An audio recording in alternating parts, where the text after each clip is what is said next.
done with its work. And is delivering its report to a judge.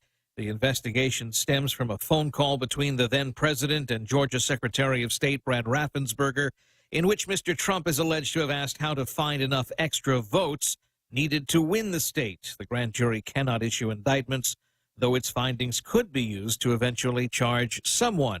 The judge is dissolving this grand jury and will hold a hearing to determine if the report should be made public. Fox's Eben Brown. President Biden is meeting with the leaders of Mexico and Canada today in Mexico City. The three are expected to discuss migration, border security, the economy, and other issues during that summit. At least 12 deaths now reported in California as heavy rain, snow, and high winds continue slamming the state. With tens of thousands of people still without power amid evacuation orders also in place across parts of Northern California due to flooding and downed trees. Oh, it's terrible. It's scary. It's a little intimidating. Just making sure that our house is ready and that everything is bolted down. There in Concord, California, schools across Sacramento also closed today as the region braces for more rain and heavy snowpack across the Sierras. Fox's Jeff Manasso. Brazilian authorities vowed today to protect democracy and punish thousands of supporters of ex-President Jair Bolsonaro who stormed and trashed the nation's highest seats of power.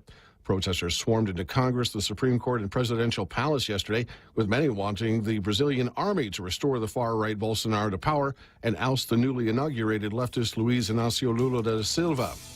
America's listening to Fox News.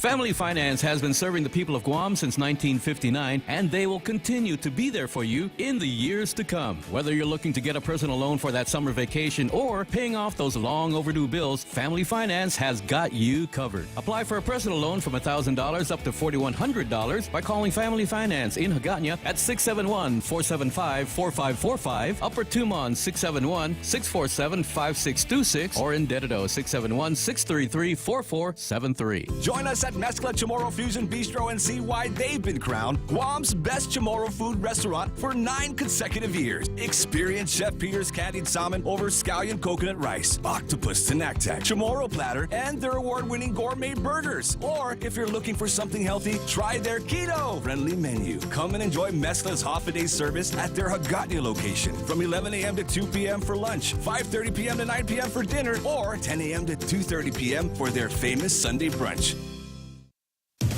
The Supreme Court is back in session. This week, the U.S. Supreme Court will hear arguments in a case about a law firm's right to keep its communications with clients secret. In February, a case challenging laws designed to shield tech companies from liability for content shared by third parties. And on the Biden administration's plan to wipe out over $400 billion in student loan debt for 40 million Americans. It will also hear arguments regarding Title 42 on March 1st, a pandemic authority allowing border agents to turn away migrants at the U.S. southern border to protect public health. The High Court pausing the expiration of the policy in December, allowing it to remain in place until justices hear a challenge from Republican-led states. Kristen Goodwin, Fox News. Searchers have located the body of a second snowmobiler killed in a Colorado mountain avalanche. The body of the 52-year-old man was discovered by crews using dogs and probing the avalanche field. Another victim was found shortly after Saturday's avalanche outside Winter Park. New details emerging in the case of a missing Massachusetts mother as her husband now faces charges. Brian Walsh is charged with misleading police, but the DA's office isn't saying exactly how Brian Walsh deceived authorities. He was arrested at his home yesterday, 8 days after he says he last saw his wife, Anna. The couple's 3 children, who are between the ages of 2 and 6, were also taken away in a separate vehicle as police started searching the house. Now, on New Year's Day, the mother of 3 was supposed to take a ride share to Logan International Airport in Boston to fly to Washington, D.C. for work, but she never boarded that flight. Her husband and employer, they both reported her missing last Wednesday at the same time. Fox's Jackie Ibanez. Avatar: The Way of Water, #1 again with $45 million worth of box office ticket sales in North America. The evil doll horror flick Megan debuts with a better-than-expected $32.2 million in ticket sales to claim the #2 spot. I'm Rich Dennison, and this is Fox News.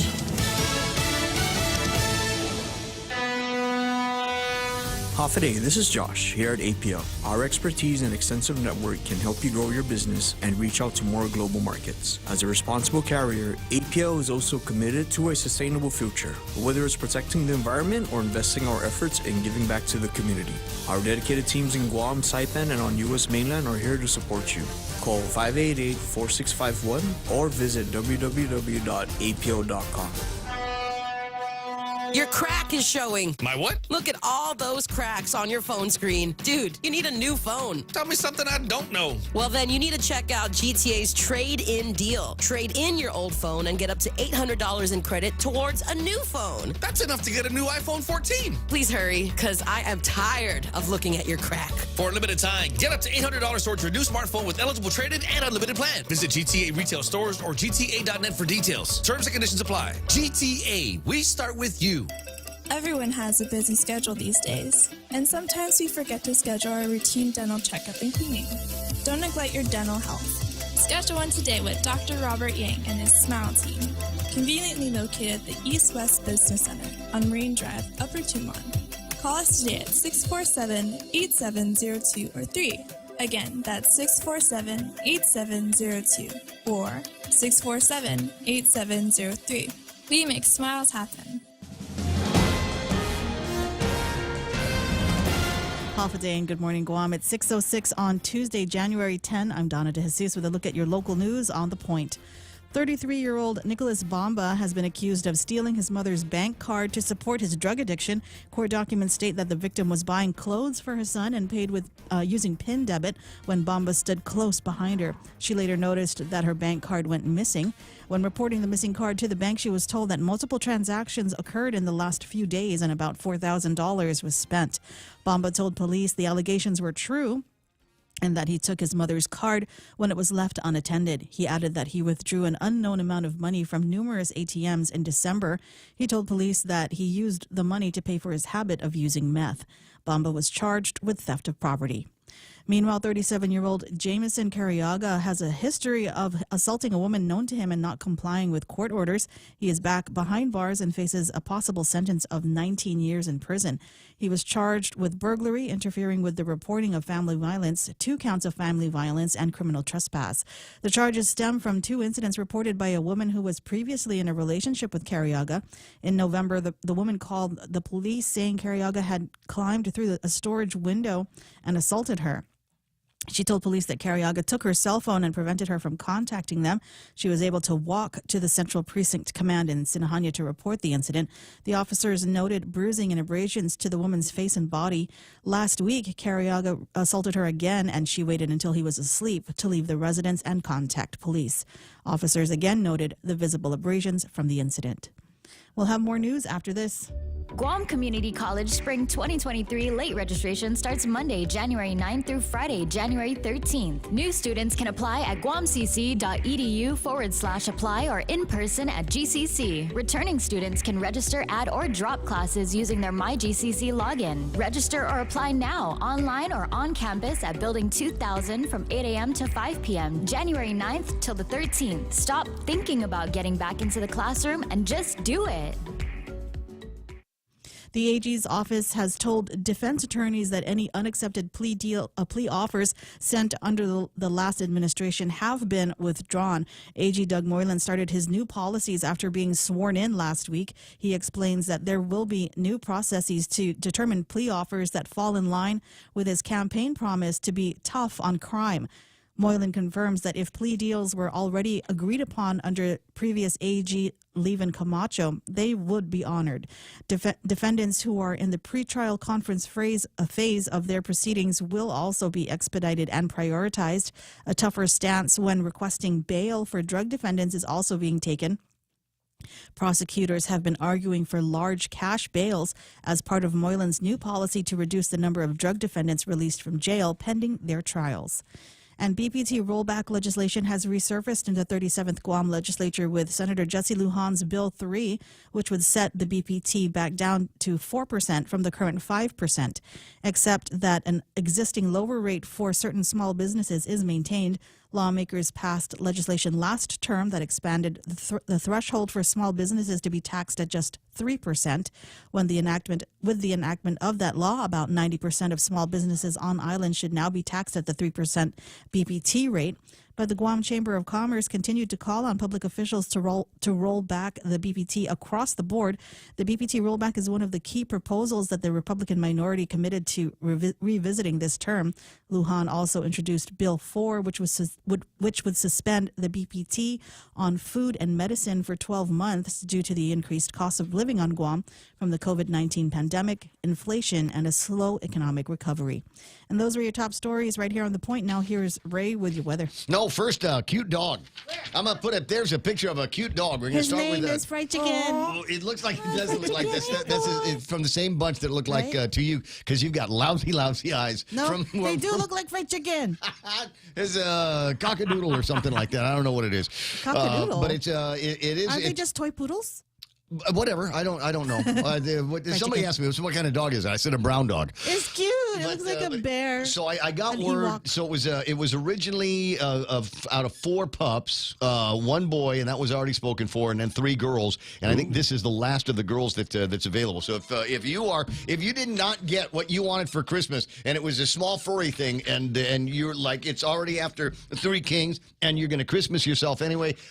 Hit me up in the WhatsApp 7978255, and I'll see if I can get you in contact with the owner of this animal so that you can be the owner of this animal as well. I don't even think they've named it. I think it's just like it. Like, don't name it. Don't name it. It's over once you name it. Yeah. You don't want to get close, because then you just, what are you going to do when you eat it, right? Never mind. It's 6:11 in the morning. Here it comes, the weather. Scattered showers and thunderstorms are in this morning's forecast. Partly sunny skies. Let me get the weather map up on the screen so you can see why they're a little bit tense about this. We do have that snot that's over to the west of us. Could be pulling in some weather over us. But I tell you what, I looked outside tonight when on the way into work, and it looked all right to me. And partly sunny in the forecast today with highs near 86 degrees, east-southeast winds about 8 miles an hour. There's scattered showers and thunderstorms in the forecast for tonight. Mostly cloudy, and overnight lows should be about 75 degrees. Tomorrow, about the same thing. Mostly sunny. Highs near 86 degrees. South winds around 5 miles an hour, becoming calm in the morning. And then we're back to the scattered showers and thunderstorms. So just a brief window of opportunity to go out there and get those grill marks. Mostly cloudy, and overnight lows about 75 degrees for Wednesday night. Thursday, showers likely. Cloudy, and daytime highs near 86 degrees. That's a little long range for me, though. Heat index today, feel like 90 degrees. There's rip currents, hazardous surf warnings, krakens, and man of war, Portuguese man of war out there. It is man of wars, right? Not men of wars. Yeah. In the plural. I think it is. I checked with the guy. Sunrise this morning, 6:47, and I need you to be in place for it, right? Here's the deal: GVB has got that program, the Insta Guam program, and you could win like $150 if you've got a great-looking sunrise. That's the contest this week. It's a great-looking sunrise. That's what they're looking for. You are playing against Sarita Garin, Dennis Larson, Sarah, and who else? Jeff from Pirates Cove. Good luck. Yeah, that's what I'm saying. 6:47 for sunrise. I would suggest long exposures and use a tripod. Sunset tonight is going to be 10 after 6. There it is. News, weather, and cute puppies together here on The Point. Brought to you by Bank Pacific. Banking on the Pacific for 68 years. Is your business ready for digital transformation? The latest Wi-Fi technology is here, and it's Docomo Pacific's WorkPass, powered by Plume. WorkPass unlocks connectivity, productivity, and security tools all in the palm of your hand. Access features like adaptive Wi-Fi, guest and employee networks, evolving AI security, plus so much more. To learn more about WorkPass, visit business.docomopacific.com. Docomo Pacific Business. Work better together. Every company needs money to grow and take on the challenges 2023 will bring. That's why Bank Pacific's commercial loan officers stand ready to help you. We offer several programs tailored to assist companies to get to the next step or perhaps for a startup, including working with SBA or GITA. Now we're banking on the future. Services to choose. Bank Pacific, where others put branches. Bank Pacific. We want to be your partner. Equal opportunity lender. Member FDIC. Credit conditions apply. 6:14 Ray Gibson Show portions brought to you by APL. American President Lines, a global presence with a local home. Also being brought to you by the team over at GRMC. Joint Region Accredited. Not Joint Region. Joint, what is it? It's JCO, Joint Commission. There we go. Tell those guys, accredited. I'll get it right. They are your healthcare partners. The Ray Gibson Show. I did my time. Morning talk that matters. Call now, 888-TALK. That's 888-8255.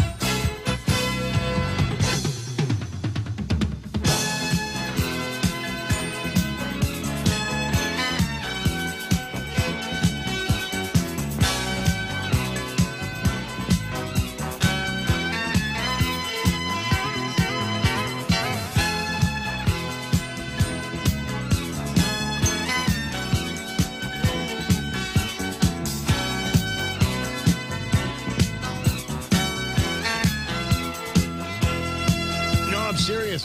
I bit my tongue. I got home and there was like a third of a can of Spam in the refrigerator. And, it doesn't last forever. Believe it or not, it won't last forever, even if it's in the fridge. So I said, you know what I think I'm going to do here is I'm just going to cut these things into little French fries size pieces of Spam and stick them in the air fryer for a few minutes and dust them up with some, Cajun powder or something like that.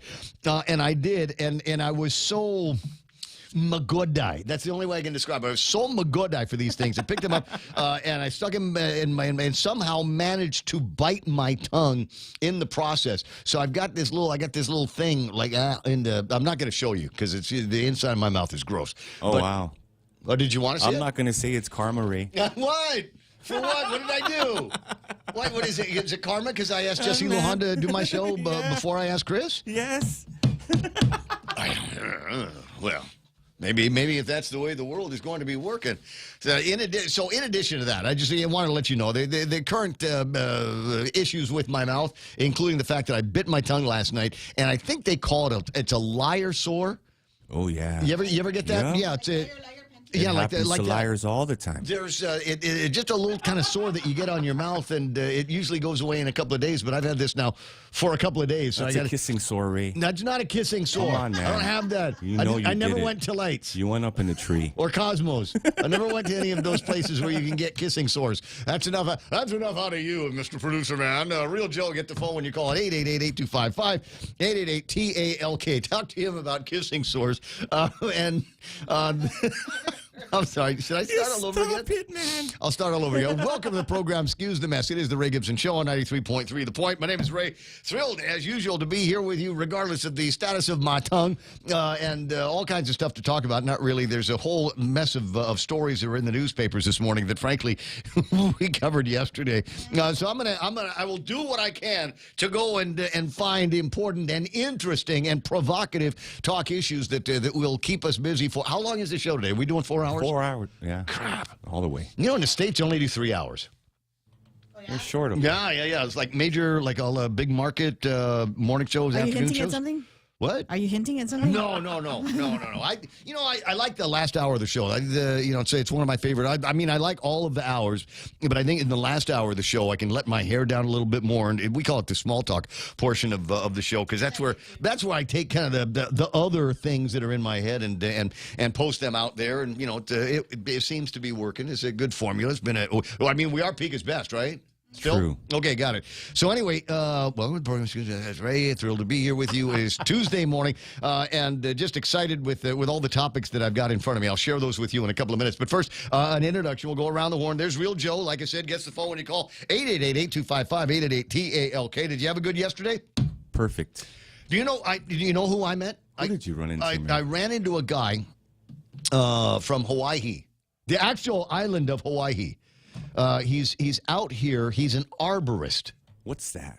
He's a cave. He's a cave. No. That's a spelunker. Okay. Is what you're thinking of. No. Arborist is a guy. He's here teaching people how to work with trees. Oh, nice. Like how to properly cut down a tree. I did chainsaw training yesterday with some friends. I got seen some pictures Forestry. up. Yeah, and so I'm looking at a friend of mine's stories, and I'm going, I met that guy last night. Terrific. His name is Justin. Going to be around for a little bit, and I taught him how to take care of certain things like correctly pronouncing the village that he's currently residing in, all of those kinds of things. But if you get a chance to run into the guy, he's back and forth all the time. Really, really interesting dude. Just a kid from a village out on Big Island, and got himself certified, and now literally travels the world teaching people how to do this stuff. I mean, he's like super expert at the thing. So I've asked him to come over to my house and show me how to repair my chainsaw, how to change the blade, get things sharp, do all of that stuff. And then I will be just a terror in the neighborhood. So welcome to Guam, Justin. 6:20 in the morning. Donna D's going to take care of news and headlines for us all morning long. And as I said, some interesting stuff in the table of contents. And you gotta love him. You gotta love Doug Moylan. And I've dedicated the title of today's program, kind of, sort of, to Doug, Pulling the Plea Deals. Be afraid, crooks. Be very afraid. Because he knows the M.O. We've talked about this for a long, long time. You get these guys. They get into trouble. We got crystal methamphetamine. Yeah, I smell like cat pee. And then they go before a judge, and they got somebody at the Attorney General's office. These guys are all prosecution division. They're just all swamped. And, they just want to get these cases all through the system, through the process, so that we're doing plea deals. And in my mind, you know why you do a plea deal? Because you want to get this guy to roll over on the next guy. Right? Yeah, Where'd you get your drugs from? Got a snitch, man. I got a friend, man. But I don't know his name. He's my friend, but I don't know his name. What village he live in? I don't know what village he lives in. He just magically appears with drugs. Cut the deal first, man. Yeah, and then you go, well, those aren't sufficient answers. Do you want to go to jail? No. Okay, well, tell us the name of your friend, or tell you what, let's go in the car and we'll drive around the village and you point out where your friend lives. And then if that information is good enough so that we might be able to get something through Ray Gibson's grand jury pool J, then maybe we're going to let you go. Maybe we're going to hit you with just a minimum of the sentencing, just a minimum of the penalties. Maybe something like that is going to work. But these guys all know they're going to go in there and they'll plea everything out, and then they're going to whatever time served or on personal recognizance. It's all kinds of games that all of these thugs know how to play. Well, guess what? You're playing. You got Doug Moylan now. 3D chess. 3D prosecutorial chess. Now, this conversation is pissing off Peter Santos. But it's got to be said. So all of the defense attorneys on Guam are trying to figure out how they're going to be able to get out from under this. There's a couple of cases already being referred to on the front page of the Guam Daily Post. That's awesome. And I just, everybody else that's getting arrested, including all of the yahoos in the most recent set of magistrate reports that we've been talking about over the last couple of days. Can you imagine now the fear that maybe is, the jailhouse chatter where the guys are saying, dude, they're not doing plea deals anymore, bro. What? But I stole my mom's credit card. I thought I could plead that. Don't steal from your mom. Oh, my God, that case. Come Unbelievable. on, man. Unbelievable. Anyway, 622. A bunch of other stuff that I need to get out and on the air and into my chest. 888-8255, 888-TALK. Oh, my God, there it is. This could be the winner of the Sunrise contest here. Good morning. Good morning. Dennis Larson, the B-Man. Has got a shot. I don't know if that's this morning sunrise because it's still 20 minutes away from sunrise. But Dennis Larson already has what looks like a competitor to the fold here. It looks like a rainbow sunrise. Oh, yeah. I can't make out that plant. Is there anybody, forestry, agriculture? Is there anybody here that might tomatoes? Be able to... It looks like a dragon tomato fruit, man. plant. Oh, dragon fruit. Yeah. Gooseberry plant. Nice. It's a schnozberry plant growing in Dennis's yard. I'm a thug, Ray, but that's a pretty rainbow. That is a pretty rainbow. I know what you mean. 6:23 in the morning. So much else that's on mine. So introduce them, introduce me, introduce Donna. All right, so let's introduce these folks here, all competitors to the throne. Sometimes you want to go where everybody knows your name, and they're always glad you came. You want to be where you can see our troubles are all the same. You want to be where everybody knows your name. You want to go where people know people are all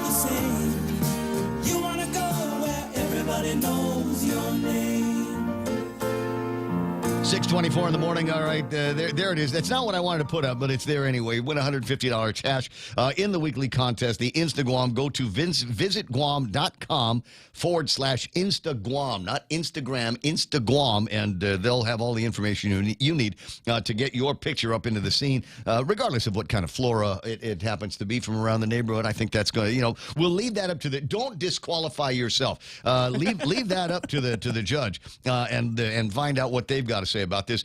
Now, he sent me the picture of the rainbow sunrise over at Dennis Larson's place, but there's something else that he is sending this morning, and it's tantalizing. Do you know what it is?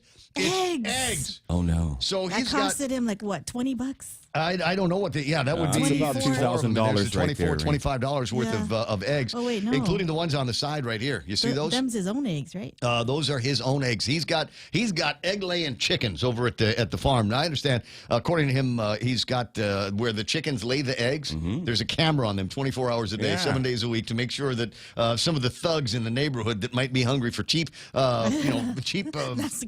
free-range eggs. Yeah. That's bad. Don't steal eggs from Dennis Larson. No, don't do that. Your life is not worth it.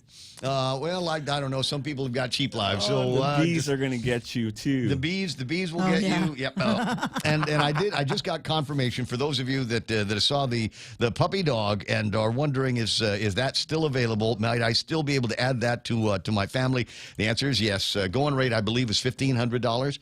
So if you're interested, like I said, 797-8255, and drop me some information, and we will give you. Donna wants to call it Kipsy. Kipsy. Because KFC?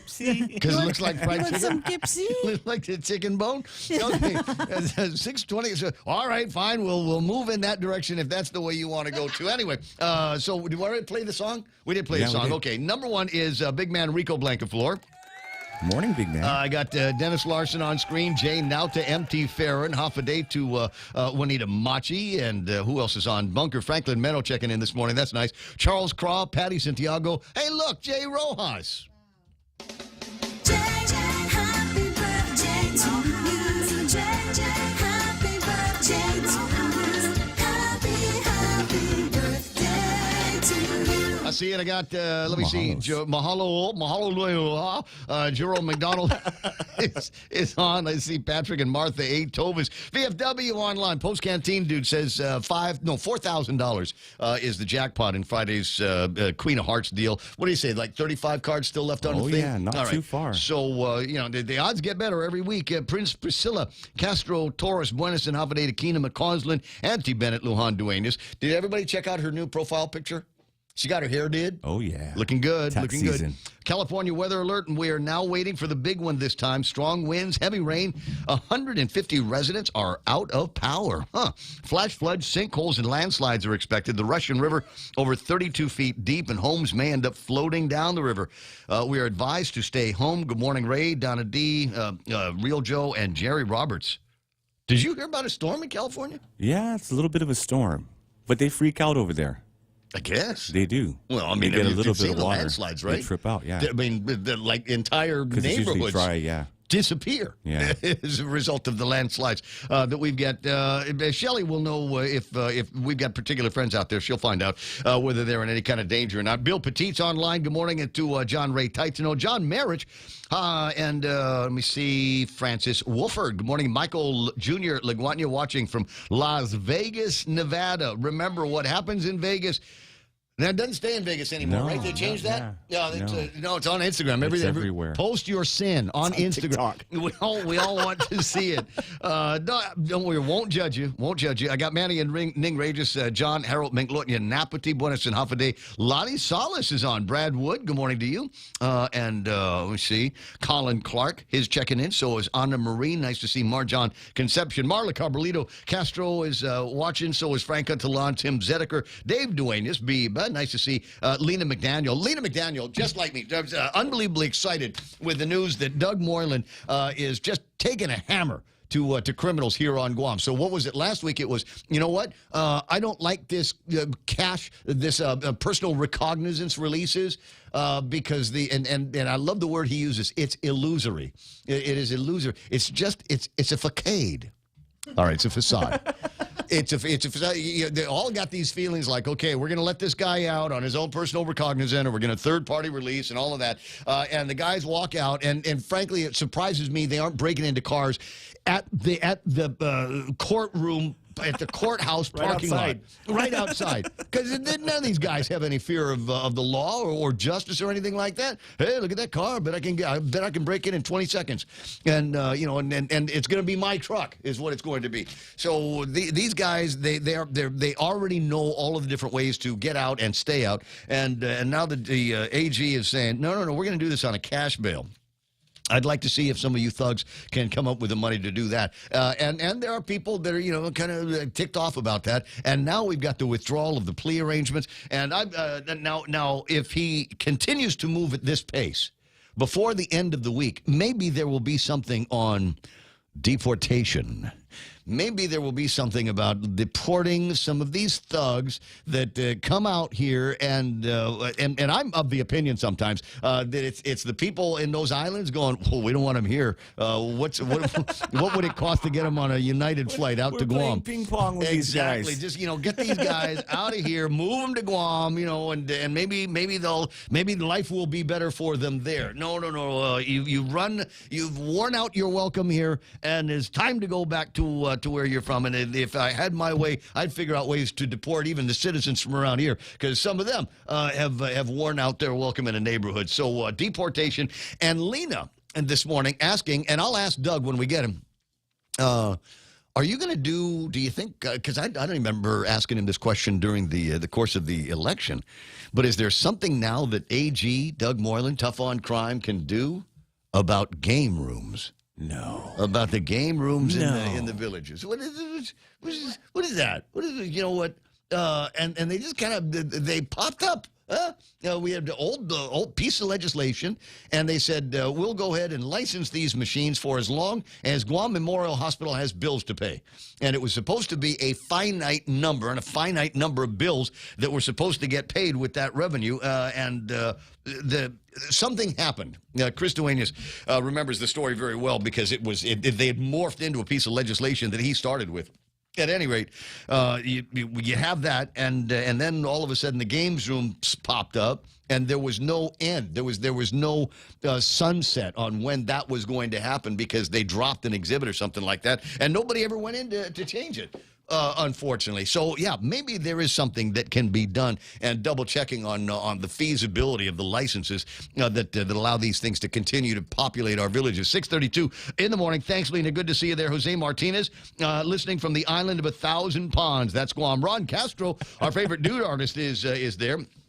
Jerome McDonald asking about fried chicken. It's the dog picture. Cheryl Ochai. I see Nate Horn, Ron, Valerie S.A. Untalan, Mark Anthony, Roland Torres. I got even Donna D's online. How cool. No jingle. Carl Myers is back on Guam, but just for a few hours. We'll get some sunrise snaps from wherever you happen to be. Henry Menglotnia and Francis Doofy.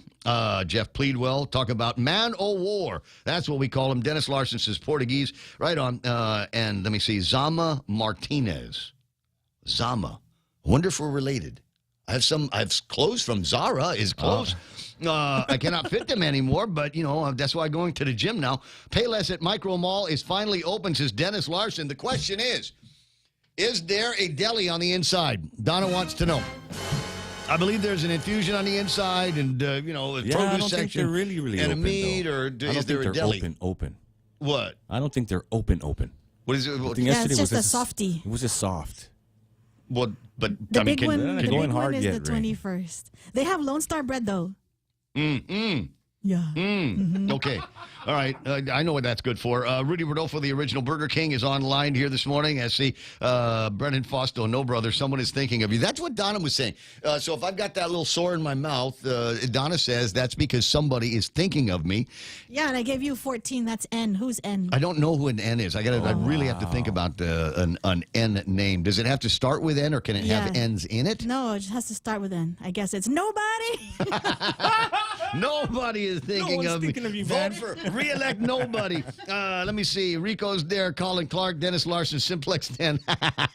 Simplex 10. Wow. Hey, look, former Governor Carl T.C. Gutierrez is online. Bring back the sunshine. Bring back that sunshine. He's bringing back that sunshine. Uncle Conker Terrace brings it every time. Hey, let me see. Good to have you online here this morning. I just got a note from somebody. Gave me kudos on Strava. Oh, yeah? Yeah. It's, you know, it's a small victory. I love you it. ran yesterday? I did. I was treadmill over at Paradise Fitness. Treadmill? Yeah. Paradise. Oh, it's okay. So you're up in the gym now. 190 some odd pounds, right? And so what I want to do is lose weight on the treadmill so that it doesn't hurt my knees and my ankles and my hips when I run on pavement here. So that's my Did we my do goal. the pinch test on you on your love handles? There's a girl at the counter that I keep asking her to do it, and she keeps saying no. Get away Just from grab me! right here. Get away from me, you old creep! That's her way of saying no, and it won't call me daddy or anything. It's bad. Edwin Dito is on. Mark Mendiola, De La Dat Double D says saying good morning to everybody. Joe and Goko Havade to let me see. Sean May. Guam has snitches. OMG, really? Anthony Bennett, Lohan Duenas, Mizan Roll. Good morning, The Point fam. Guess what? In Philippines, if you accidentally bite your tongue, it means that somebody is thinking or talking about you. This is just a myth, or what we call in Philippines as pamahiin. Did I say that right? Why do you look at me, man? Well, because she's Filipino. I'm sorry. Is she? I don't know. This is De Jesus. Yeah. I'm sure there must be some Pinoy in there. Dan Rasal, let me see, Jose Martinez, Mark Mendiola, Hava Matkus, nice to see you online. Johnny Atulay Taitano, he is the man. That is the Fisher man online here. Good to have him. Alex Afflegui's online. Eggs are the new Louis Vuitton, says Tattoo Shauna. That's the way. That's the way you get her, right? Hey, guess what I've got? I got a dozen large. Triple A. Who else is on? Mike Grace Blas, Ennis, Matt Galendez, Joe Dizon, Michelle Conception, Marie Babauta Balbin. Good to see you online. Carl Fukuda, Dave Lassard, guess Ray's hips don't lie, and Colin. I love it when you call me Dunkulu Tau Tau. The numbers doggaloo every day, bro. 6:37 or something like that in the morning. And do me a favor, like, share, whatever it is that you're watching on Facebook Live, YouTube Live. There is a YouTube this morning. Let me see if the usual suspects made it there. MP Ogo, that's the security officer of the Ray Gibson Show online. Kitsutsu in Japan, offering families in Tokyo $1 million yen per child to depart to a more rural location in a scheme aimed at halting depopulation. By the way, $1 will get you 130 yen at the DOD Bank. Japan has culled nearly 10 million birds at a poultry farm this season, hitting a record high as cases of avian influenza, a.k.a. bird flu, surged across the country, the farm ministry said on Monday. So if you think we're having problems with eggs around here, it ain't much better over there. Avian flu having a devastating effect, and has had a devastating effect since what? August? Is it November of 2022? Don't bother me, man. I know it. My chickens are vaccinated. I got my own chickens right. Everything is going to cost so much more. So, there was a story come out of Hawaii. And I'm here to tell you. It's Tuesday. It's Tuesday. That's right. Tuesday, we get to talk about, every once in a while, we get to thinking about some of the things that we go through here on Guam. And then you go read up some headlines in Hawaii, and they're going, wait, hold my because. There's a few stories that I thought were interesting. Taxes and housing drive people from Hawaii, according to a policy group. The latest numbers from the U.S. Census Bureau show that Hawaii lost about 7,000 residents between July 2021 and July of 2022. International migration brought 5,700 people to the Aloha State, but more than 15,000 have left. The state's natural increase was 2,460 based on nearly 16,000 births and more than 13,000 deaths. According to the Census Bureau, the state's population has declined every year since 2016 because it's expensive there. And what do we got here? This story, jail guards smuggled illegal fireworks into their prison.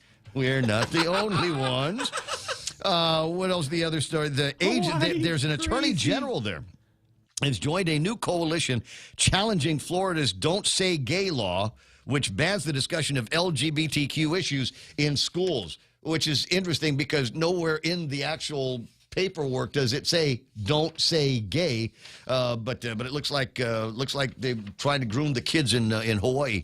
Please cut taxes in 2023. It's a letter from Keli'i Akina from the Grassroots Institute, and they're having a hard time, obviously, in Hawaii. They're happy to tax you and hit you up with some kind of a fee or an interest or something like that over virtually everything.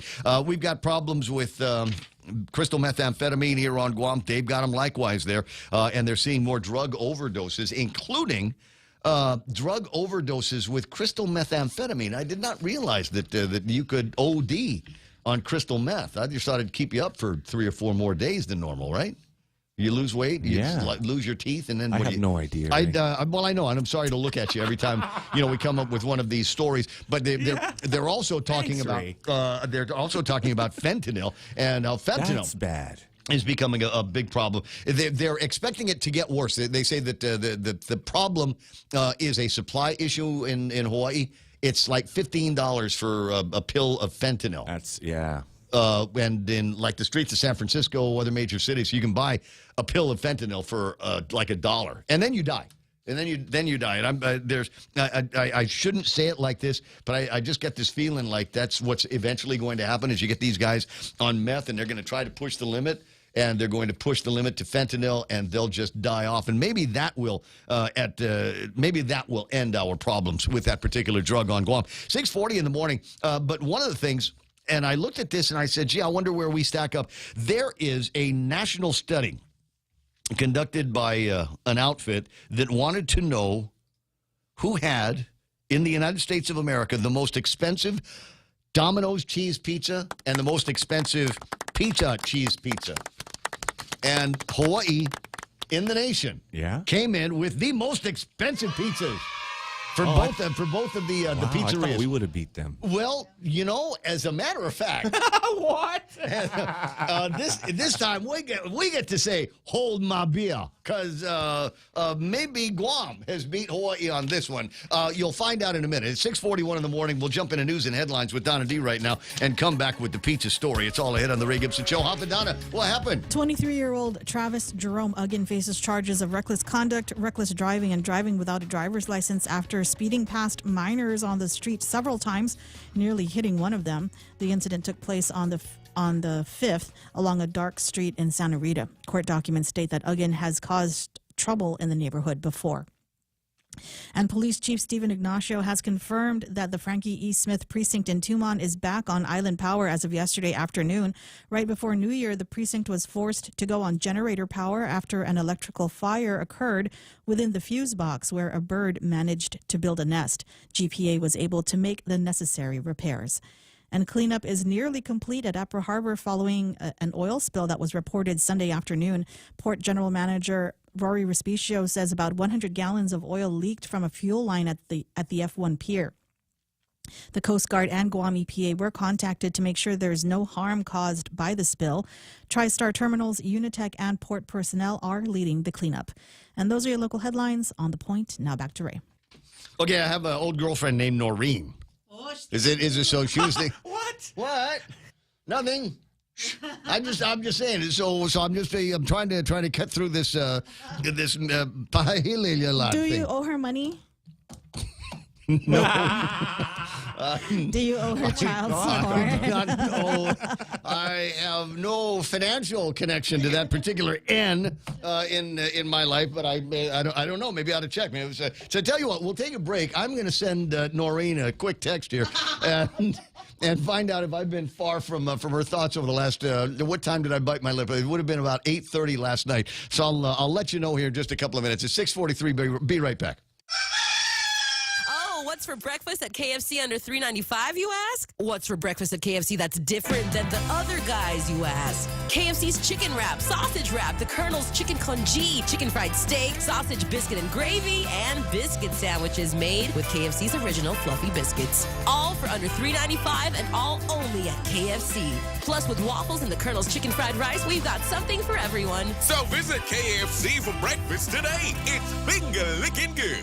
Go green, go hybrid, go to Nanbo Insurance, and your next power bill is on us. Insure your hybrid car at Nanbo and get up to $350 towards your next power bill. That's instant savings for keeping our island clean and green. Nanbo has been providing Guam with over 50 years of reliable and affordable auto insurance. At Nanbo, it pays to go green. Terms and conditions apply. Visit nanbo.com or call 477-9754 for details. Guam Regional Medical City was awarded Advanced Primary Stroke Center certification from the Joint Commission. What does this mean? It means our neuroscience team is equipped with the latest technology and a team of the finest neurological doctors to treat stroke, which is one of the leading causes of death on Guam. GRMC, reflecting our commitment to providing safe and quality patient care. For more information about GRMC, visit us at grmc.gu or to make an appointment, call 671-633-GRMC.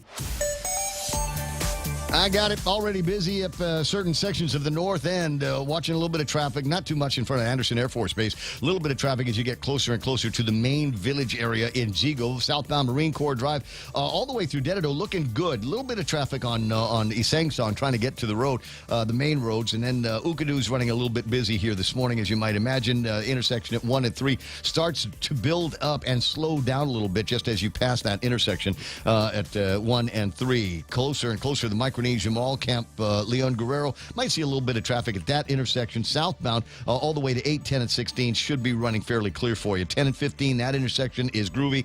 10 and 4, very groovy. I don't see a whole lot of traffic on Route 8. Route 4, clean all the way into the downtown Gutnia area. You will see some traffic southbound on Marine Corps Drive, maybe a little bit over by Polaris Point, and then just a regular slowdown over at Big Navy and Sumai. 645, a couple of other closures that I think I need to let you know about right now. Hold on a second. As I get a couple of things squared up on the screen, I did see this. There's a road closure notice. This is going to be affecting Route 6 from about just south of Turner Roads after you make your way. And people, that's what it's called, Turner Road. That spot where you go up to Channel 10, the road that takes you up there, all those makeout spots. That's Turner. And so just a little bit south as you get closer to Petey, you'll have some road construction there. They're going to be working on this starting this month. I don't have an actual start date.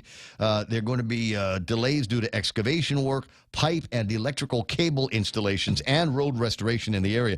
This is a long project. This will start this month and will go until October of 2023. So keep track of all of that. And I do need to tell you about this. The poweronthemove.org website, where you can get more details on this.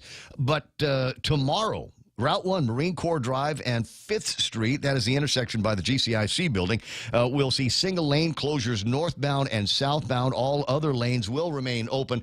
Be on the lookout. There'll be guys there, flagmen, to let you know where you're supposed to be going and what you're supposed to be doing. Obviously, this is another one of the projects that they've got to do in order to safely transport some significant hardware that needs to move from the port all the way up to Ukadu. And I was thinking about that this morning, wondering, what time do you suppose, Real Joe?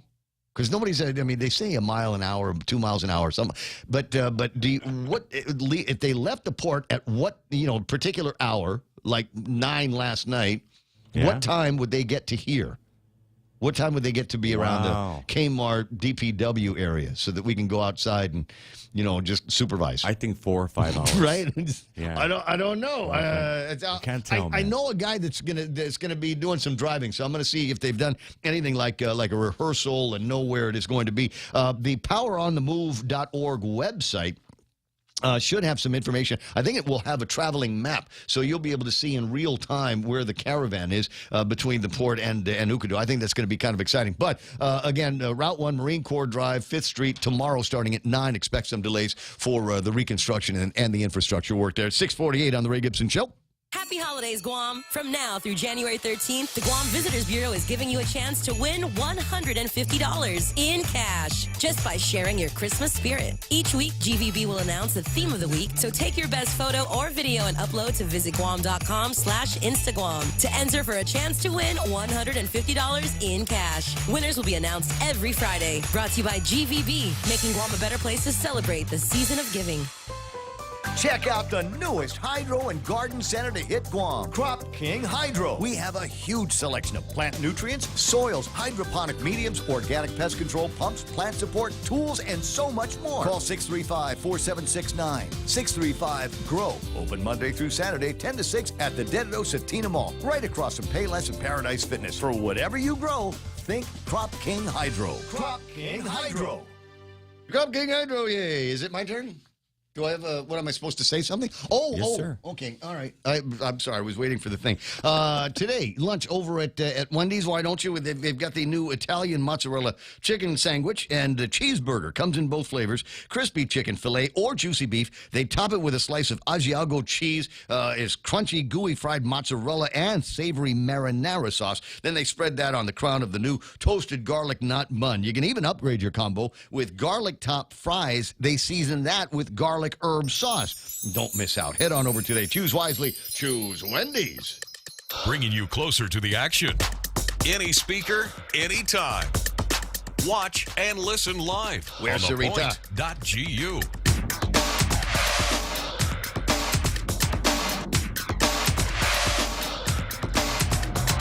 Welfare check. Sarita Garin. Welfare check. I haven't seen her online yet. It's weird. Where is she? I don't know. Got shouts to Tout CNMI saying Buenos Jan Hapa Day. Tout CNMI also with the little A, the little circle over the A in Hapa, special. and the little circle in the A, the first A in a day. That's effort, Ray. I know it. We got to recognize that. Joe Cruz's phaser is set to tickle Bob and Connie Bartonico. Hey, it's my running family there. Jack Larimer online. Mike Grace Blas says, don't say gay, say homeowner. Okay. Joe D's on. Oh, there's Sarita. Okay, I see you. Danny Russell, Alex Affligwe online. Jerome saying, oh, I know your old girlfriend, Noreen. Well, can you ask her if she's been thinking about me? Because apparently that's what Donna said. I bit my tongue last night because I was too magodai for my spam fries, and Donna says that means that somebody is thinking of me, and she came up with a random number 14 and said, okay, that's N. It's somebody with letter N in that their first name has got the N in it, and that's honestly the only one that I can think of. All right, let me see. Now everybody knows my history. Francis Duffy, Kennedy Robinson, Dale Audette, KLB Guame, Marvin Francisco. I got John LaRue. And who else am I looking for here? I don't see Steve Love, and I'm not also seeing Hot wives. Yeah, EOD kaboom. I'm not. It's EOD's welfare check, bro. We just, we worry about you if you're not here with us every morning. We just don't know. 6:51 and change. So there's a story: the price of Pizza Hut in Domino's in every county and state, and it actually there's even graphics that come along with this, but I was too lazy to snatch them. It's too complicated to see. It's a map of the United States, and then you got the Alaska, and then Hawaii, Guam. For whatever reason.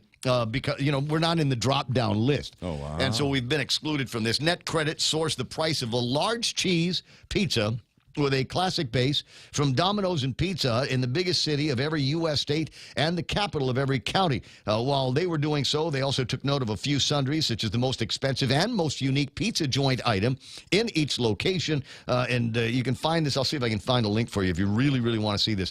It says, Finland has the world's most expensive Pizza Hut cheese pizza. It comes in at $31.65. Yeah, that's for a cheese pizza. That's pricey, yeah. And I bristle at the idea of a cheese pizza. If you're going to go through all the time, trouble, and expense of putting together all of the stuff that goes into a cheese pizza, why don't you throw a few pieces of salami on that, right? We got the Canadian bacon. Throw some of that in. I'm a big nut for olives. Pineapples. Throw some olives. Pineapples. Yes, definitely pineapples on the thing. It just feels like what a waste of time to just make a cheese pizza. The most expensive pizza from Domino's is not too far away from here, Singapore. But I'm surprised because in Singapore terms, this really isn't a whole lot of money. It's $23.57. $23 will get you a Singapore sling at the place. Yeah, where they invented it. But anyway, so $23.57. The most expensive pizza of any kind from these brands is the Super Supreme at Finland's. That one is $36.60. Hawaii for a pizza. Hawaii is the most expensive pizza in America. It's $18.99 for the margarita or cheese pizza from either Pizza Hut or Domino's. $18.99. Now, I checked online here this morning. I went to both of the pizza places. They're closed, obviously, but there's a mechanism where you can order ahead. I don't know what happened with those orders. I don't think I actually gave them any money.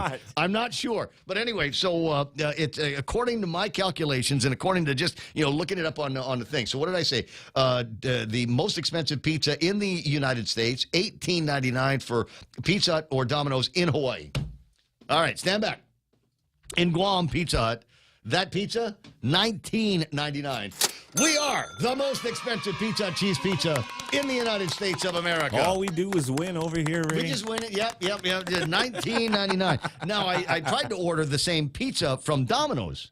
And if I did everything right, Domino's we might be the lowest price Domino's pizza in the United States of America, because ours is only $12.49. The 14-inch cheese pizza from Domino's is only $12.49. The cheapest that you will find is $12.69 in Nebraska. So we're the most expensive Pizza Hut in the nation, but we're the cheapest Domino's pizza in the nation. Don't you feel good? Awesome, yeah. Are you feeling? I don't know if this is. God, I'm so hopeful now tell for the this Koreans, year, Ray. Tell I don't know. They're eating at all the fancy restaurants. Maybe we ought to just go and have them just dig into some pizzas.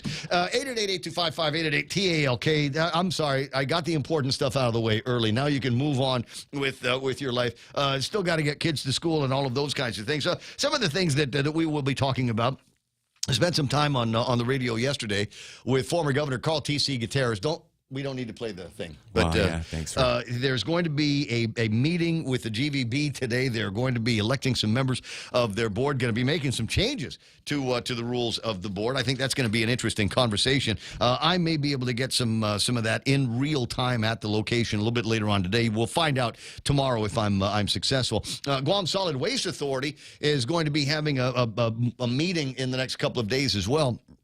And you need to keep track of what it is that they're doing over at GSWA. I think that they might be on the short rows of the conversation about what they're going to be doing with universal trash collection here on Guam.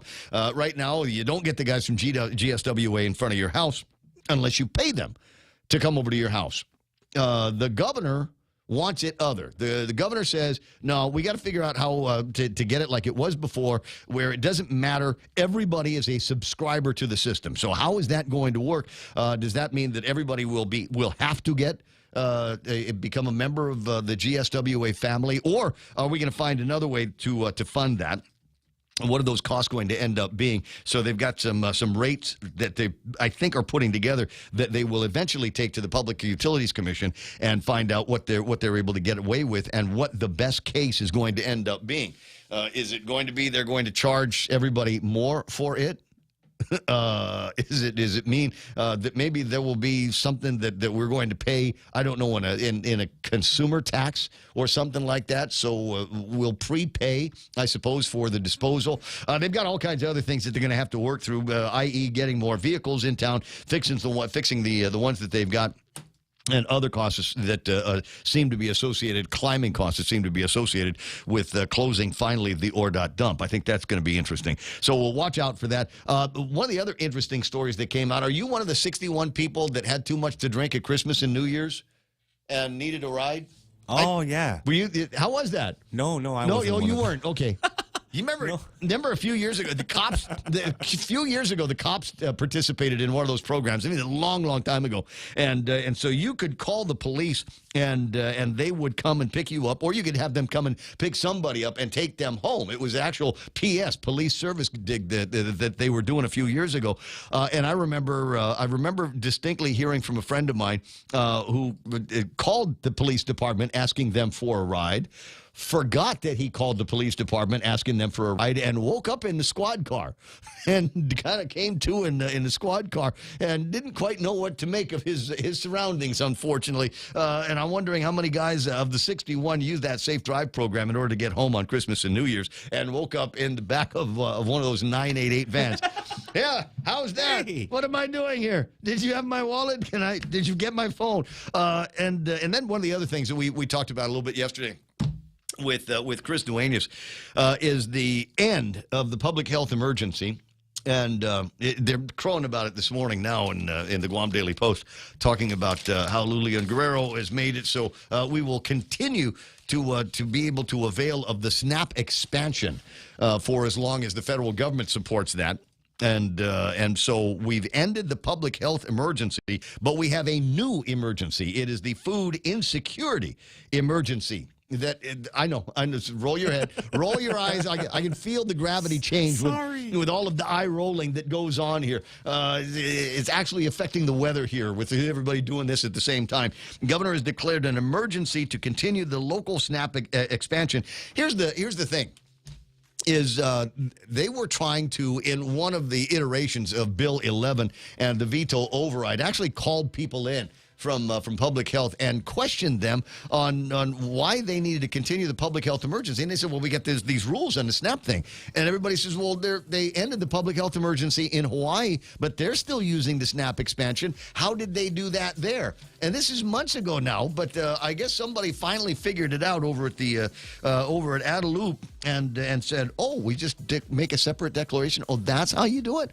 And that's how it's done. And that means that the SNAP recipients on Guam will be able to continue to enjoy some of the higher numbers. It's 7 o'clock in the morning, or darn close to it. Stand by now. Fox News Live is on the air everywhere, including Pika's Best. This is The Point. The Fox News Alert, a rapid recovery for a football star. I'm Rich Dennison.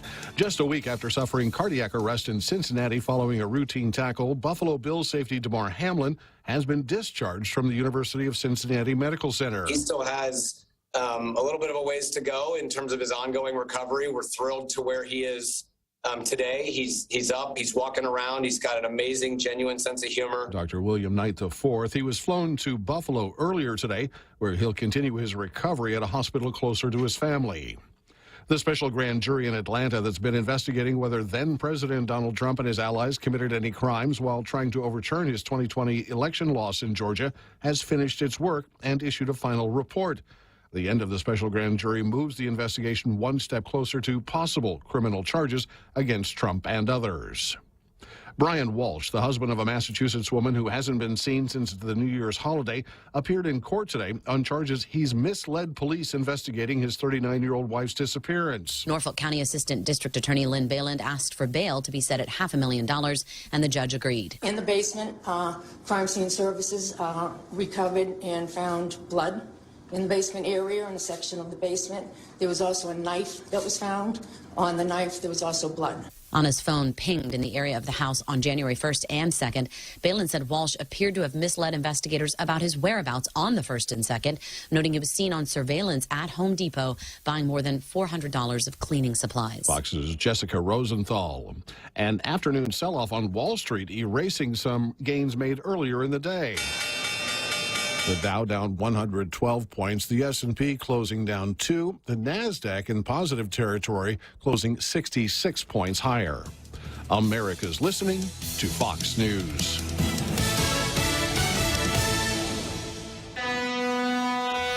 Half a day, this is Honey. Here at APL, our expertise and extensive network can help you grow your business and reach out to more global markets. As a responsible carrier, APL is also committed to a sustainable future, whether it's protecting the environment or investing our efforts in giving back to the community.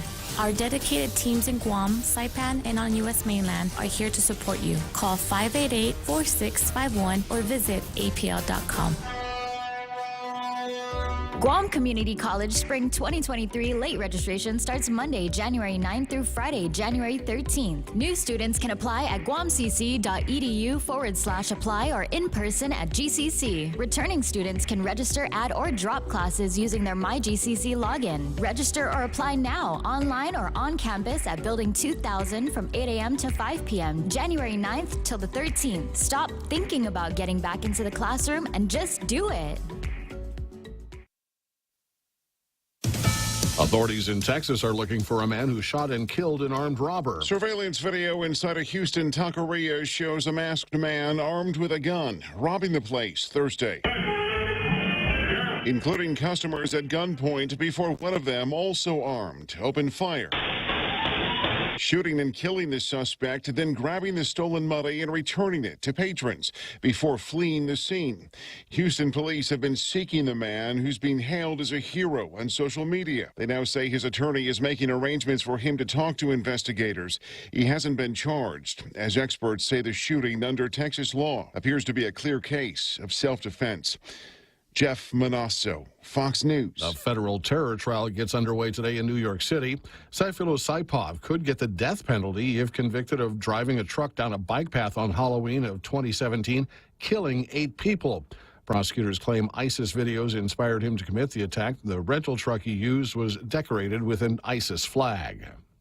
A dramatic change in rules for tennis. Tennis players at this month's Australian Open will not be required to take COVID-19 tests and may even compete if they have the virus, according to the tournament director Craig Tiley, who called the new health policy a reflection of what's happening in the wider community. This comes roughly a year after champ Novak Djokovic was deported because he refused to be vaccinated, and 2 years after the tournament took place in a biosecure bubble, with spectators shut out for several days after an outbreak in the community in Melbourne, which has endured some of the longest and strictest lockdowns in the world at the height of the pandemic. Lillian Wu, Fox News. Several thousand nurses at 2 of New York City's largest hospitals went on strike today in a dispute over pay and staffing levels after a weekend of negotiations did not produce a deal on a new contract. I'm Rich Dennison, and this is Fox News. Is your business ready for digital transformation? The latest Wi-Fi technology is here, and it's Docomo Pacific's WorkPass, powered by Plume. WorkPass unlocks connectivity, productivity, and security tools all in the palm of your hand. Access features like adaptive Wi-Fi, guest and employee networks, evolving AI security, plus so much more. To learn more about WorkPass, visit business.docomopacific.com. Docomo Pacific Business. Work better together. Every company needs money to grow and take on the challenges 2023 will bring. That's why Bank Pacific's commercial loan officers stand ready to help you. We offer several programs tailored to assist companies to get to the next step or perhaps for a startup, including working with SBA or GITA. Now we're banking on the future. Services to choose. Bank Pacific, where others put branches. Bank Pacific. We want to be your partner. Equal opportunity lender. Member FDIC. Credit conditions apply. What's for breakfast at KFC under $3.95, you ask? What's for breakfast at KFC that's different than the other guys, you ask? KFC's chicken wrap, sausage wrap, the Colonel's chicken congee, chicken fried steak, sausage biscuit and gravy, and biscuit sandwiches made with KFC's original fluffy biscuits. All for under $3.95 and all only at KFC. Plus, with waffles and the Colonel's chicken fried rice, we've got something for everyone. So visit KFC for breakfast today. It's finger licking good. Half a day at 7:06. I'm Donna DeJesus. Here's a look at your local news on The Point. Despite AG Doug Moylan hitting the reset button on all plea offers, plea negotiations are in the works for Jensen DeVellis, who was charged in a Dedido shooting that unfolded over money owed in a game of darts.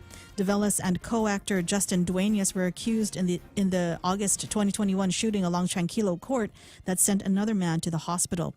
Duenas has since pleaded guilty to aggravated assault with a deadly weapon and awaits sentencing. If no deal is reached, DeVellis' trial will begin on January 25. And 4 years after the Archdiocese of Agano filed for bankruptcy over sexual abuse claims made against its Catholic clergy, the legal and other professional costs have reached nearly $9 million. The church has been obligated to pay that amount, and most of the money goes to the law firms representing the Archdiocese creditors and the Archdiocese itself.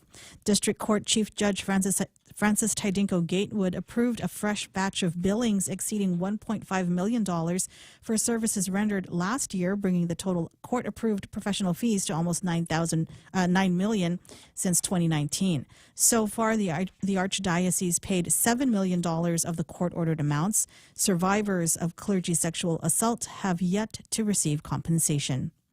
More news after this. Your crack is showing. My what? Look at all those cracks on your phone screen. Dude, you need a new phone. Tell me something I don't know. Well, then you need to check out GTA's trade-in deal. Trade in your old phone and get up to $800 in credit towards a new phone. That's enough to get a new iPhone 14. Please hurry, because I am tired of looking at your crack. For a limited time, get up to $800 towards your new smartphone with eligible trade-in and unlimited plan. Visit GTA retail stores or GTA.net for details. Terms and conditions apply. GTA, we start with you. Gov Guam currently has a 2-year lease to access the 102-acre Eagles Field site where the governor plans to build a new government medical campus and public hospital. But Joint Region Marianas Commander Rear Admiral Benjamin Nicholson says the Navy and Gov Guam have not yet agreed on the terms for a long-term lease of that military land in Manilao. The lease expires November 30, and the Navy and Gov Guam have been negotiating a lease, possibly for as long as 99 years. GITA Administrator Mel Mendiola says a military-funded master plan for the medical campus has been completed and will soon be posted on GITA's website.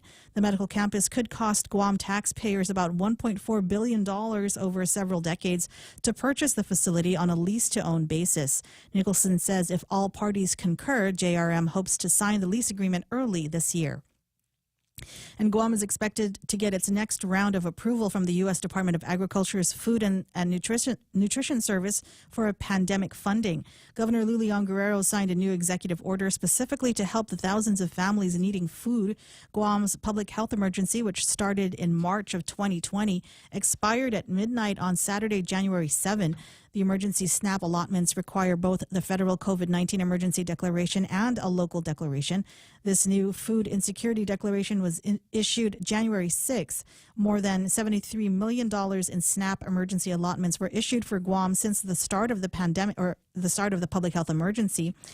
Records show that more than 7,000 homes requested the funding, and by mid-2021, that number jumped to more than 12,000 households. The SNAP emergency is expected to continue until the national COVID-19 public health emergency is terminated. And those were your top stories. Back to Ray with weather. Yeah, I was just reading that emergency declaration. You get towards the end. There's a bunch of whereases, like 2.5 pages worth of whereases that talks about the pandemic. But they get down to this last phrase before we do the therefores. Lieutenant Governor Joshua Tenorio and I would like to thank our frontliners. This has been memorialized now in an executive order. Would like to thank our frontliners for their tireless and heroic work to protect and serve our community during the pandemic. Our agencies for diligently discharging their duties during a time of hardship on our island, and our people for their cooperation. Okay, not me. Trust and compassion during the public health emergency. Our island is safe, finally, because of you. Yay! Because of the media and the grocery store workers? Grocery store workers. You know what? I will take a back seat to the grocery store workers. Yeah. I absolutely will. In particular, the American kid that works at the Payless and Mighty. And if you know, you know. This guy, the American kid, the American kid. Yeah, the American kid. I don't want to say the howdy, but he's okay. So you drag me into this. You get me in profile mode.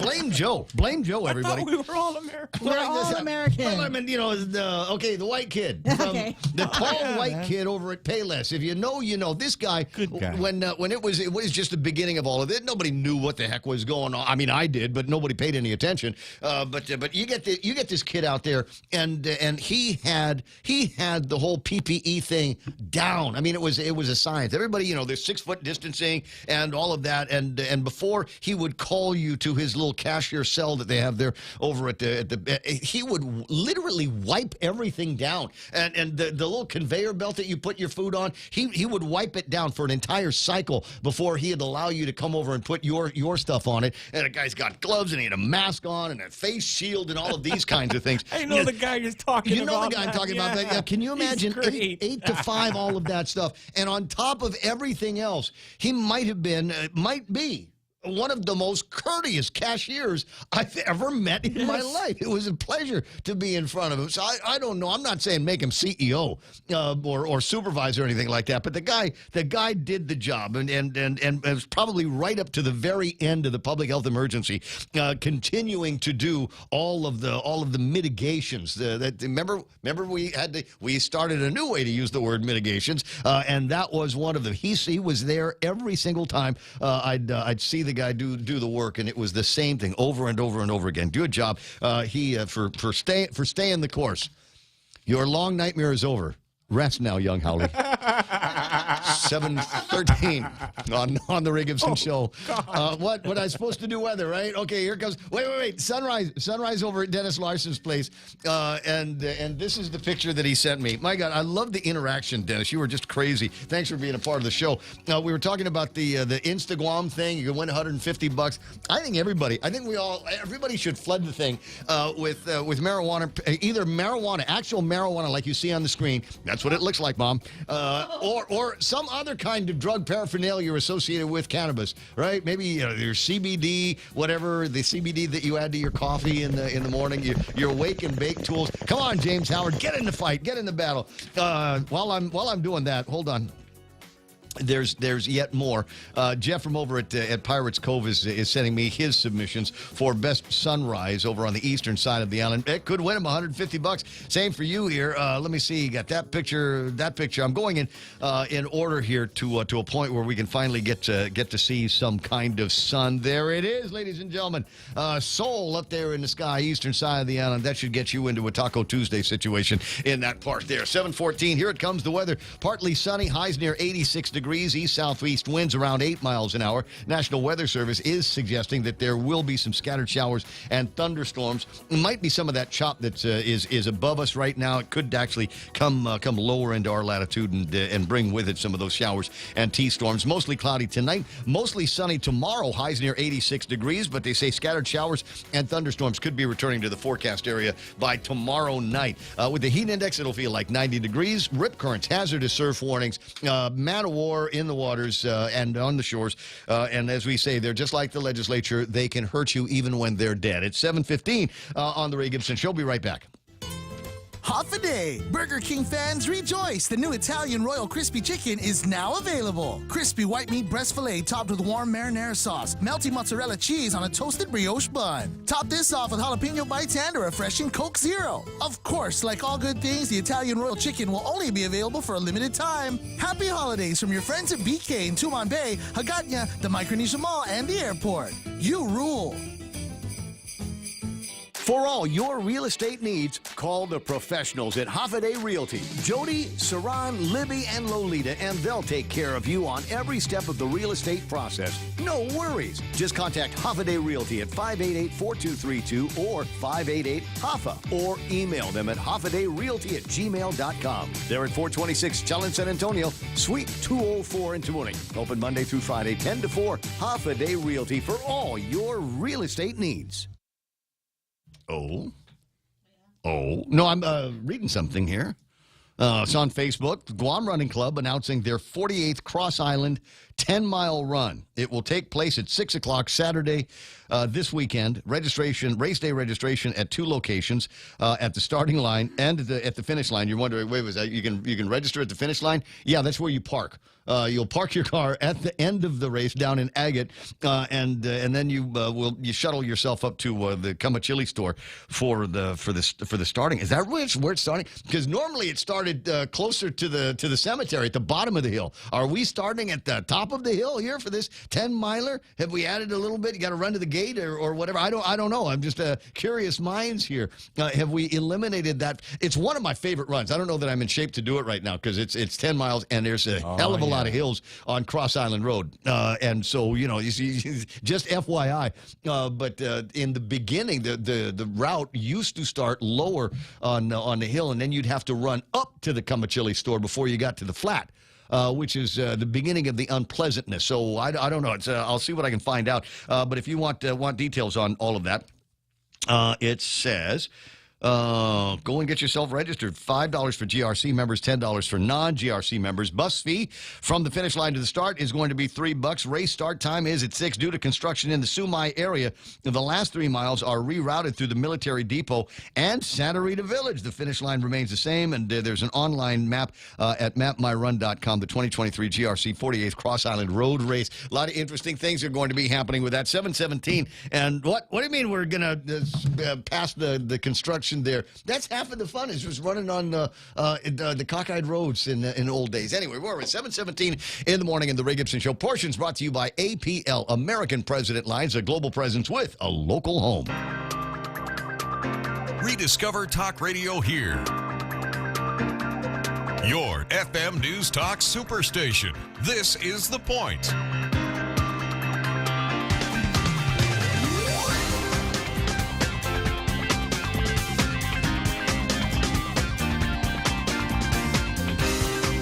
Okay, just FYI, my biorhythms are down again, except for the intellectual Here we one. go again. No, I look when I'm I think it's I'm your not estrogen. having a bad. Your estrogen is high, Ray. You think? Am I having my period? I mean, everybody I know Did you is. get hot flashes, Ray? Yes. Yes, actually. We'll talk about that a little bit later. 7:18, Jerry Roberts in the Extra Point coming up. Time to take a look, though, at what's happening on the markets. We dig deep into all of this to see if how much more money I'm losing on all of my accounts here, all of my retirement. Is it a good day on the markets? Well, it depends on where you've got the most equities here. S&P 500 off by about 3 points, 38.92. NASDAQ picked up 66 points. They're the bigger winner. We'll take a look and see who led them up. Dow Jones Industrial Average shed 112 points to close at 33,517. FTSE is up by 25. The Nikkei picked up 153. I got the Hang Seng Index green by almost 400 points. A good day in Hong Kong. The Shanghai Index up by almost 20, and I got the DAX up by 182 points. Everybody's still looking at Tesla. Tesla's actually green by almost $7, $119.77. Take that, all you Elon Musk haters. Tesla back on the way up here.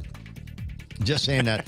I'm just saying that. You know what? Because it's like everybody loved him until they started hating him for returning the quality of free speech to Twitter. Wow. And I'm going to tell you, it is a much better place. I think Twitter is a much better place for me. Those of you that know who I follow on Twitter will understand why I think it's so much of a better place. And I think that you ought to take a look at the list and start adding them to yours as well. 7:20 in the morning. Lucid Group, Tesla comes in at number 2, big winner today. NVIDIA, Advanced Microsystems, and Atlassian Corporation round out the top 5. Round about the bottom, and I don't understand this.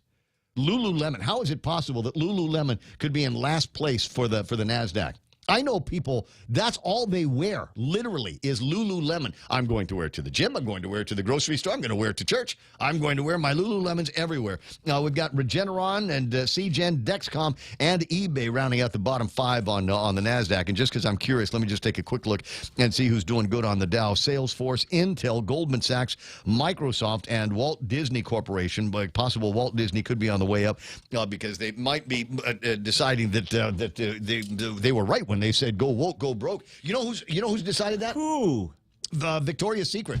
Oh. Victoria's Secret was doing a whole lot of wokey stuff, and their sales plummeted. And so I think the CEO, COO, I think they canned her and said, wow. we're gonna. So panty sales dropped. Yes. There's a couple of different ways we can do that punchline, but I think I'm just gonna keep going. It is possible, ladies and gentlemen, that the Victoria's Secret runway show that they normally do around Thanksgiving, it could be coming back. They've decided, you know what? We're in the business of selling women of all shapes, sizes, and kinds, all kinds of frilly underwear, and we don't need to worry about the wokey stuff. Wokey people will find us. We don't need to market specifically to them, and we're going to find ways that we can once again put our silky undies first. You know what I mean? Anyway, 7:21 in the morning on the commodities. What do we got? Oil at 74.77.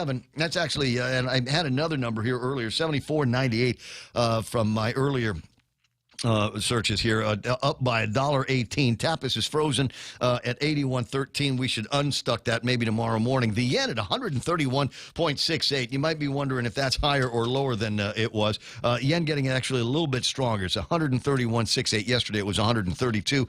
We've got the peso getting stronger as well. 54.7 pesos in exchange for a U.S. dollar, mum sir. And the Korean won at 1,237. That is stronger against the dollar as well by a hair, which is all good. It all will conspire as these numbers begin to trend lower for maybe increases in tourism coming from the Philippines. Well, I'm sorry, maybe not the Philippines, but Japan and Korea. So good news there. Gold is trading at $1,875.40. That's up by $5.70. And Real Joe is going to give me a number now. We are up, Ray. 17,223. How much? 17,223. 17,223. Was it like in the high 16s? Yeah, 16.8 was around the last time we looked at it. So it seems to be moving in the correct direction. I can't help it. I'm getting speech ups in my mix because I bit my tongue. And I did reach out to Noreen, and I did ask her if she was thinking about me about it. Did you ask for forgiveness, Ray? No, never. You begged for forgiveness. You asked permission. No, wait. You begged for permission, but no. How's that go, Jerry? I'm saving you. What? I'm trying to. No, I made a career out of this. Yeah, it's easier to ask for forgiveness than beg for permission, I think is how that works. 723. You'll learn more working with the guys over at the PTAC. They got a whole bunch of these webinars that are coming up in the month of January, including one coming up. Is this tomorrow? Yes, it is. Teams and JVs. PTAC will discuss the federal regulations related to these arrangements and discuss ways to use these arrangements effectively. Here's the deal, guys. We've got in the billions construction that we're still doing on Camp Blas, and we've got all of the money that they're going to be spending around here to build up some defense systems. And you might be able to team up with some of these larger organizations coming in from the States. But if you don't know how and you don't know how to use them effectively, it ain't going to make any difference. SBA Mentor Protege programs, they'll talk about that on the 18th. And they have the SBIR, STTR programs. And if you want to know what that is, yeah, let me see if I can just get the quick definitions. These programs encourage inventors and innovators to engage in federal research and development that has the potential for commercialization. Your fur-lined sink idea could work. The Guam PTAC will explain the programs and show you how you can get them started. So if you've got some brilliant inventions on the top of your head, I've got one. It's a microwave that goes in reverse. Oh. Yeah, so you can you please outline this? You just regular microwave works. You stick something cold in there and it makes it hot. So I'd like something to be able to take it and take something that's hot and make it cold again in a very short amount of time. I bet they've got that. Crap already. I'm sure. What about cars that run on batteries? Do they have that? No, I'm not sure. The next big deal, though, Jerry Roberts, is going to be flying cars. Jetsons. That's the name of a car. Really? That's actually the name of a model here. Local governments in Virginia are planning ahead for what happens when flying cars arrive. A vivid example of America's new influence frontier, metro areas making consequential calls about exciting but unproven technology with visible and immediate effects on real life. The maker of Jetson 1, a single-passenger aircraft whose manufacturers say it can take off and land from a driveway, is enjoying some of their first customers in Charlottesville. Delivery scheduled for later this year. Once the stuff of sci-fi fantasies. Cartoons. It is no longer a hypothetical discussion. These are probably going to be popular, and your residents are probably going to want to buy them if they can afford them, according to Mary Ashbourne, whose primary job is designing and working with airports. But we've already seen significant uptick in a number of people with interests in drones and UAV technology. Imagine if one of these days somebody says, all right, we're going to give you basically a drone that's capable of lifting at least you and getting you from point A to point B without having to worry about traffic lights. And when you were a kid, did you ever read Popular Mechanics magazine? Yes. Every we had a subscription every chance I got. They had things like this. Yes. I mean, 60 years ago, they had outlines, and they say, here's your plans for a Jetson vehicle. Take the motor off the lawnmower. It was exactly that. But they would tell you exactly what to do, in their mind, in their theory of how to make it happen. I'm gonna dig out old graphics of that exact thing while you're doing the extra point. Yeah. Jerry Roberts in the studio, didn't bail me out. Damn it, I had to do it myself. Now with today's extra point. But he has the capability of doing that. Yeah, I learned it fully on display. Learned it from you. It's 7:27, and now time for Jerry Roberts to do today's extra point. Brought to you by First Hawaiian Bank. Jerry. Thank you, sir. Do you know anyone who freezes up when confronted by a problem? If so, I have a way out, maybe a way out today of that unhappy mindset. That's coming up next on the Extra Point. Take your business to new heights with the United Business Credit Card. Earn 30,000 bonus miles after spending $3,000 within the first 3 months after account opening. Plus, earn 3 times the miles per $1 spent on United tickets through United until April 30th, 2023, and 2 times the miles thereafter. Visit any First Hawaiian Bank branch or go to fhb.com United Business for more information and to apply for your United Business Credit Card today. First Hawaiian Bank. It all starts with yes. Half a day. This is Severina. Here at APL, our expertise and extensive network can help you grow your business and reach out to more global markets. As a responsible carrier, APL is also committed to a sustainable future, whether it's protecting the environment or investing our efforts in giving back to the community. Our dedicated teams in Guam, Saipan, and on U.S. mainland are here to support you. Call 588-4651 or visit www.apl.com. To believe that you can figure out anything, what would that belief be worth to you?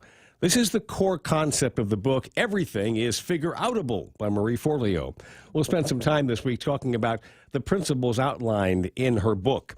Let's start with something obvious. If you knew that you could solve any problem, wouldn't you spend more time solving problems?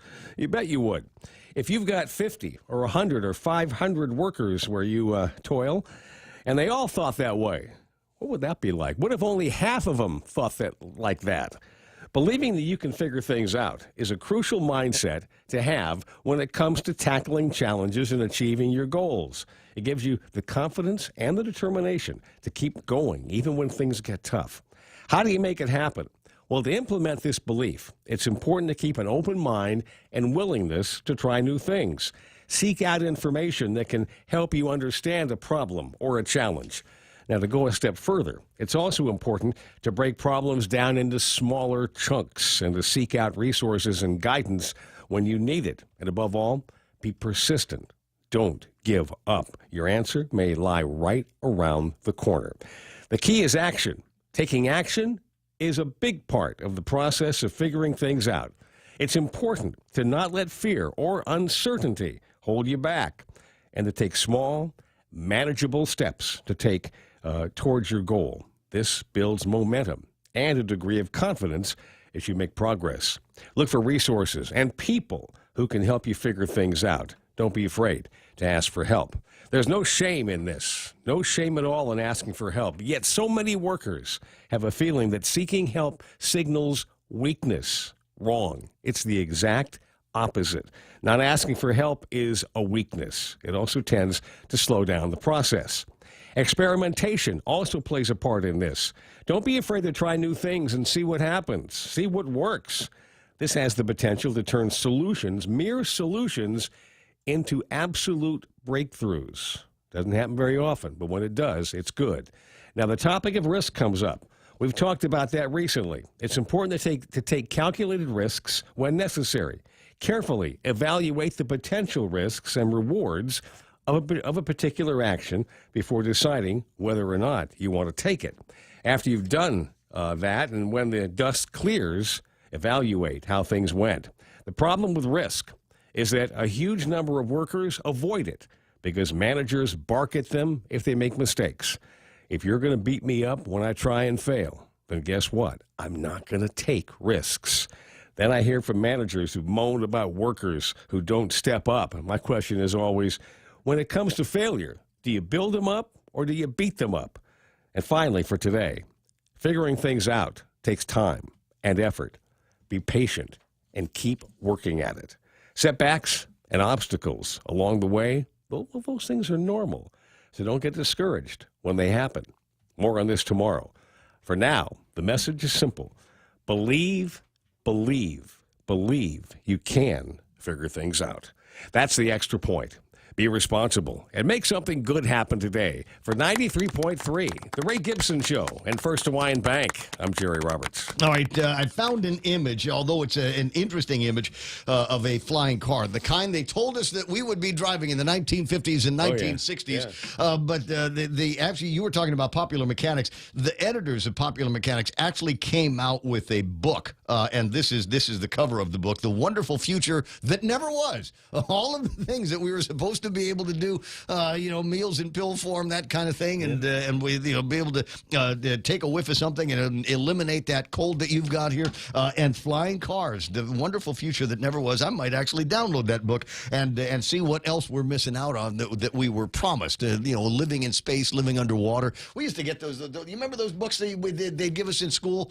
Nice covers on and they science fantastic things that we were supposed to be doing, underwater cities and villages in space, that kind of thing. And you just kind of wonder about where were all of those things that we were supposed to have by now. The speculation is that the government has always had those things. And they're all housed at Area 51, by the way. Yep. Could be working. Could be working. That's Jerry Robertson, today's Extra Point, 7:33 in the morning. Time to jump into news and headlines with Donna D. This brought to you by the guys over at Burger King. What are they doing over at BK these days? Well, they got that deal on Mondays that we talked about where you get in the drive-thru and you get yourself a Whopper coupon if you're the 10th card. Still got the Italian Royal Crispy Chicken for a limited time only. News here also being brought to you by Hoffaday Realty, 588-4232.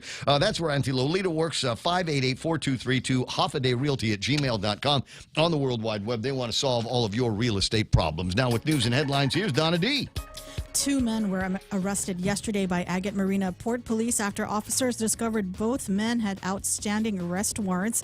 Joseph Kitachai and Jim Kitachai were pulled over for speeding. When Joseph Kitachai could not provide a valid driver's license, authorities learned that he was wanted by police, and Jim Kitachai also had an outstanding warrant for license forgery and illegal possession of a controlled substance. And after 14 attempts, the House of Representatives finally voted in Kevin McCarthy as the new speaker.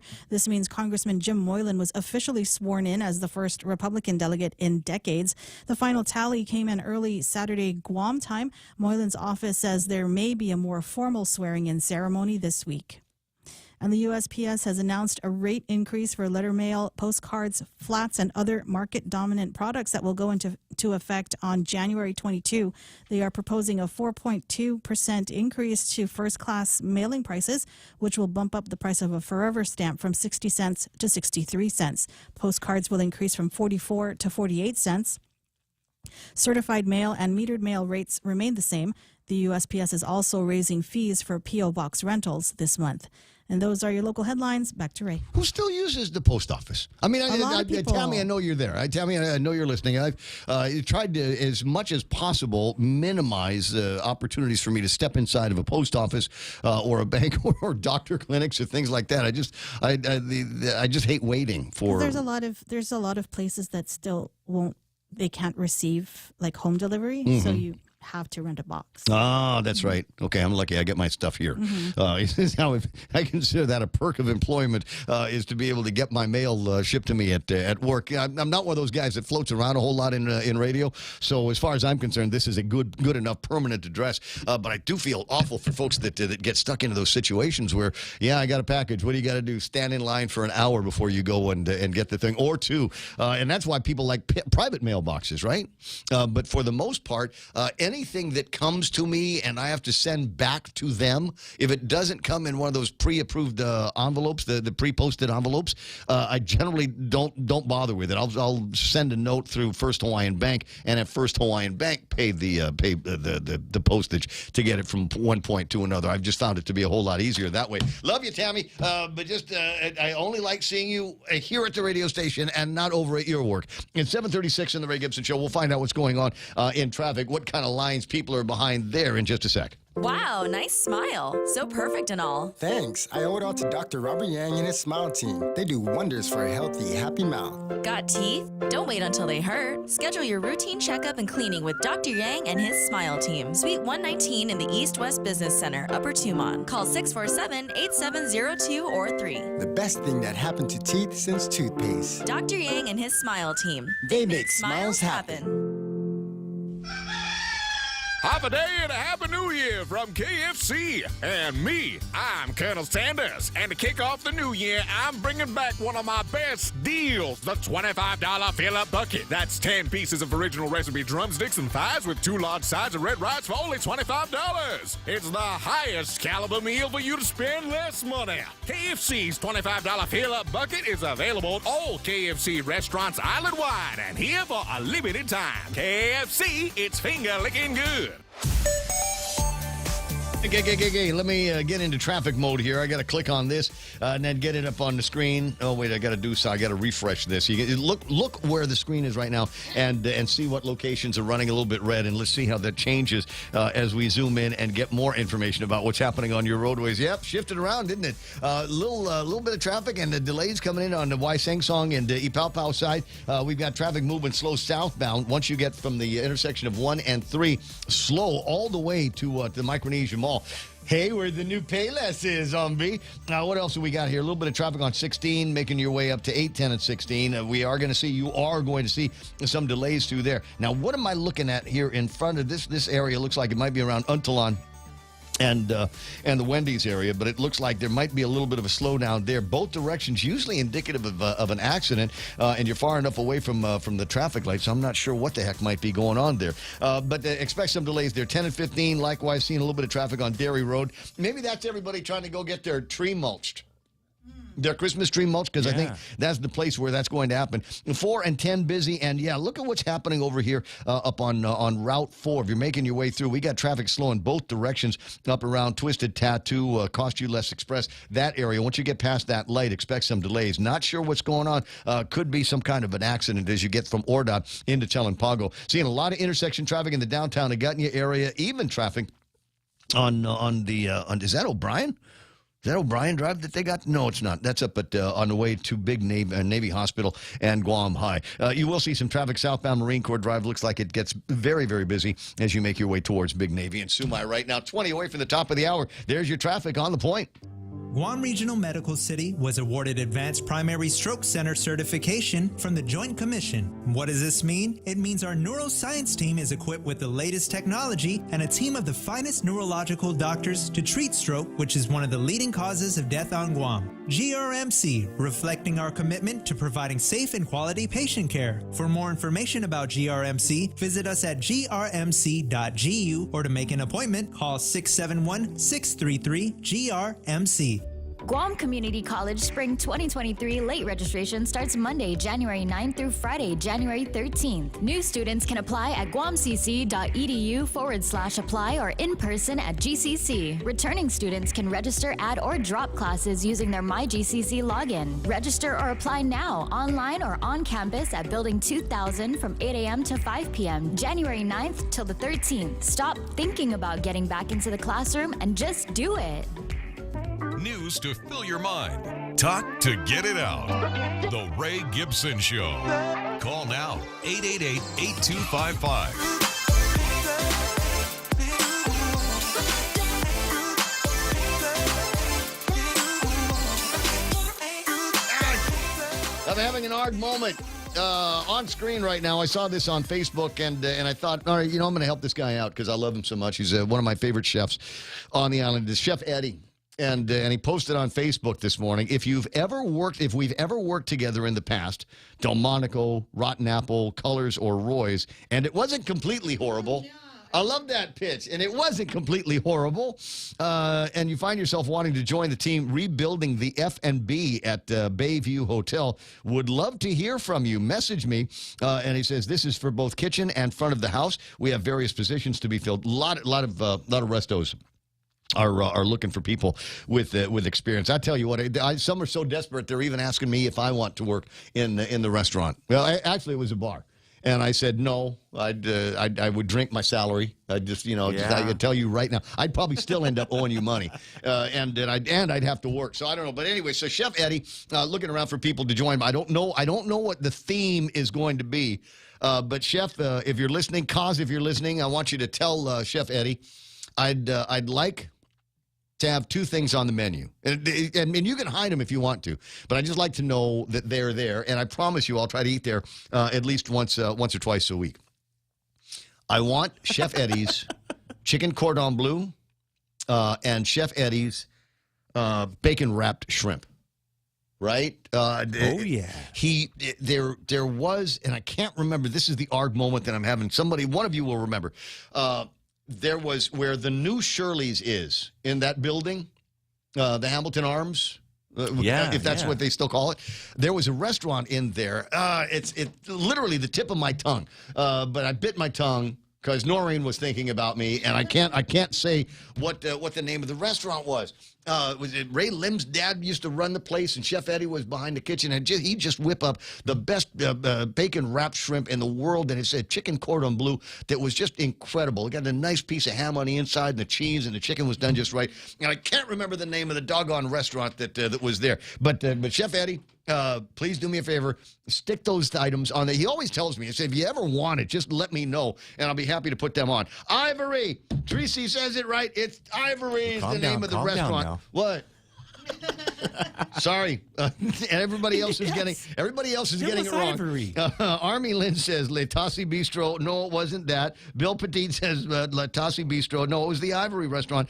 Was the place, and if for no other reason, they were obviously great flavors. And I'm going to get misty talking about this, but my dad would pick me up for lunch once a week. He'd pick me up, and we'd go to Rotary, and once a week he'd pick me up and say, "Okay, we're going to Ivory, and we're gonna get lunch." And we just talk about whatever, and just always a great conversation with my old man. He was a great storyteller, and that was what we ate.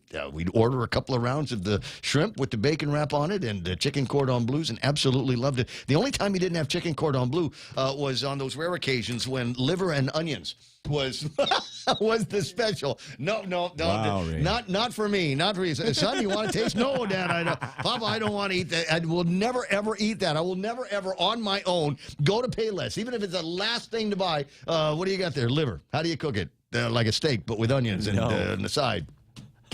Can't do it. 7:45, Ray Gibson Show until it's not going to be. Is that guy there? Is that Attorney General Doug Moylan? Doug Moylan, he's the toughest AG on crime. Doug Moylan. Yes, and putting his money where his mouth is every single day. I'm absolutely delighted. At the rate that he is going, we ought to be able to knock out most of what I consider to be priorities for the new tough on crime Attorney General. Good morning, Doug. Good morning, Ray. You're hitting a home run. Front page of today's Guam Daily Post. They're talking about this. AG withdraws pending plea deals, and I could not be happier because I think that the use of plea deals in past has just been a way to keep that revolving door for the thugs open as wide as possible. Yeah, Ray, that's part of that being tough on crime that we're implementing. And when you say these things, hit the home run is going to be when that crime drops, the crime rate drops. And we're definitely working with the court to make sure that these people that are hurting us suffer for what they've done, but to protect the crime victims as well. Well, and the rest of us, for that matter. Every day I'm reading magistrate reports, and I'm just thinking how much tougher it's going to be for these guys to lie or to make up stories in order to get themselves out of trouble with the prosecutors over at the Attorney General's office. There's some real doozies, including the guy that was released from prison and the very next day broke into a house apparently to get himself some crystal meth so that he could sell it, and admitted to the police officer that, no, I didn't smoke it yet. The last time I smoked, I was in prison. So there's another venue for crime that you seem to be putting your thumbs down seriously on.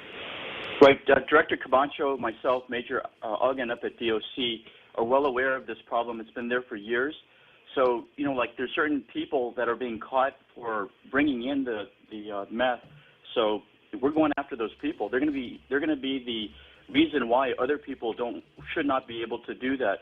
We're going to get that person incarcerated with the help of the courts. The one most recently, the Areola case. So let's walk now, do some steps past the inauguration to where we are today. And among the very first things that you did was beginning to insist that if somebody is collared on a crime, we're not going to release them on their personal regardless. There's no third-party watches, things like that. You get in trouble with me, we're going to make you cough up a cash bail if you want to get out. Ray, the AG is the attorney for the people, and right now we're getting resistance from the magistrate judge. I was given a report that the judge is trying to strike documents that we're submitting to the court, including victim statements. So right now we're going to bring it back to the judge under motion for reconsideration, and we believe that it's a separation of powers problem, that the magistrate judge does not have jurisdiction to advise a co-equal branch of government, which is the executive branch, that we can't be filing these victim statements, our briefs to incarcerate these individuals. I was just advised that starting on Friday last week, there's been pushback by one of the judicial officers. Which one? So it's just Magistrate Judge Cison. So right now my team is very carefully trying to get exactly what the judge is trying to say to us as the Attorney General's office.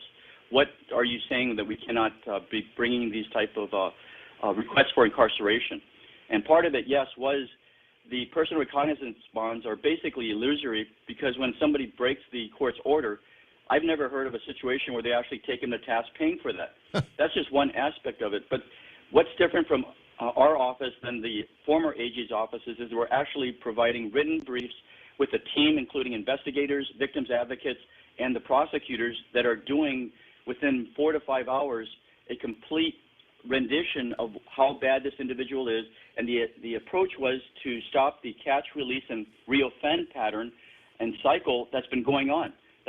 They're creating more crime victims by the magistrate judge not keeping certain individuals incarcerated in jail pending trial. Right. And that is the right of the Attorney General as a executive branch official to bring the background history reports, which we're doing, get the crime victim present under the Crime Victims Bill of Rights, and then to ask the judge, which is the judge's authority, to decide whether this person should be released or held pending the trial, as well as setting release conditions if so. In the briefs, we contain case authority as well as the option to put under electronic monitoring, the ankle bracelets, third-party custodians, things that would prevent a crime victim. And the second part of that leg coming down is to violate anyone. We've got Attorney Zenaida on that. Renaida on that case right now to submit the motions. In addition to probation violating the defendant that breaks those pretrial release conditions, the AG's office is going to submit motions for revoking their release conditions. Right. So it's all part of one whole scheme that we're putting together. But we are starting to get some resistance, and it may need to go to the appellate court, our Guam Supreme Court, if the magistrate judge doesn't understand that we have the authority as the executive branch official to raise pre-confinement questions and provide statements. You know, the Crime Victims Bill of Rights is very clear. The legislature has said crime victims have a place at the table when these individuals are trying to get out. At a magistrate hearing, the first order of business for the magistrate judge is to release or not release.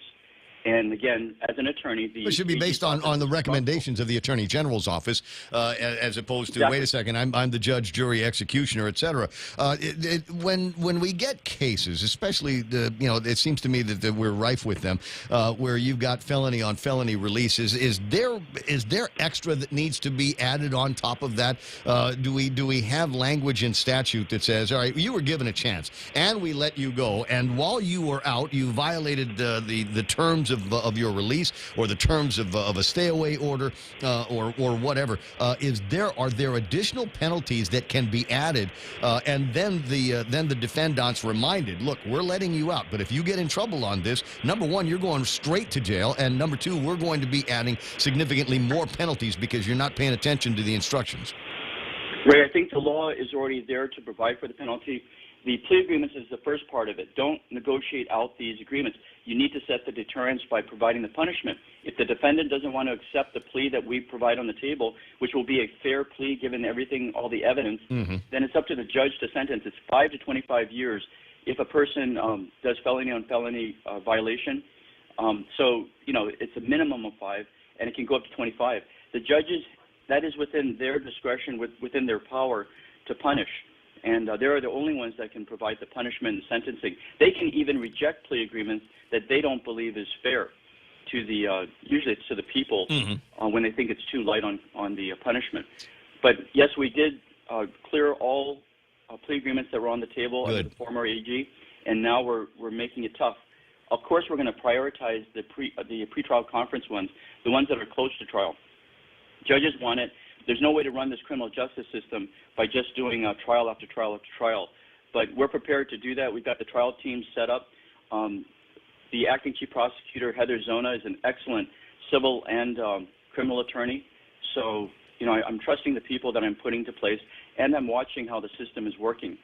And I think that we're going to be able to make a difference. It feels like some of the magistrate reports that I'm reading are a lot more streamlined than in past. 7:52 in the morning. Correct. A couple of other things here. At the rate we're going, I would like to make a prediction that there will be a headline in the Guam Daily Post, top of the fold here, that talks about Doug Moylan urging deportation of certain immigrant criminals. Ray, we've already got a team on that. As of last week, the team was put together.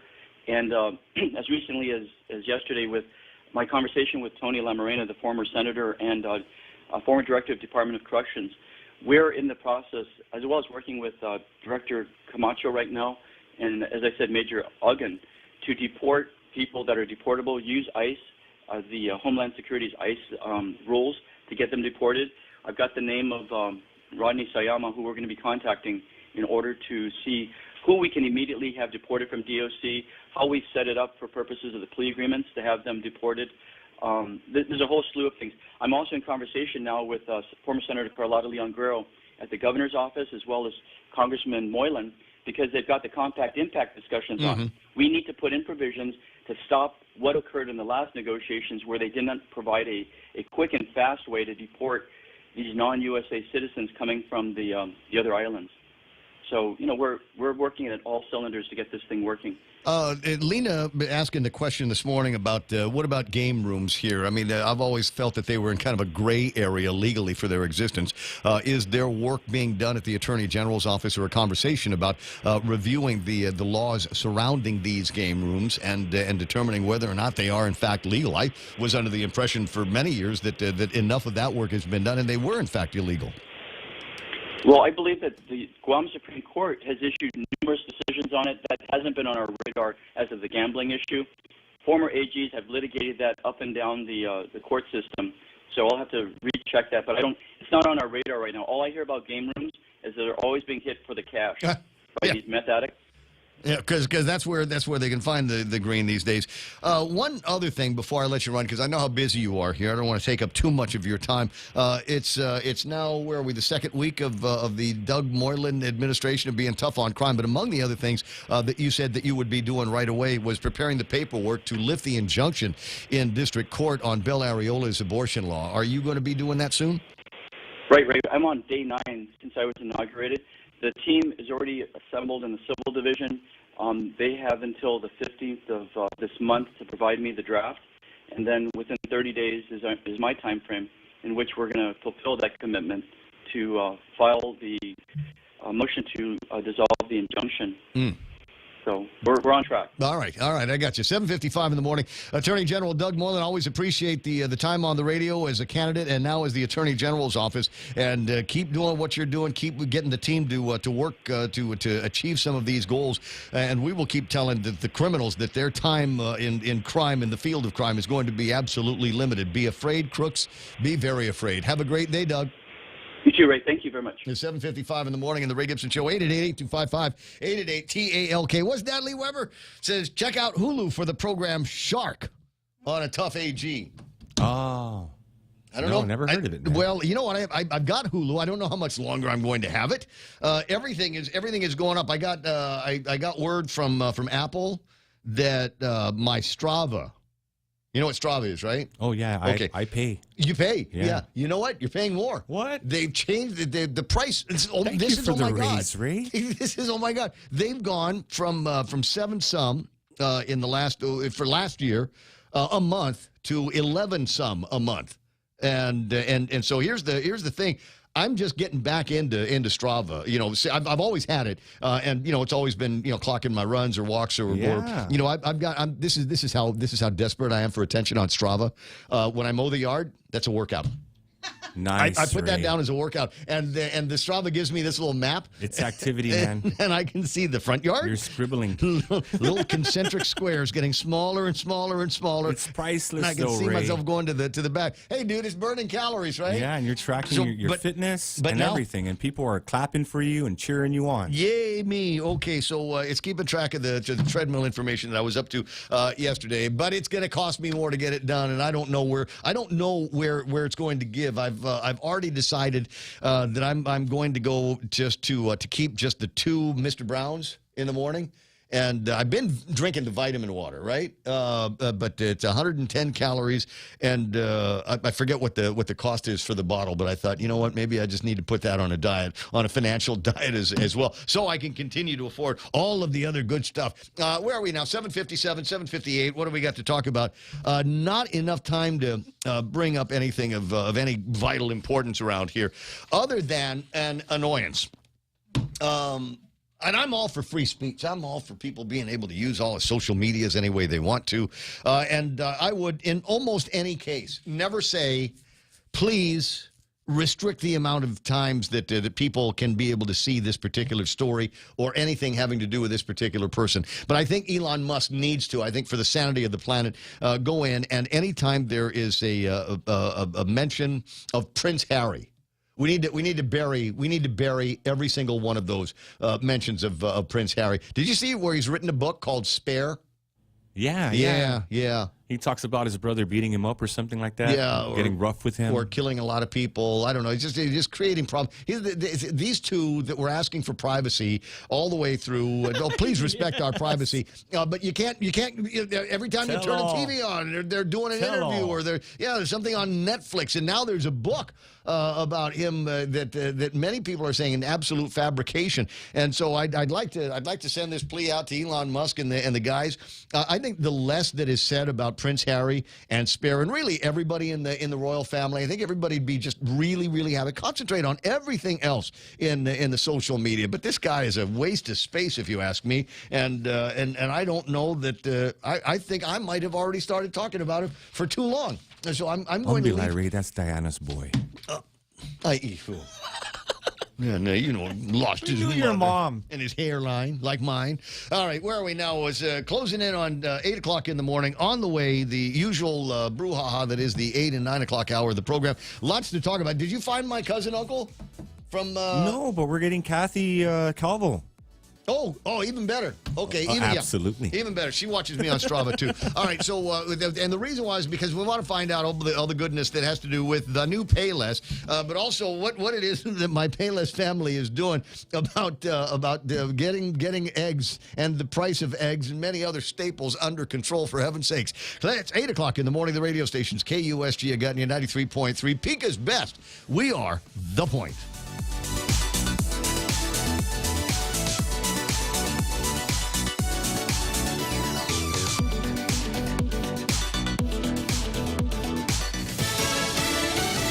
Deadly winter storms in the west. I'm Rich Dennison, Fox News. Californians are dealing with flooding and mudslides as the latest in a series of powerful storms slams the state. An evacuation order is in place for everyone in Montecito, California, on the 5th anniversary of mudslides that killed 23. We're looking at rainfall totals approaching a foot of rain in the foothill and mountain areas. Meteorologist Eric Bolt with the National Weather Service. The storms are now blamed for at least 12 deaths. President Biden has issued an emergency declaration to assist storm response and relief efforts. A Georgia special grand jury investigating former President Trump's attempts to overturn 2020 election results is being dissolved after issuing a final report. The grand jury can't issue an indictment, but prosecutors in the state will decide if there will be any criminal charges against Trump or his allies. Authorities in Brazil vow a strong response to the storming of the nation's seats of power by supporters of the country's former president. The protesters smashed their way through Congress, the Supreme Court and the presidential palace. Their demand that the army restore recently deposed Jair Bolsonaro to power and see his elected replacement, President Lula, sent to jail.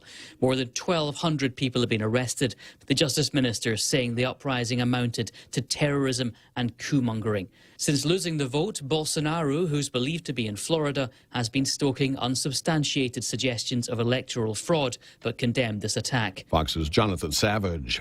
A week after he was resuscitated on the field after suffering a cardiac arrest during a routine tackle, Buffalo Bills safety Damar Hamlin has been discharged from a Cincinnati hospital. Damar Hamlin has been released and returned to Buffalo. Dr. William Knight IV was part of the medical team treating Hamlin. In a tweet, Hamlin said he's currently at a Buffalo, New York hospital to continue his recovery. America's listening to Fox News. JV International Safety Equipment has it all for you. Fall protection, rain gear, traffic signs, speed bumps, custom signs and banners, PPEs, fire extinguishers, plus more. Check them out on Facebook at JV International Safety Equipment Company or visit their website, www.jvisec.com. JV International Safety Equipment, Guam's leader in occupational and environmental safety equipment. Call 688-9524. JV International Safety Equipment, located in Harmon Industrial Park. Guam Regional Medical City is the center of excellence for general and minimally invasive surgeries like colonoscopy, dialysis and vascular access, gallbladder, skin and soft tissue, gastrointestinal tract, hernia repair, spleen, select liver and pancreas diseases, upper endoscopy, and more. Schedule your appointment with GRMC today by calling 671-633-GRMC. That's 671-633-4762. For more information, visit us at grmc.gu. After last week's historic floor fight for Speaker of the House, Republicans are now looking to put a stamp on their new majority with a vote tonight intended to rescind funding for tens of thousands of new IRS agents. That proposal takes aims at a provision of the Democrats' Inflation Reduction Act and is unlikely to advance in the Democrat-led Senate. American Airlines is planning to drop service to at least 3 more cities. American Airlines is blaming shrinking demand for flights and the industry pilot shortage for its decision to end service in Columbus, Georgia, Del Rio, Texas, and Long Beach, California, effective this spring. In a statement, American says it was a difficult decision. It has been flying through regional partners from Columbus, Del Rio, and Long Beach. American says it will proactively reach out to customers scheduled to travel and will offer alternate arrangements. American has dropped 19 cities from its schedule since the beginning of the pandemic.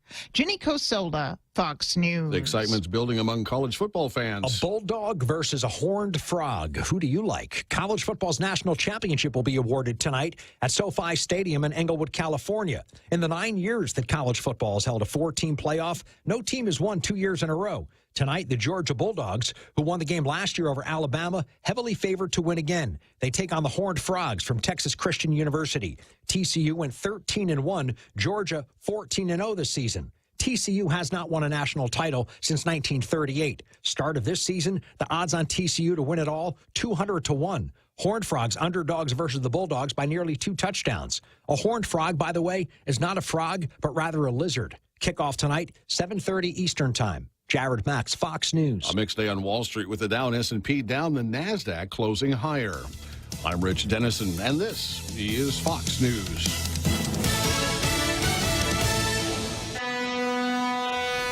Half a day, this is Josh here at APL. Our expertise and extensive network can help you grow your business and reach out to more global markets. As a responsible carrier, APL is also committed to a sustainable future, whether it's protecting the environment or investing our efforts in giving back to the community. Our dedicated teams in Guam, Saipan, and on U.S. mainland are here to support you. Call 588-4651 or visit www.apl.com. For all your real estate needs, call the professionals at Hoffaday Realty. Jody, Saran, Libby, and Lolita, and they'll take care of you on every step of the real estate process. No worries. Just contact Hoffaday Realty at 588-4232 or 588-HOFFA or email them at hoffadayrealty@gmail.com. They're at 426 Challenge San Antonio, Suite 204 in Tamuning. Open Monday through Friday, 10 to 4. Hoffaday Realty for all your real estate needs.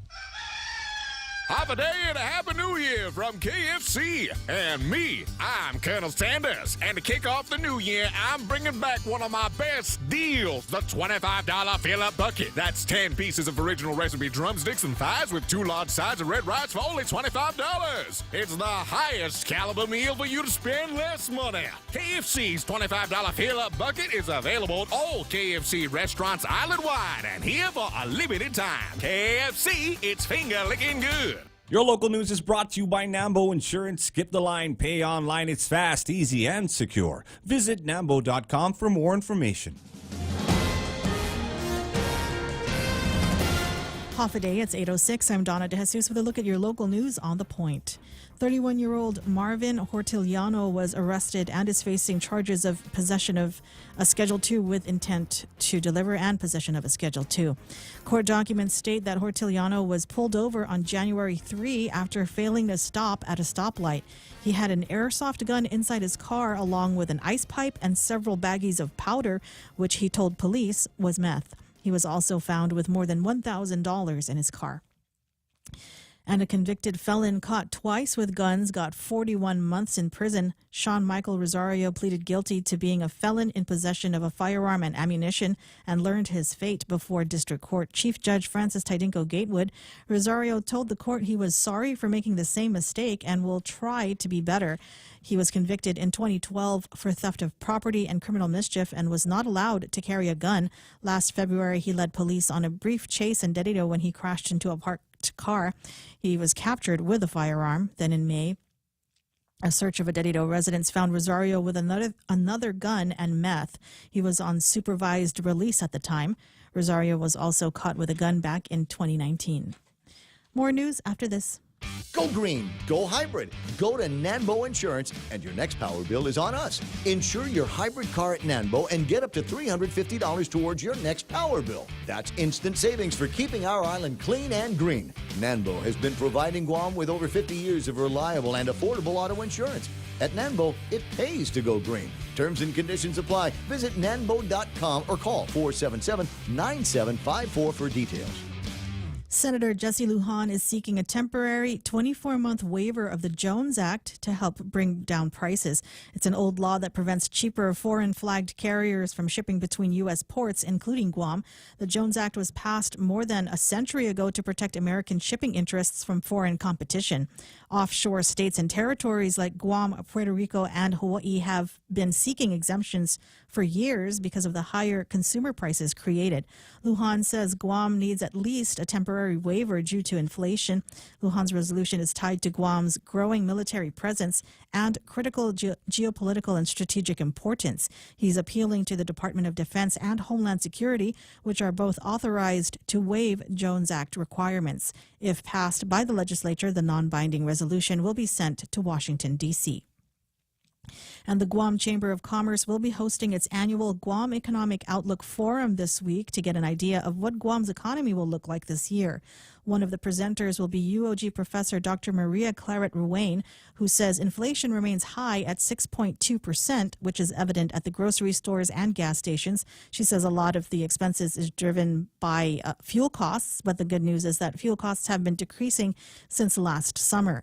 Ruane adds that there is some indication that there is some downward movement in prices. The Chamber's Economic Outlook Forum is scheduled for this Thursday morning at 9 o'clock at the Westin's Somnac Ballroom.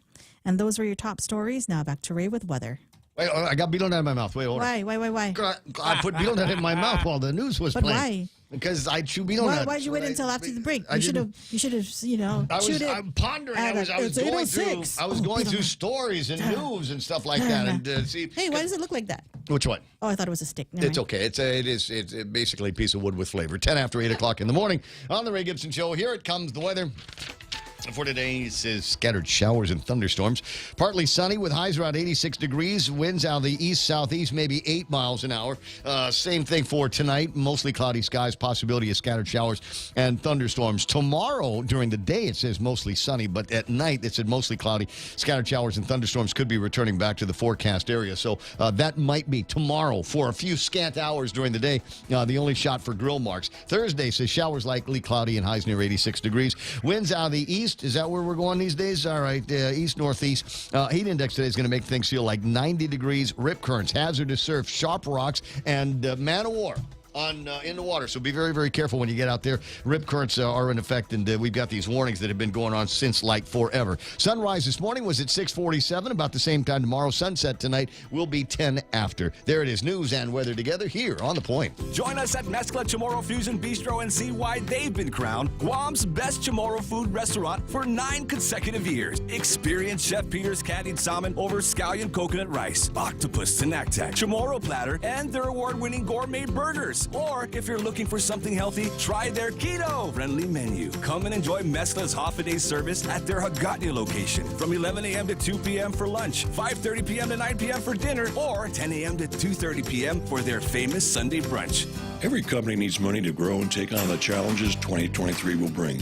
That's why Bank Pacific's commercial loan officers stand ready to help you. We offer several programs tailored to assist companies to get to the next step or perhaps for a startup, including working with SBA or GITA. Now we're banking on the future. Services to choose. Bank Pacific, where others put branches. Bank Pacific. We want to be your partner. Equal opportunity lender. Member FDIC. Credit conditions apply. It's 8:12 in the morning. Portions of the program brought to you by Portuguese Man of War. Yeah, you just want to scoop them up with your hand, don't you? And just scoop them all up and put them in your mouth. You know, some kinds of creatures like this are actually a delicacy in some parts of the world. But I don't know if it's specifically this kind. Kids, don't eat them. I'm just kidding. Now you know you want to try it, right? Okay, Pirates Cove may still have some of these. Donna was asking about some shots that Jeff had sent earlier of the Portuguese Man of War, and that's what these are, have been washing up on that side. So these guys go out there on a daily and try to scoop them up and keep them off the beach and away from your kids. And they're prying hands and I want to touch it with a stick. I want to touch it with a stick and see what happens. Even if they're dead, they can still sting you. 8:13 in the morning on the Ray Gibson Show. Portions brought to you by APL, American President Lines, a global presence with a local home. The Coconut Wireless is back. The Ray Gibson Show. Call now, 888-TALK. That's 888-8255. Well, it seems to me that when we start talking about inflation, I heard the story a second ago. Dr. Claire Rain, who says about 6% inflation. I just I don't know, and I really enjoy her. I like her very much. I think she's a very, very smart woman, and she's put together many reports like this. But every time I hear somebody in the world of finance and economy talk about where the inflation rate, I'm going, it doesn't feel like it's only 6%. It feels like everything has gone up in the very least 15 to 20%. For a lot of customers and a lot of different product categories. And so, unlike gasoline, where, you hear the Trilby Lundberg and the lowest price for gasoline in the nation is wherever, and it'll be like $3 or something a gallon. And in Hawaii, it's $4.75, $4.90 or something. And so everybody is gauged differently. It seems to me like with eggs, that's not the case. Bill Wyndham, Colin Clark saying that at the commissary, a dozen XL eggs, about $6.99 in Georgia, and that's about the same price that we're paying here on Guam in the commissary. A little bit later on, I will go and visit the all-new and improved Micronesia Mall version of the Payless and find out what eggs are going for there. Or I can just ask Kathy Calvo to tell me. Good morning, Kat. Good morning. Hello? Hi, I can hear you. You're coming in live 5x5 on the Ray Gibson Show. And just for the listeners now, before I get to the congratulations for the new and improved Payless thing, what's a dozen big eggs going for at the Payless these days? Well, I could tell you what it went for a few days ago. It was very competitive with everybody at $6.79 for a dozen large, and $6.99 for the extra large, but our recent invoice showed a $30 per case increase. So if you walk in this morning, it has just increased to $7.29 for a large dozen, and $7.49 to an extra large for extra large dozen. Wow. So is this all supply chain avian flu issues? Is that what the big problem is? Are we going to see a companion increase in chicken meat, or have we already? Well, the eggs really have been the most notorious of price increase and erratic. When the price goes down, we correspondingly drop our prices. This has just been totally out of the ordinary. What our supplier is telling us is that this variant or this strain of the virus that's affecting the domestic farms is just extraordinary, and they're unable to. And on top of that, many of the states are passing the cage-free law, so everybody is looking for a new factory to start purchasing from. So this, unfortunately, we have Payless has experienced at least 3 price increases. And one, we bring in a 40-foot container, refrigerated, every other week, 3 times a month. We get a 40-foot container, and unfortunately, our recent price just went up. Now, if you've absolutely positively got to have eggs that come out of a chicken, that's one thing. But there are workarounds, right? I mean, there's like it comes. I forget what the product category is called. It's basically eggs that are already whipped up in a container, and you can use that to make your scrambled eggs or add to your cooking. You have that? Are you seeing major fluctuations in that? That's a manufactured type. I believe that's called egg-free or egg beaters. Egg beaters. We haven't seen the same type of increase, nor have we seen to the same magnitude with whole chickens in general. I believe that might be, it's a different type of chicken that the farms use to produce eggs versus those that are slaughtered for sale. Yeah. So wow.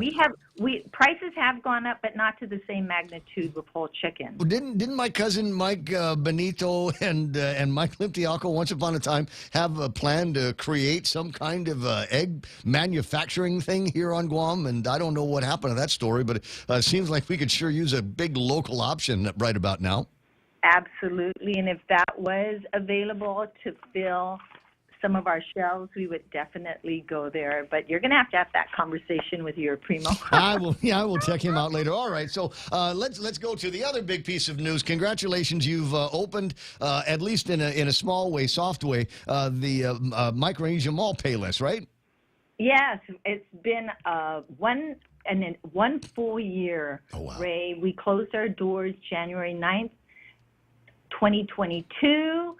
And this was totally unexpected. We were anticipating a 7-month closure, and it ended up being an entire year. But yesterday was a very exciting day. It was a soft opening, and as everyone knows, that's when you try to get all the bugs out of your system. And sure enough, we did have a few glitches initially, but our customers were just overwhelmed. Before around 9:15, we had a crowd that was wrapping around the side of the building. That's not Home Depot. What do you mean? We had a line of people waiting to get into Payless. And that was a soft opening, and our employees were really eager to get back to their home store. They went to other locations in the interim, but it's a beautiful store. We're really excited. We're not quite ready. We've got many of our concessionaires are still putting the finishing touches on their little concessions.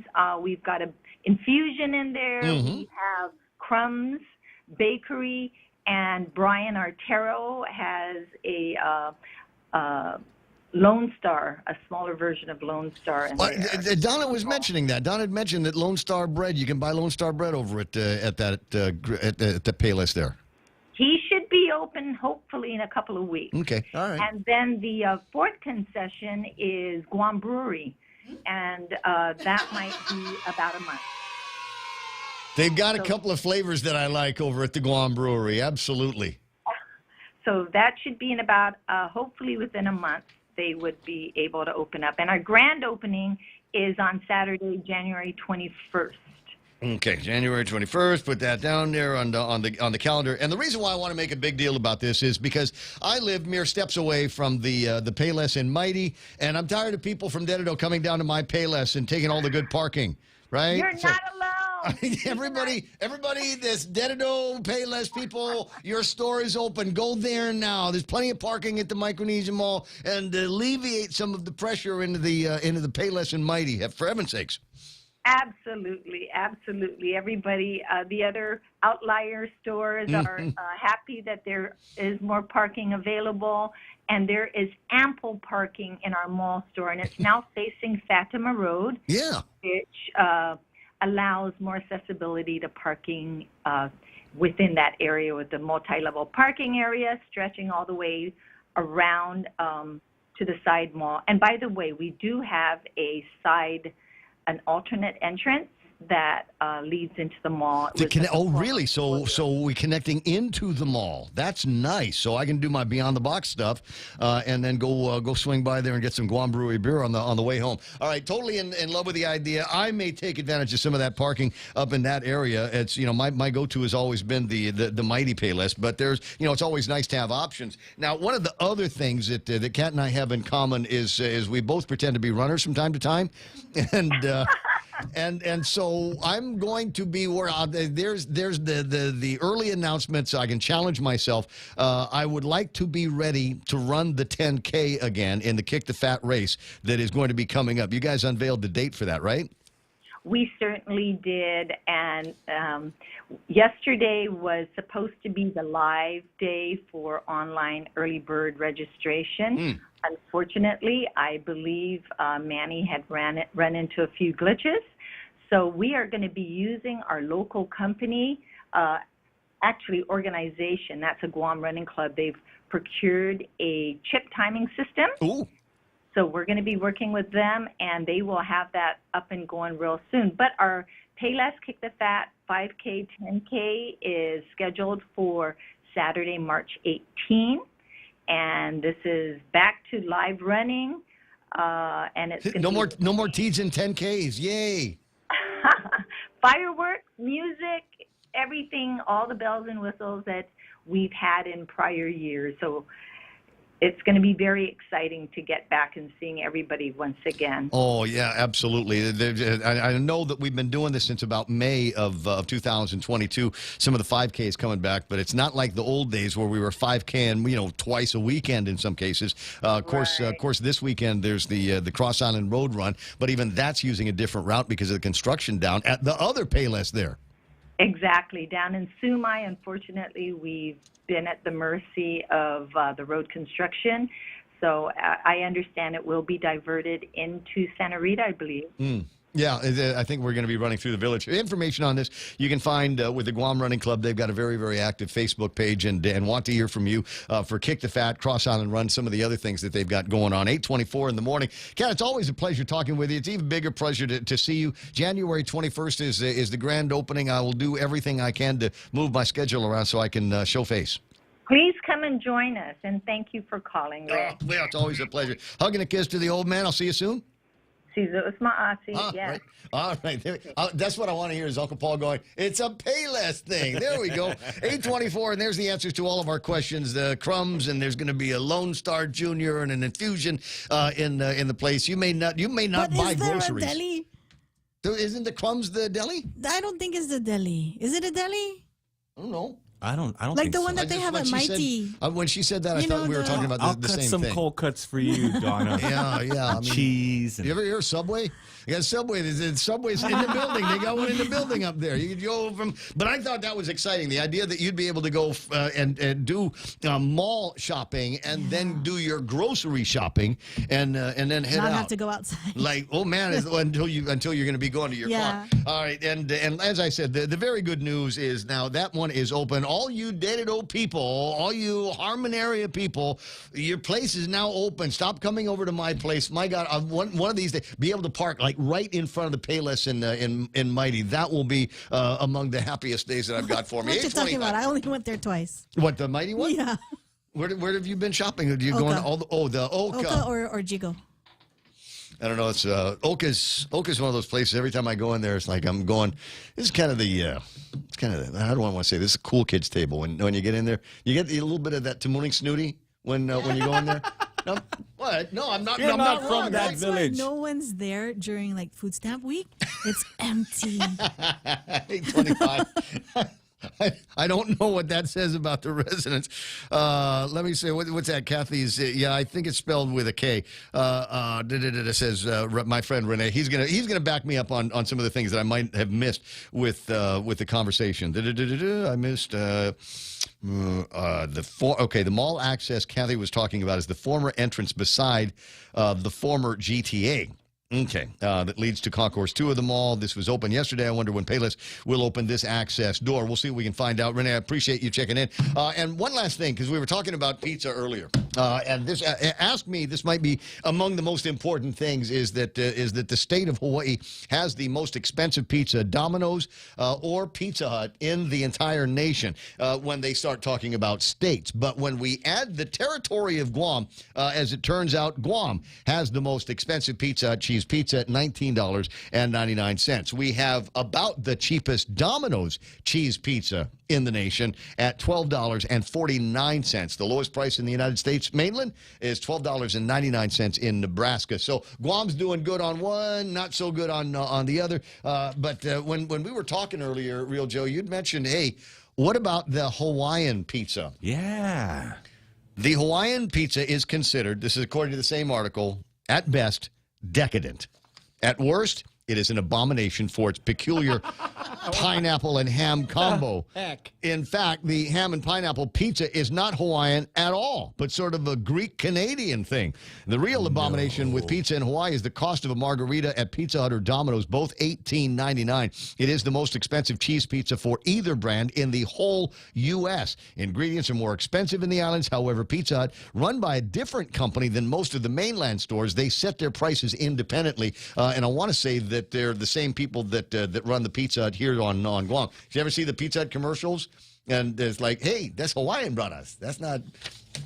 It's not the Guamanian brothers in that pizza is all about ohana, Ray. And ohana means family, and family sticks Yeah. together. But that's the deal. I am a fan of the Hawaiian pizza. I will eat that whenever it is in front of me. I think I'm okay with pineapples and Canadian ham on pizzas. Thin crust, if you don't mind. That's the way I like to do it. And there's a couple of splashes of Tabasco or that Denancy that comes in a little white and red bottle. Oh, my God. So good. It's the bottom of the hour. Donna D has got her last big look at news and headlines right round the corners coming up after these. Family Finance has been serving the people of Guam since 1959, and they will continue to be there for you in the years to come. Whether you're looking to get a personal loan for that summer vacation or paying off those long overdue bills, Family Finance has got you covered. Apply for a personal loan from $1,000 up to $4,100 by calling Family Finance in Hagåtña at 671-475-4545, Upper Tumon 671-647-5626, or in Dededo 671-633-4473. All three stations, all three morning shows. Thanks to all the listeners for Pika's Best, Choice Broadcasting has swept the top three best radio stations. The Point, Boss 104, and Star 101. Top three radio personalities, Kyle Mandapat, Ray Gibson, and Daryl Lizama. Put the power of Pika's Best to work for you. If you're an advertiser, call 671-888-7346 for information, rates, and packages. And let us get your message out to Pika's Best listeners with Pika's Best Broadcasters. And thanks for listening to Pika's Best.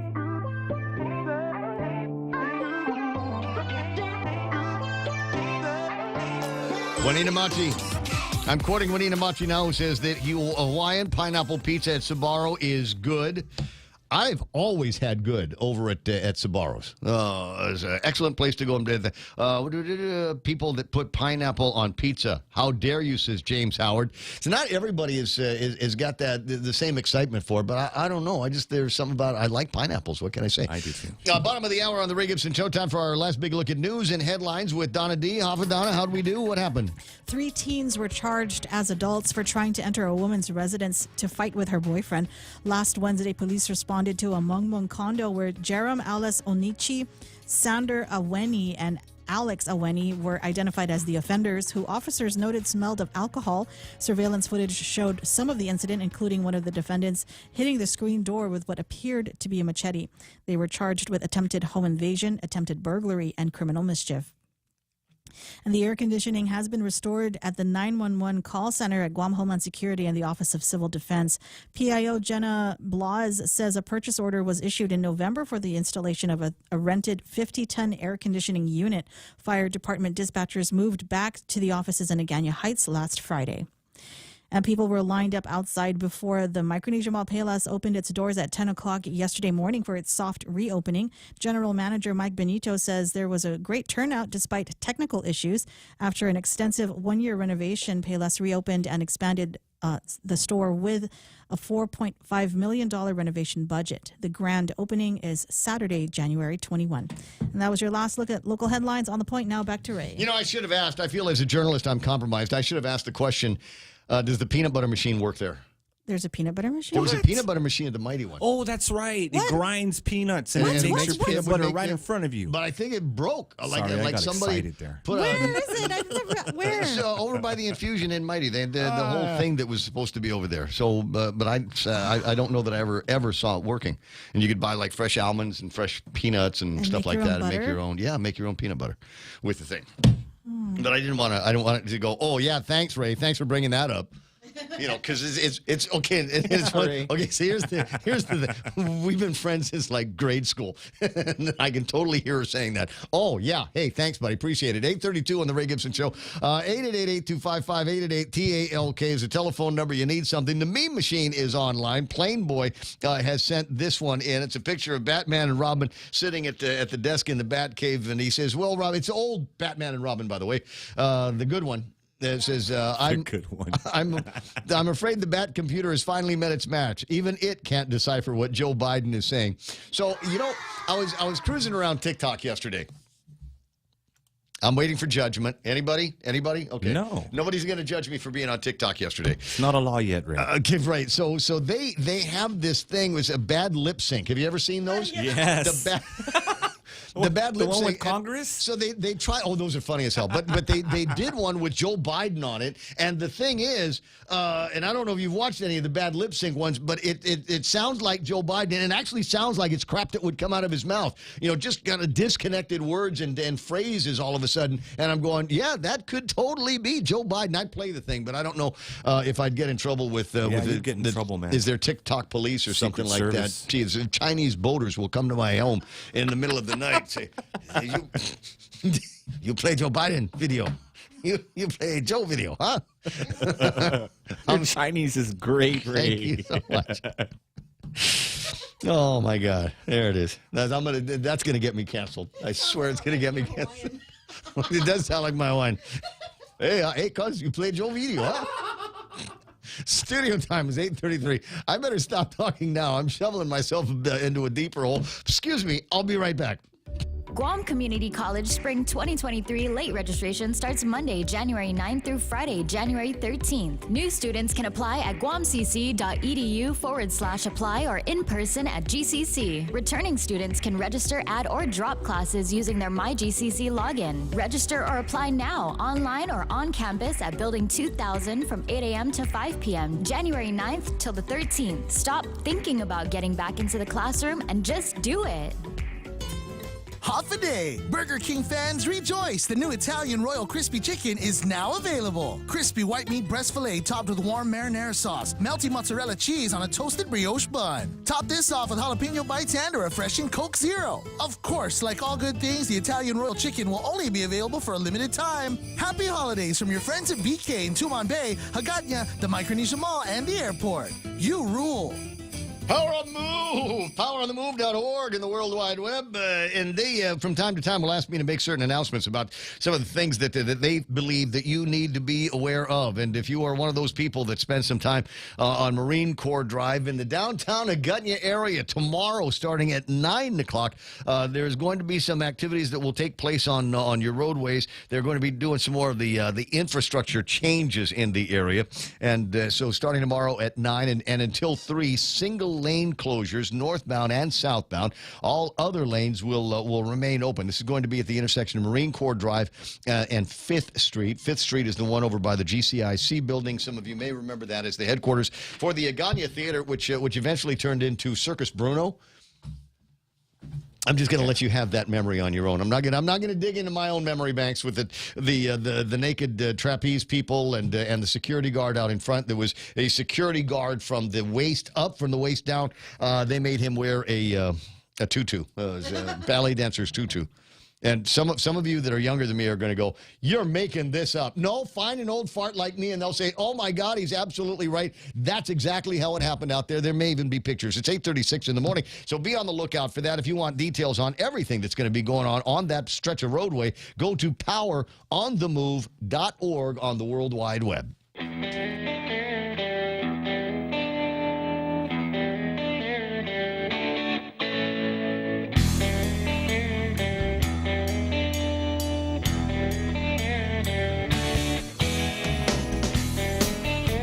So Donna sticks her head in at the last minute and says, as she's running out the door, you forgot to do birthdays.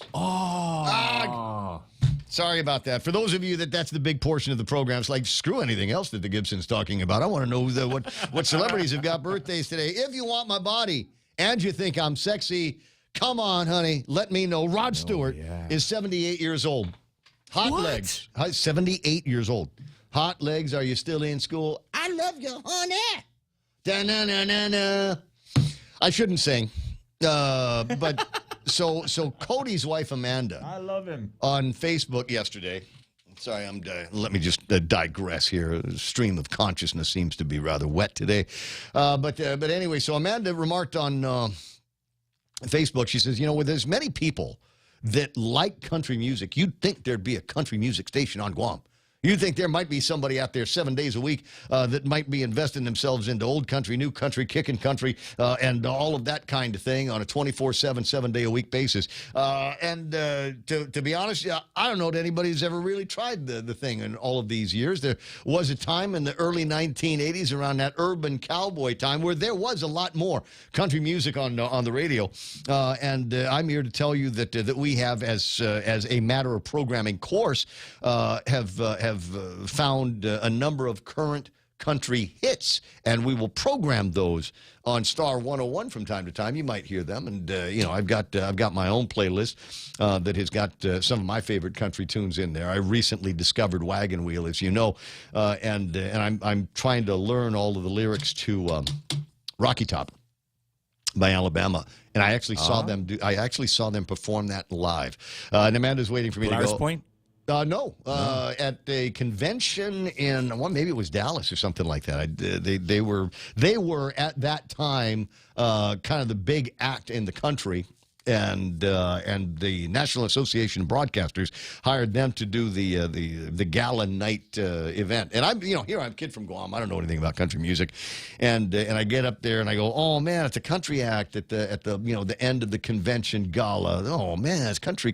And it occurred to me though, as they started singing songs, that I knew every single one of them. I knew them all because they'd all been hits on Top 40 radio, which is where I came from. And I thought, okay, this isn't so bad. And I was literally on the table before the night was done with a bunch of my other drunk broadcast friends. But anyway, I've digressed far enough. Amanda, I'm learning the words to Old Rocky Top, and I might sing it on the radio for you one of these days. Rod Stewart, again, 78 years old, former boxer and contraption salesman George Foreman is 74 years old. The Foreman Grill, right? Who's got one? Somebody out there listening has got a Foreman Grill that still works. Cool, because it cooks the food on both sides. All that fat. Right? Because it drained had the thing. It drains all the way down into it. Yeah. I think that's just the science. And this is back in the day. You're paying for television, and what are you watching? You're watching these infomercials all the time. They were the best. Popeil. The Popeil, you remember the oven that the guy Popeil had? Yes. I watched that him guy's do a that great all guy. the time. Oh, yeah, he Great passed away a few years ago. But yeah, one of the guys is just late night television commercial king, and I'm happy to tell you that I grew up on all of that stuff, and I would watch that all the time just to see what the guy was selling. I mean, I remember when the Popeil Pocket Fisherman. You remember that? I do. That was it. That was a staple. Somewhere out there in YouTube land, there might be some videos that have that. 888-8255-888-TALK. What's that? I recall KUAM used to play country music in a certain time of the day. I think K-Stereo. Don't they still have the Saturday night thing? Yeah, Saturday nights. Okay. And that's as much plug-in as I'm going to do for the other radio stations in here. Another musician is celebrating a birthday. Actually, singer in this case, Pat Benatar, is 70 years old. Wow. Right? Yeah. Pat Benatar, remember? Hit me with your best shot. Oh, right? Was that it? Was that her biggest one? God, she did a John Cougar Mellencamp song. It was a John Cougar song. But the Heat of the Night album was played on my stereo, on my turntable, and I had the cassette for the car that I put in the 8-track adapter, the Mona. Sorry, I'm going back in time, ladies Love and is a gentlemen. Battlefield? That was, I want to say that was 83, 84 when that one came out. A lot of great songs on that album as well. And she is now all of these years older, but she was classically trained. She had a classically trained voice, and she could do opera, but found rock and roll. Renee Rapp, who you don't know unless you've watched the television show The Sex Lives of College Girls or the movie The Sex Lives of College Girls, and as a father of a daughter that's going into college, the less I know about that kind of thing, the better. She's 23 years old. She's also a singer. I think she's won a couple of Grammys for doing some songs. At least I checked because I wanted to see, well, Renee Rapp, Sex Lives of College Girls, must be hot looking. And I checked, but it was, I'll leave that to somebody else. What's that, Amanda? I mean, she's just watching the show, and I'm looking to see if there's any comment.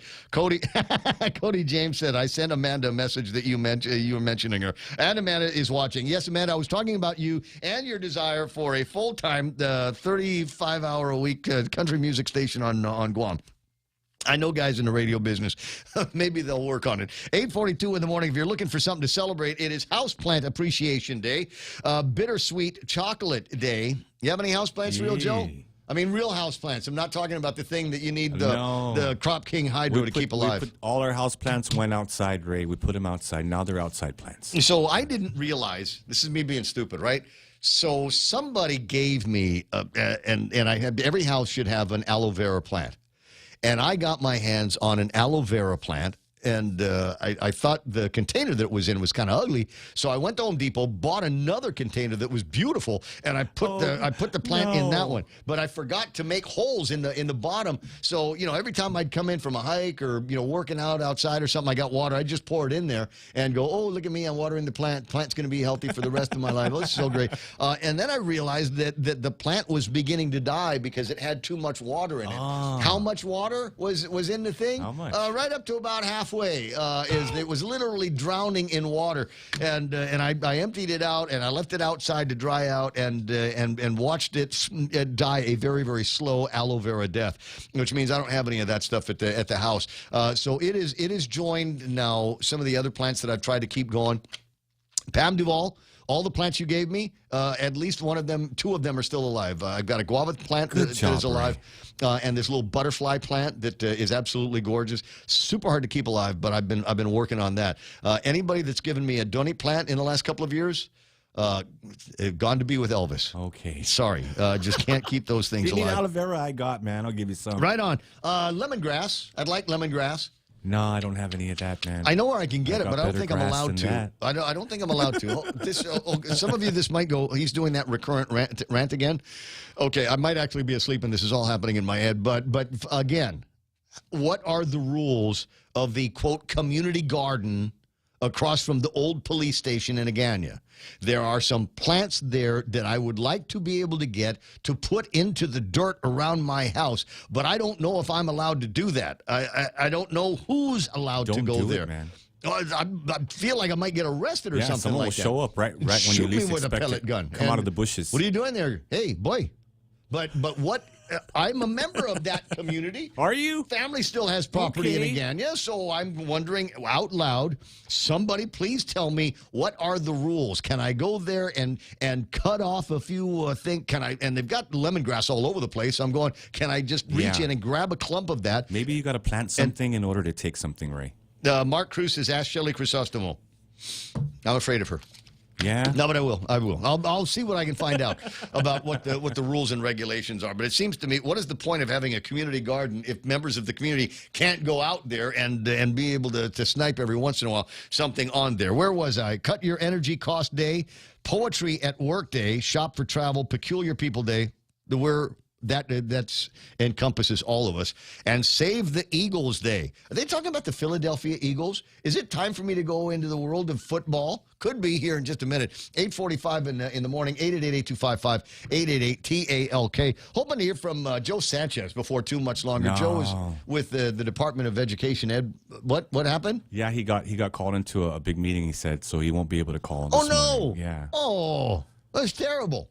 Because the reason I want to talk to him, there's a story in a newspaper about how some numbers might be improving for the kids. I don't know that any of the numbers are going to be as good to the degree that they were good before COVID-19. We know that there have been a lot of challenges in virtually anywhere where there are schools, including another challenge across the country is the population of students in public schools, believe it or not, is dwindling. More on that, I suppose, if I get motivated. All right, then since we're not going to hear from him, then I will go into the world of football. Congratulations to the Packers. Oh, no, you lost yesterday. Congratulations to the Lions. Is that what happened? Lions 20, Packers 16. Ooh, I'm so glad I didn't send that note to Tom Shea. How embarrassing would that have been? And we're all done now with the regular season. We are going into everything playoff here, and we start with the wild cards.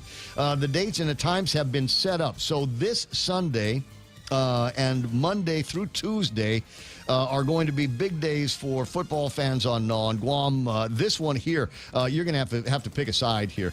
Sunday the 15th, 7:30 in the morning, it will be the Seattle Seahawks against the San Francisco 49ers. And if you ask me, those are two of the most beloved teams here on Guam. Everybody knows somebody that is a Seahawks fan. Everybody knows somebody that is a 49ers fan. And we'll find out who's going to be the winner of that here in just a little bit. On Sunday the 15th at 11, it'll be the Chargers against the Jaguars. Let me see here, Monday, we got 3 games on Monday. Dolphins, Bills, Giants and the Vikings, the Ravens and the Bengals, and then on Tuesday, January the 17th, it's the Cowboys against the Buccaneers. People love the Cowboys out here as well, right? I mean, is that like the third place? Oh, I have friends, my relatives are in Texas. There's a few.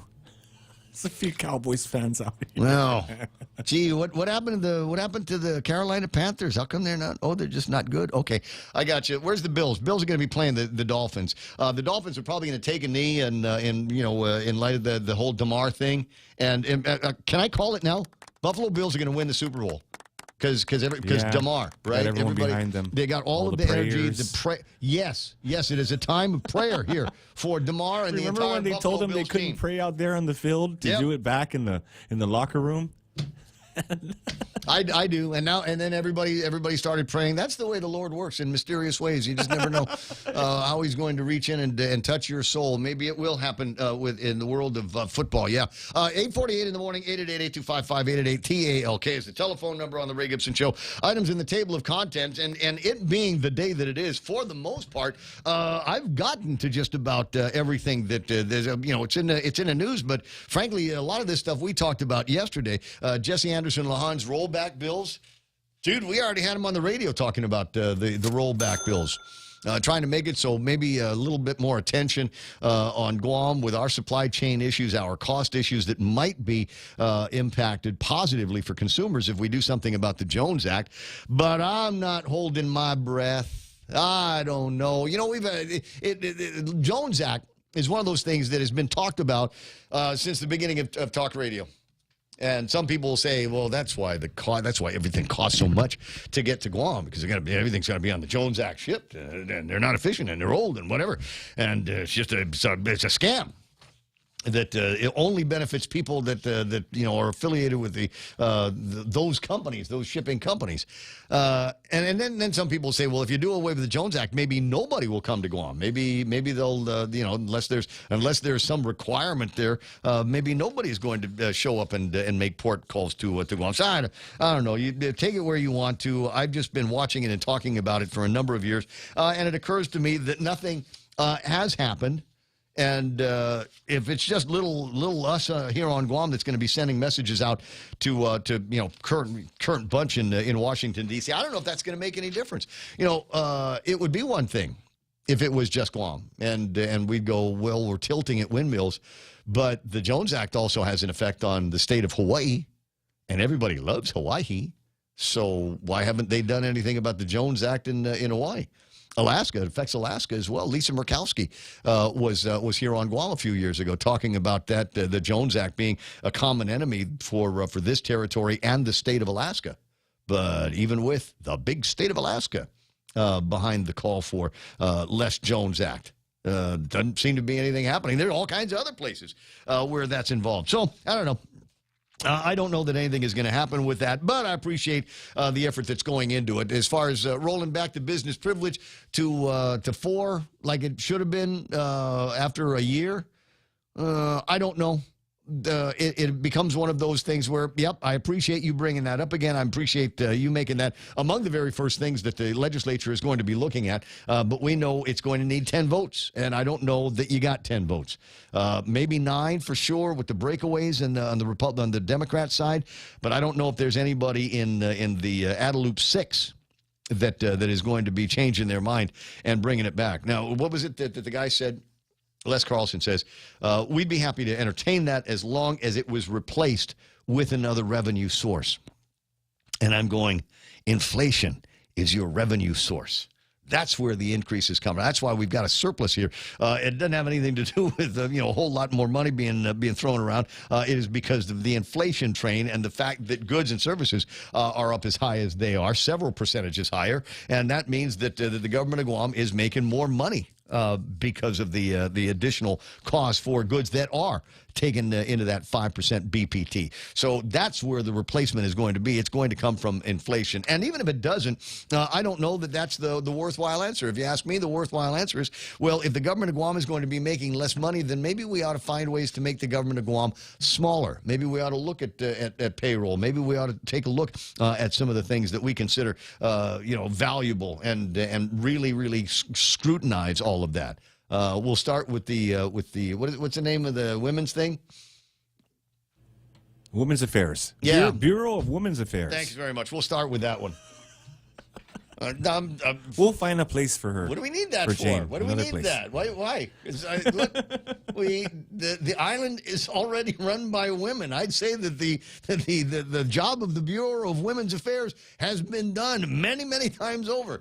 So maybe there's other things that we ought to take a look at, and let the Attorney General's office.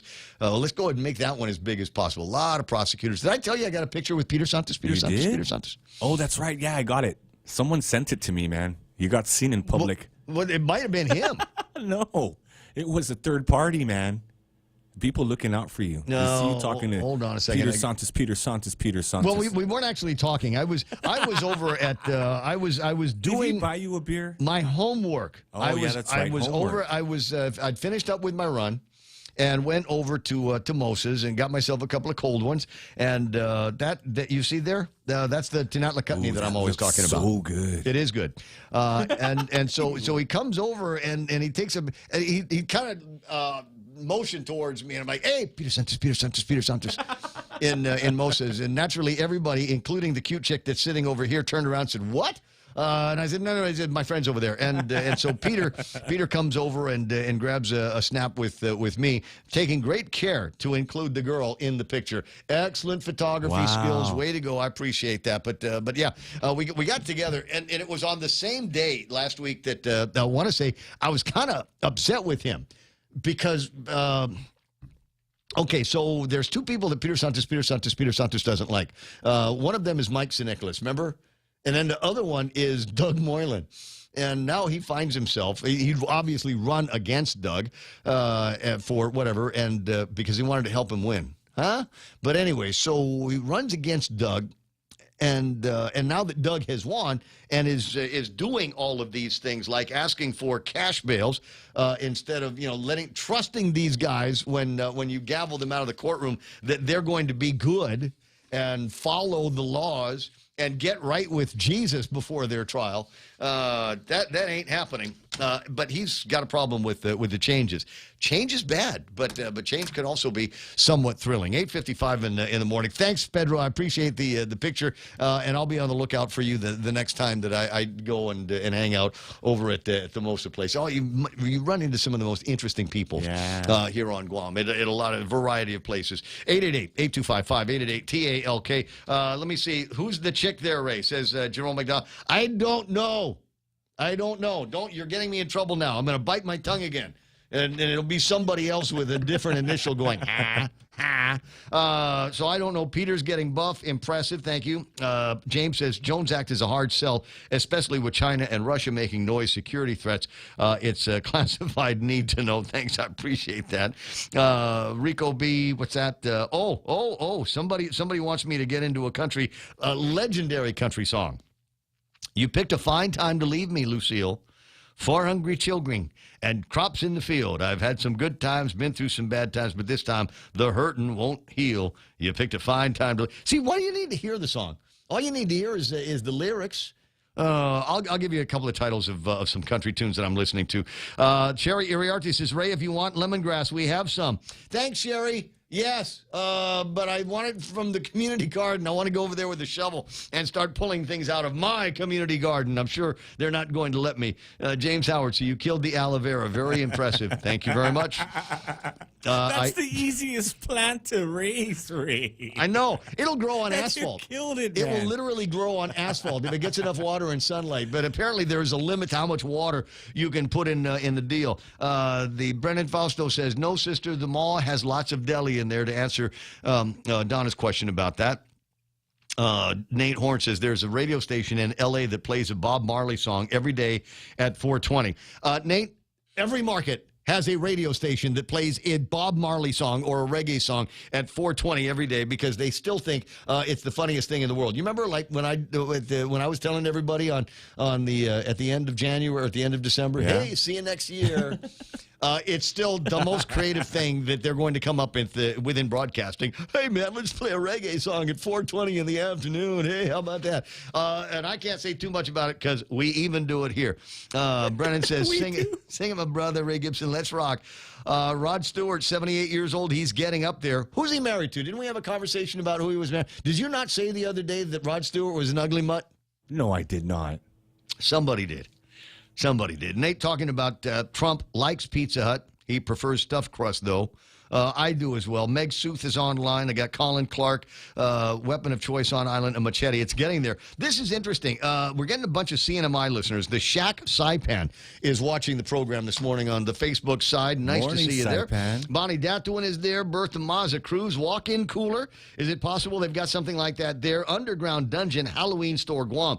Online, Joy Boy and Nadine Cruz. Good to see Schnell Rai checking into the program. Hi, Valerie Carbolito. Good to see you there. Carlene Harker saying good morning to everybody. Colin says, Tzada is so expensive nowadays. Absolutely. What was she saying? That the new invoices are going to be pushing the price for extra large eggs to over $7 over at the Payless. Almost $8, Ray. Almost $8. That's right.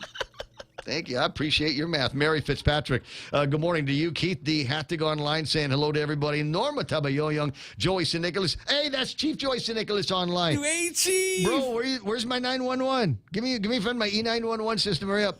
Tadnick on that project. You know, you guys have been working on that project since Lou was inaugurated. The first time. Oh, yeah. Let's go. Army Lynn is there. Roseanne Lastimosa. Afade. I'm not supposed to say that name. James Bondo.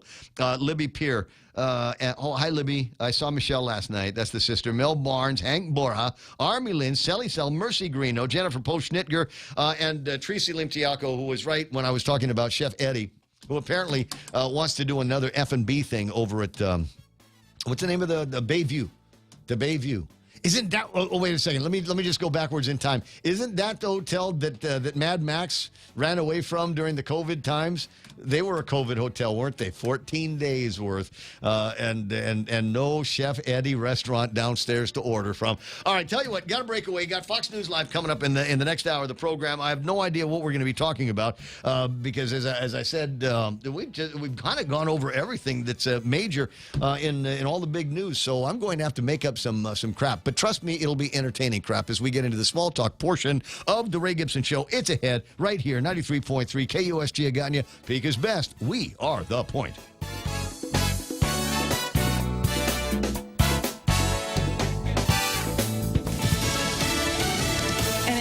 Community evacuated. I'm Lisa Lacera, Fox News. Residents of Montecito, California and Santa Barbara County ordered from their homes, which are threatened by another round of heavy rainfall. Reps for the Montecito Fire Department say the area has had 8 inches of rain in 12 hours. The order affecting roughly 10,000 residents comes 5 years after a mudslide killed 23 people and destroyed more than 100 homes in the area. Tens of thousands also evacuated in Santa Cruz County, which is on the coast south of San Francisco because of overflowing waterways. Most of California under a flash flood watch. The storm, the latest of several deadly atmospheric rivers to hit the state, bringing downpours, high wind, and causing power outages and road closures. Fox's Kristen Goodwin. The police chief of Newport News, Virginia, says a 6-year-old boy fired the handgun that wounded a first-grade teacher Friday while she was teaching class, adding there was no struggle over the gun. The teacher is in stable condition.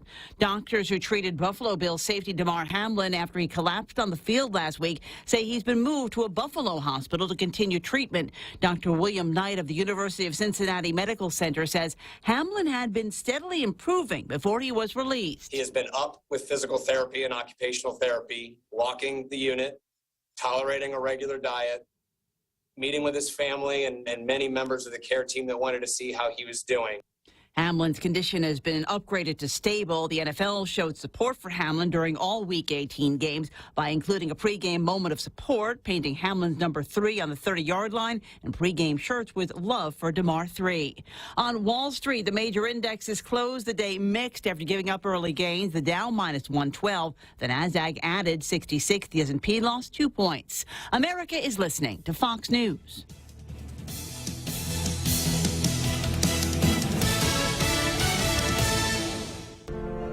Is your business ready for digital transformation? The latest Wi-Fi technology is here, and it's Docomo Pacific's WorkPass, powered by Plume.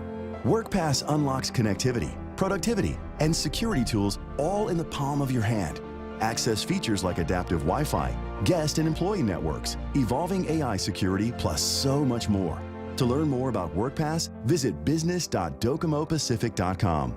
Docomo Pacific Business. Work better together. Guam Regional Medical City is the center of excellence for general and minimally invasive surgeries like colonoscopy, dialysis and vascular access, gallbladder, skin and soft tissue, gastrointestinal tract, hernia repair, spleen, select liver and pancreas diseases, upper endoscopy, and more. Schedule your appointment with GRMC today by calling 671-633-GRMC. That's 671-633-4762. For more information, visit us at grmc.gu.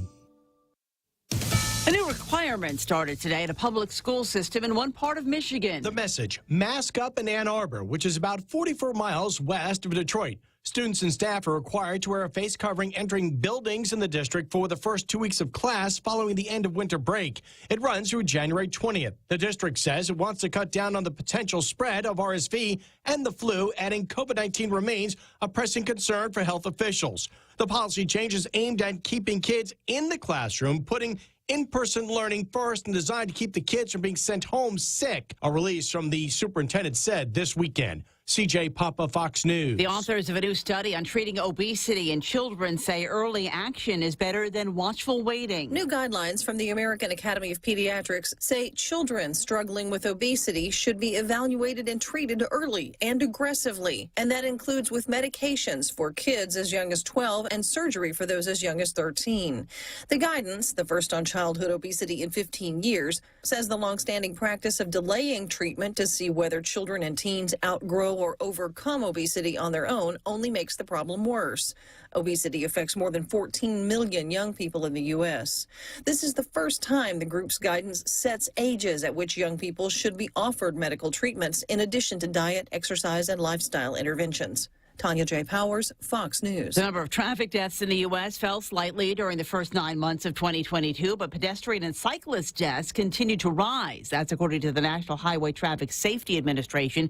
In an effort to reduce the deaths, the federal government is sending $5 billion in aid to cities and localities to slow vehicles, carve out bike paths, and nudge commuters to public transit.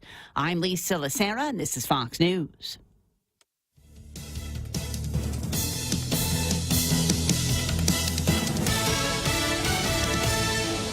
Every company needs money to grow and take on the challenges 2023 will bring. That's why Bank Pacific's commercial loan officers stand ready to help you. We offer several programs tailored to assist companies to get to the next step or perhaps for a startup, including working with SBA or GITA. Now we're banking on the future. Services to choose. Bank Pacific, where others put branches. Bank Pacific. They want to be your partner. Equal Opportunity Lender. Member FDIC. Credit conditions apply. Happy holidays, Guam. From now through January 13th, the Guam Visitors Bureau is giving you a chance to win $150 in cash just by sharing your Christmas spirit. Each week, GVB will announce the theme of the week, so take your best photo or video and upload to visitguam.com/Instaguam to enter for a chance to win $150 in cash. Winners will be announced every Friday. Brought to you by GVB, making Guam a better place to celebrate the season of giving. Your crack is showing. My what? Look at all those cracks on your phone screen. Dude, you need a new phone. Tell me something I don't know. Well, then you need to check out GTA's trade-in deal. Trade in your old phone and get up to $800 in credit towards a new phone. That's enough to get a new iPhone 14. Please hurry, because I am tired of looking at your crack. For a limited time, get up to $800 towards your new smartphone with eligible trade-in and unlimited plan. Visit GTA retail stores or GTA.net for details. Terms and conditions apply. GTA, we start with you. Okay, I got it. 6 after 9 o'clock in the morning. Ray Gibson Show brought to you by APL, American President Lines, a global presence with a local home. Also being brought to you by my friends over at Wendy's. What are they working on over at the Wendy's? They're always working on something new. The mozzarella chicken sandwich. And you're going, ooh, chicken sandwich. But I like hamburgers over at Wendy's. All right, try this out. They've got a mozzarella cheeseburger, crispy chicken filet or juicy beef, topped with a slice of Asiago cheese, crunchy, gooey fried mozzarella, and savory marinara sauce. Then they spread it on the crown of a new toasted garlic nut bun. You can even upgrade your combo with the new garlic top fries seasoned with garlic herb sauce. Don't miss out. Head over to Wendy's today. Real Talk Radio is back. Welcome to The Point, Guam's FM News Talk Superstation.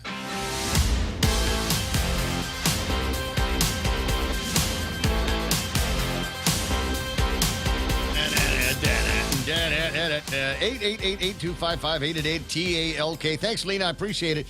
We were earlier talking about the possibilities. They're doing the work here tomorrow in the Agana area over by the GCIC building. They're going to be doing some light fixture work, or I don't know. There's no medians there, but they need to get some infrastructure work done to make it easier and safer for them to move these big loads, these massive loads, wide loads. When I say wide load, who at the legislature do you think of? All right, stop. You know what? One of these days I'm going to ask that question out loud, and somebody will answer out loud and go, wait, sorry about that. But anyway, so this is over. I got a picture of the port. It's a sunrise over at Cabras from the Herodot, Carl Meyer online here this morning. Carl, I would send this into the Guam Visitors Bureau and see if you can win $150 from those guys. It's a beautiful sunrise picture, and that's the theme that they're going through these days. What are you looking for? Oh, someone make a stinky out there? I always smell something, man. I got to look over there. I just wonder. You know, it might be a phantom. It might be phantom It smell. could be food. I don't know. Could be food. I don't know. Could be fart. That's the danger that you've got to take every day. Is I don't know. Man. I don't know what it is. You know, I think that if I had COVID and affected my my nasal area here, whatever it is, that's gone because I'm smelling everything these days. In the house, in the car. I had the scare of my life the last week. I was driving in the car and I swore I could smell carbon monoxide. You know that smell like you're huffing a tailpipe of a car. Yep. An old You're car. about to die. Yeah, and I was, and so it was. I couldn't get away from it, and I thought, oh my God, am I having a problem with the exhaust system in the car? Am I getting this CO2 and carbon monoxide in the cab of the car? Maybe I should pull over, roll all the windows down, or something like that. And pull that hose out of the muffler. As it turns out, it was the car in front of me. Yeah, right? Yeah. It's putting out some bad emissions. Exactly. And then I was like, okay, well, this makes me very happy because it means I'm not going to die. And it's happened before, Joe. People have died from busted tailpipe or something like that, leaking the emissions into the car. And an entire family of people pulled over, fell asleep, and died once upon a time. Some of you might remember that. 9 after 9 o'clock in the morning. 888-8255-888-TALK. I give you the phone number a lot by way of encouraging you maybe to come up with a thought or two and get involved in the conversations. There's quite a lot to talk about. There's all of the things that are working over at the legislature, although I don't want to give them too many kudos at this time. Because I went to the legislature's website this morning at 6 o'clock, and you know what I was looking for? What? Real Joe? I was looking for a whole hell of a lot of other bills that would be introduced. How many times we talk to these guys, or they get interviewed on one of the TV stations? All right, what's the first thing that you're going to do after you're inaugurated? What's the first bill that you're going to introduce? And they always say, well, on day number one, I'm going to make it illegal to kill stingrays. Yeah. Except the one that killed Steve Irwin. That one's got to die. But it does, doesn't it? Didn't somebody run on that platform? Isn't that somebody's platform? I don't know, man. Anyway, and I'm going there this morning, and I'm thinking, okay, man, everybody's gone to work. They've got a new staff. They got people around there, and I'm just going to be amazed at the number of bills that are introduced so far. And so far, as of 6 o'clock this morning, the number of bills that have been introduced into the 37th Guam legislature is the same as it was yesterday. There are 4. There are only 4. Now, some of you will say, what? Those lazy jack bums got to get to work. What's going on? We elected you, and we had to wait out the whole speaker We're busy thing. in Saipan right now. Get your lazy butts to work here, you senators. On the other hand, you might be me and say, no, actually, the fewer measures that are introduced, the fewer bills that become law, the better. I think that's the way we ought to go. And did you see where the Youth Congress was back in action yesterday? Oh, no, baby steps. Oh, they're so cute. 911-888-8255. So there it is. And hey, look who's back. Bob Kelly, are you calling from Guam or are you calling from CES? Robert? Did I press the button? Wow. Are you there? Mr. Kelly? Yeah. He was there. King of technology. Right there. King telecommunications guru is Bob Kelly. Try back. I know what's going on. He's on the other end of this going, can you hear me? Can you hear me? How about now? Can you hear me? Wait, I'm outside. I went outside. Can you hear me now? Robert, if you can hear me, 671-888-8255. Love to. He usually goes to the CES, the Consumer Electronics Show, and will call in from time to time with incredible gizmos that he has seen there. And maybe the flying car is one of them. I'm serious. If you start looking around, and just today, I'm starting to see a lot of information floating around the internet. There's a lot of chatter in the wire, if you will, about flying automobiles. Some similar in concept and form as a UAV, just bigger. And you can do a lot more now, because you think about the quality and kind of computing that you'd need to be able to balance the 4 rotors in one of these UAVs. Now, finally, it comes down to a function of lift. I mean, how much energy can these things displace so that you can actually get some height? And it's also possible that they might fly under the legal definition of an airplane. Oh, yeah, airspace. Of a flying machine, so you wouldn't necessarily need to get a license in order to work with one of these things. 9:13 in the morning, we'll find out. He's back on the line. Bob Kelly, good morning. Good morning. Can you hear me now? I hear you now. Does this sound like a long-distance call? Are you not at CES? No, I'm not at CES. I haven't been to CES in probably 12 or 13 years. Oh, why do I think that it's been more recent than that? The numbers and dates and things like that run together in my head. So what have you been up to? Well, I mean, I am leaving this week to go to a conference on some technical issues and standards for NG 911. That's not going to help us much in Guam, but wherever else I can provide consulting to who are interested in it, it will be helpful. But it's the same guys that you're going to be talking to that have sold their gear to the fire department, right? Well, I see them. They may have some people at this conference. I don't know. Actually, I have. It's in it's in Clearwater. I go into Tampa Airport, and it's a 5-day NENA conference, and but the fire department has contracted it out. And the company they've contracted to, Taito, is using Docomo for part of it. And we'll just see how it goes. It's going to happen when it happens. Right. And as I said before, this is one of the very, very old purchases tied to the Leon Guerrero administration. You'll recall the great brouhaha and the drama that took place when B.J. Cruz did an audit of funds that were supposed to be part of an E911 account. And as it turned out, there wasn't any money there. The governor at the time transferred money out of that into some other operational issues. If you recall, One reason that I am as unpopular as I am with our local fire department and people involved in emergency communications is I'm the one who was doing a lot of that reporting to the FCC, which was a violation of federal regulations. Right. And even there was even a member of the commission. You would think I would get a Citizen of the Year for doing something that honorable, but it didn't work that way. No. It's politically incorrect statements that you were making. But even one of the Federal Communications Commissioners was. I remember interviewing him in the conversation. I set up that interview with him for you. And he was just absolutely incensed that something like that could even happen.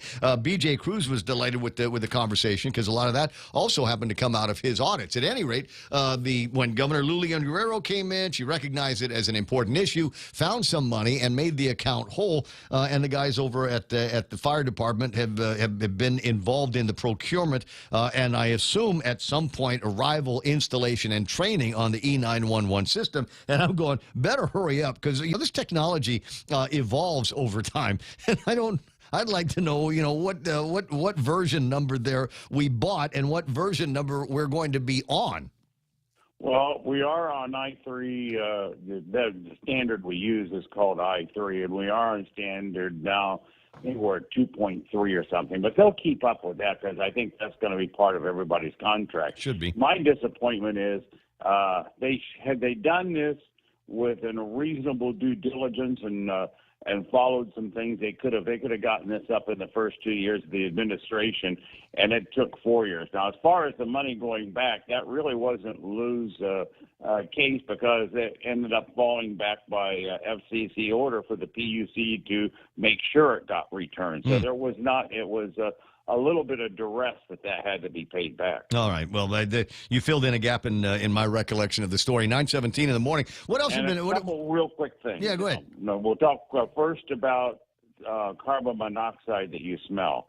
You cannot smell more carbon monoxide. That's why it's so deadly, as you will just die with no odor. Well, what was the odor that I was smelling then? Is just exhaust? Smelling maybe some of the remaining hydrocarbons that are in there, for the stuff out of the gasoline burning or some of the residual products, but you will not smell carbon monoxide. I got you. Totally odorless. I got you. The people remembering details of the poor family that passed away in that incident out in Harmon years ago. 9:17. That's why it's so important to have carbon monoxide detectors in your house because that to me is as important to have as a smoke alarm.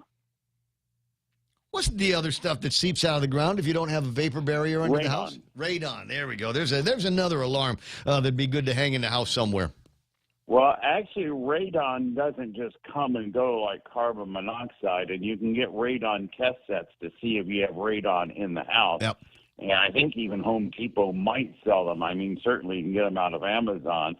And if there is a concern or you're in a location where that's a problem, that could be done.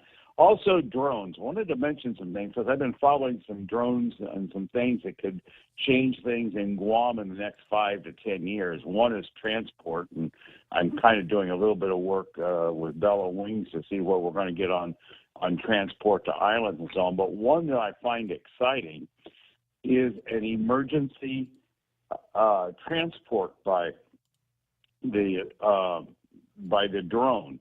Right now, running a helicopter with a helicopter crew is very expensive to be able to go pick somebody up. But we're going to be getting to the point where they can have a drone that is actually operated by a licensed ground pilot who can go through from point A to point B if there's an accident or if there is an emergency, land there with the emergency medical tech in. They stabilize the patient. They put them on the drone. The one they're testing a little bit to wanting to use only can carry one person. It can't carry the medical technician back, but they put the patient then into the drone, picks it up, and goes over to the hospital, gets there in like 5-10 minutes, even from the south. And even though you don't have the medical tech on, he's stabilized before the trip, and that gets the patient into the emergency room so much faster that it's worthwhile rather than having them on a 30 or 40-minute trip in an ambulance with a technician in there. I just see now that's vision. What Bob is talking about is a kind of life-saving. Let's use science and for positive things.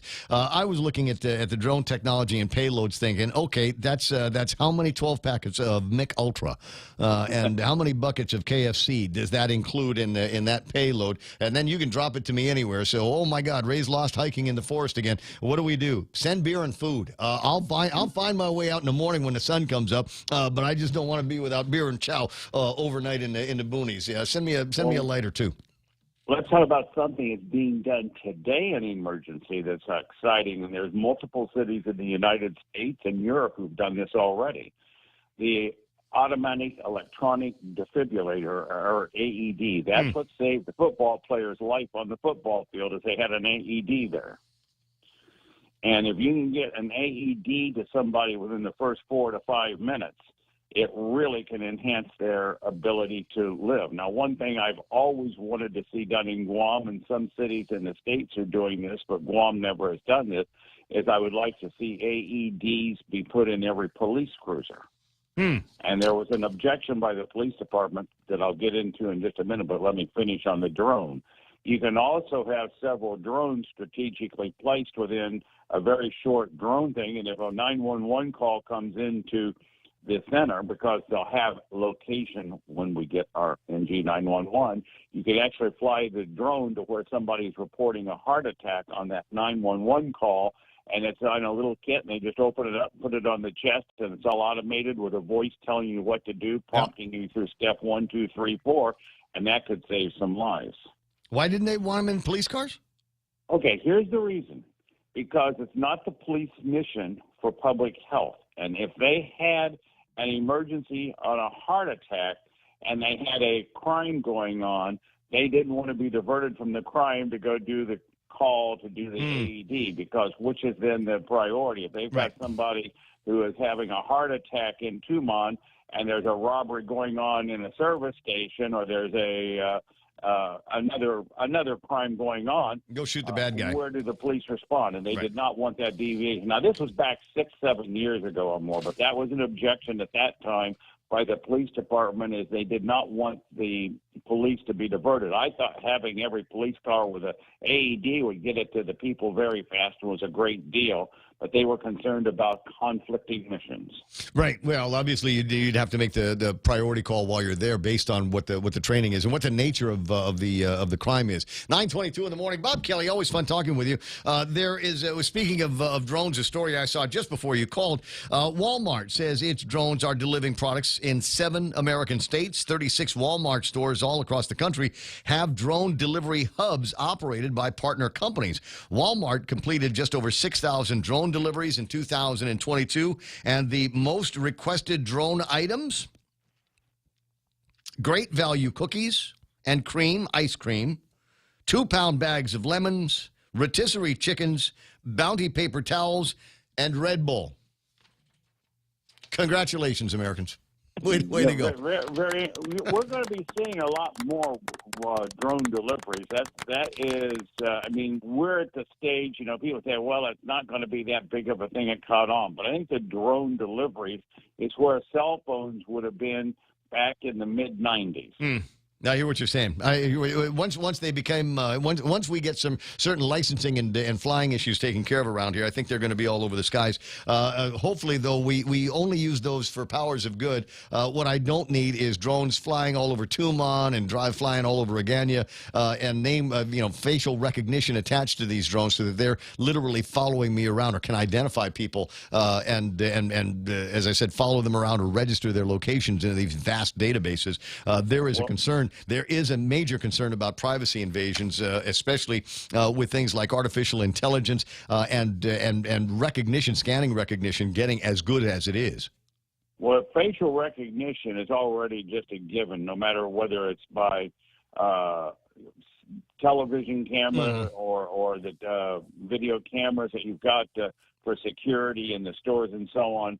First off, your picture, as mine or anybody's, because of our not only just our passports at the federal government, but everything we post in the public internet, those things are mined and done. And to be honest with you, if somebody took your picture and had the right software, they would be able to identify you within a matter of seconds. Absolutely. So, I mean, we've already lost that battle. Right. But the more tools that we have to keep that kind of vast data from being collected in the first place, I think would be good. Some kind of central storage, some kind of permanent storage. I'd like to be able to say, okay, we saw Ray at Club USA over the weekend.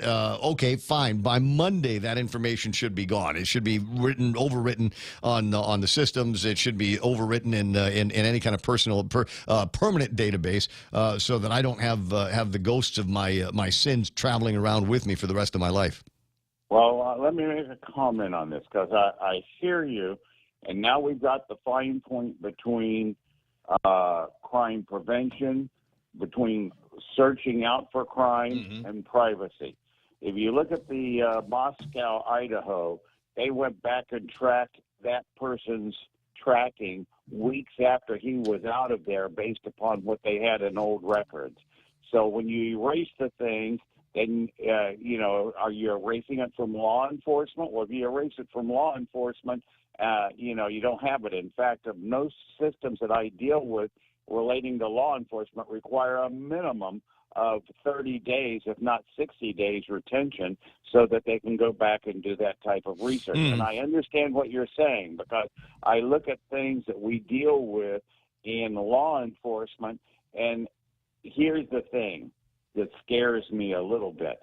If you could totally trust your local police, the AG's office, and everything to do things all totally properly, then this is a good thing, because if you're not doing anything wrong, you have nothing to worry about, and it's going to make the world safer for you. But the problem is, we have proven in the United States government over the last several years, with the FBI and others, the last 2 years in particular, people in there that misuse it. Yep, they're not to be trusted with that kind of information. Although I don't necessarily buy the idea, if you're not doing anything wrong, you have nothing to worry about. Frankly, I think it shouldn't make any difference whether you're doing anything right or anything wrong. It's just life. If people are going to do whatever their pursues Well, wait, when I'm talking about wrong, I'm saying if you have what I would like to be there is, if there's a criminal investigation, I like the fact they can go back and review cameras a week or 2 weeks later and determine who went where and what car they're in and so on. If that solves a crime, a homicide,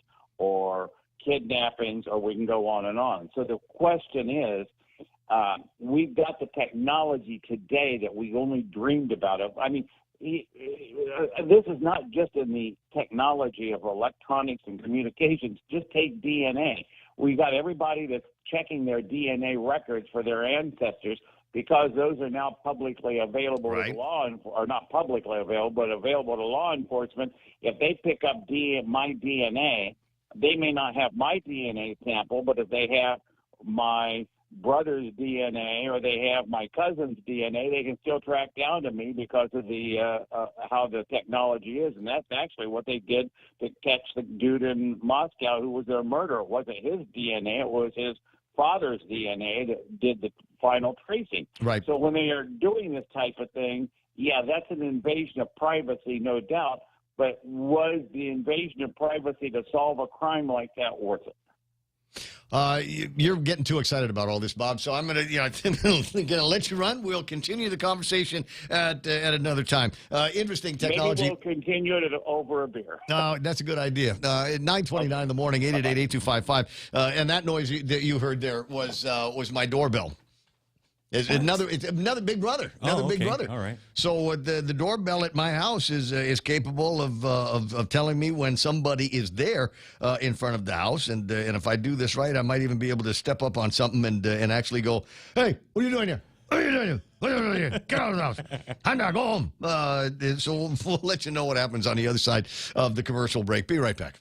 Join us at Mezcla Chamorro Fusion Bistro and see why they've been crowned Guam's best Chamorro food restaurant for 9 consecutive years. Experience Chef Peter's candied salmon over scallion coconut rice, octopus tinactac, Chamorro platter, and their award-winning gourmet burgers. Or if you're looking for something healthy, try their keto-friendly menu. Come and enjoy Mezcla's half-a-day service at their Hagåtña location from 11 a.m. to 2 p.m. for lunch, 5:30 p.m. to 9 p.m. for dinner, or 10 a.m. to 2:30 p.m. for their famous Sunday brunch.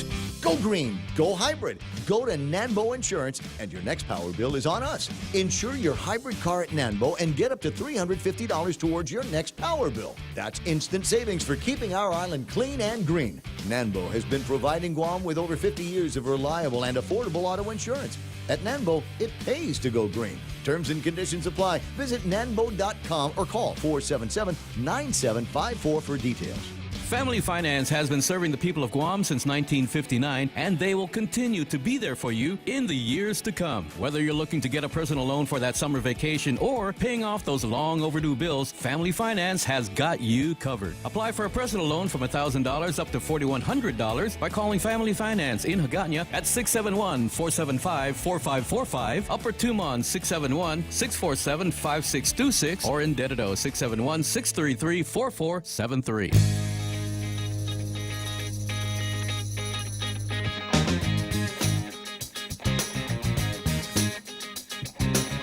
It's the all-in people asking if I voted. Nice. Dude. All right, where am I supposed to be? 888-8255, 888-TALK. All right, playing around with that while I was supposed to be doing something else. The tech is already in play, man, says James Howard. I think you're absolutely right. No doubt in my mind. But it used to be one of those things where I'm like Bob. I'm like, wow, gee whiz, cool technology. This is amazing.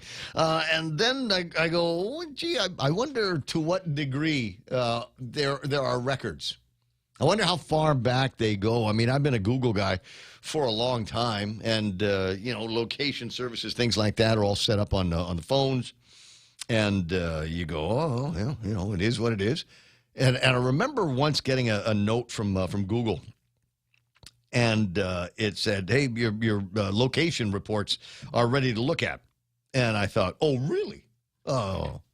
And it showed me places that I had been, and I remember going, "Hey, yeah, I was there. Was I up to no good at the time? I probably was." And it would probably be a good thing if nobody ever saw any of this stuff.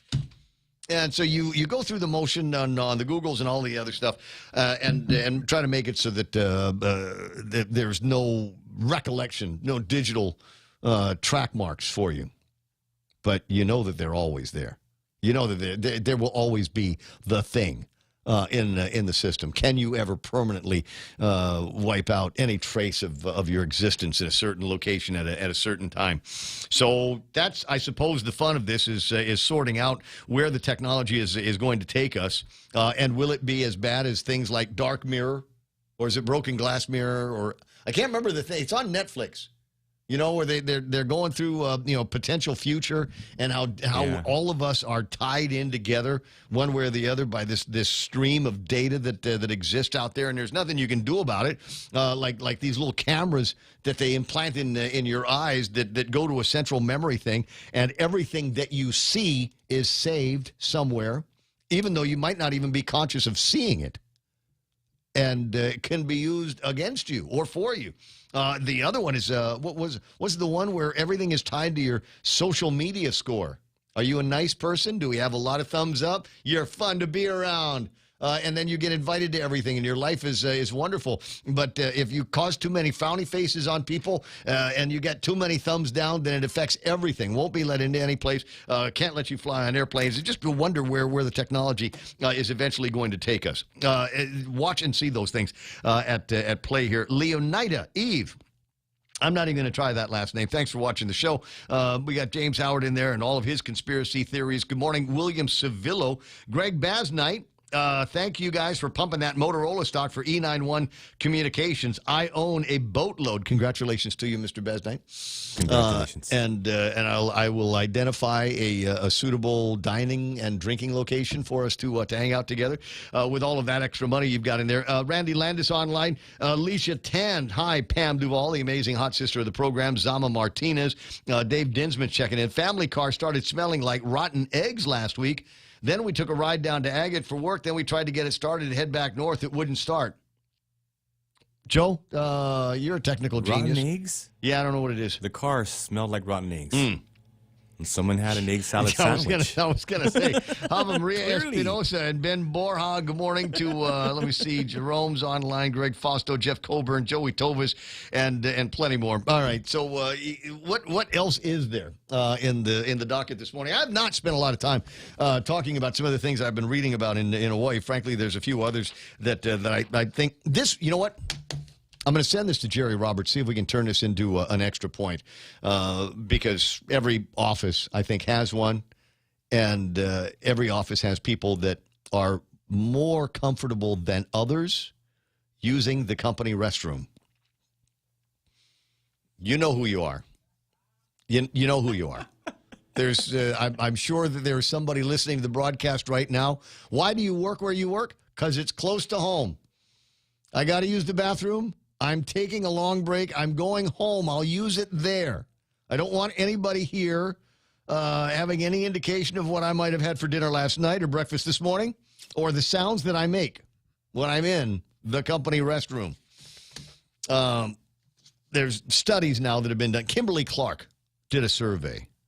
And it found that the bathroom at your office may be the only safe refuge for employees that need someplace to go and hide, either from coworkers or their bosses, or bosses to hide from their underlings. Some people just not cut out for leadership. 15% said asking for someone to share toilet paper was their worst bathroom nightmare. 13% are most afraid of running out of the stall to get paper and scurrying back. Always have something on you. Always have something. When I go and pick up my newspaper and my Mr. Brown's over at the gas station, on the way out, I always grab a couple of extra napkins. Good man. Yep. Yeah, because you just never know. They're in the car most of the time. I'll bring them in. They're a little rough on the bum, though, Ray. Well, I didn't say that's what I used them for. I don't know where you're getting that idea from. But anyways, there's always have something extra is all I'm saying for those moments where you find that going commando really is the only way around your issues here. 12% would like misuses and manicurists in the bathroom. Surprisingly high number. I don't know. I'm not even comfortable. Sometimes I was talking about going to Vegas every once in a while. You go to Vegas, fancy enough place, and they have bathroom attendants in there, and I'm just not comfortable. I mean, I'm sure there's something to be said about that job and a certain amount of, patience that you've got to have to be the guy that spends all of that time in there. But I don't know that I could do that. But I do know that I am self-conscious when I'm presented with those situations. So I'm very glad we don't have them here. 9% would like heated toilet seats. Well, we kind of do, depending on who goes in there before you. Yeah, that's good. We'll warm it up for you, man. There's a big difference in there between, the Japanese style heated toilet seats versus I was in there after Kevin. 2% go to the bathroom. 2% is a surprisingly small number. 2% say they go to the bathroom to hide and get away. And on that last one, I'm just wondering out loud, as I will, how many people use the bathroom at your own house to hide and get away?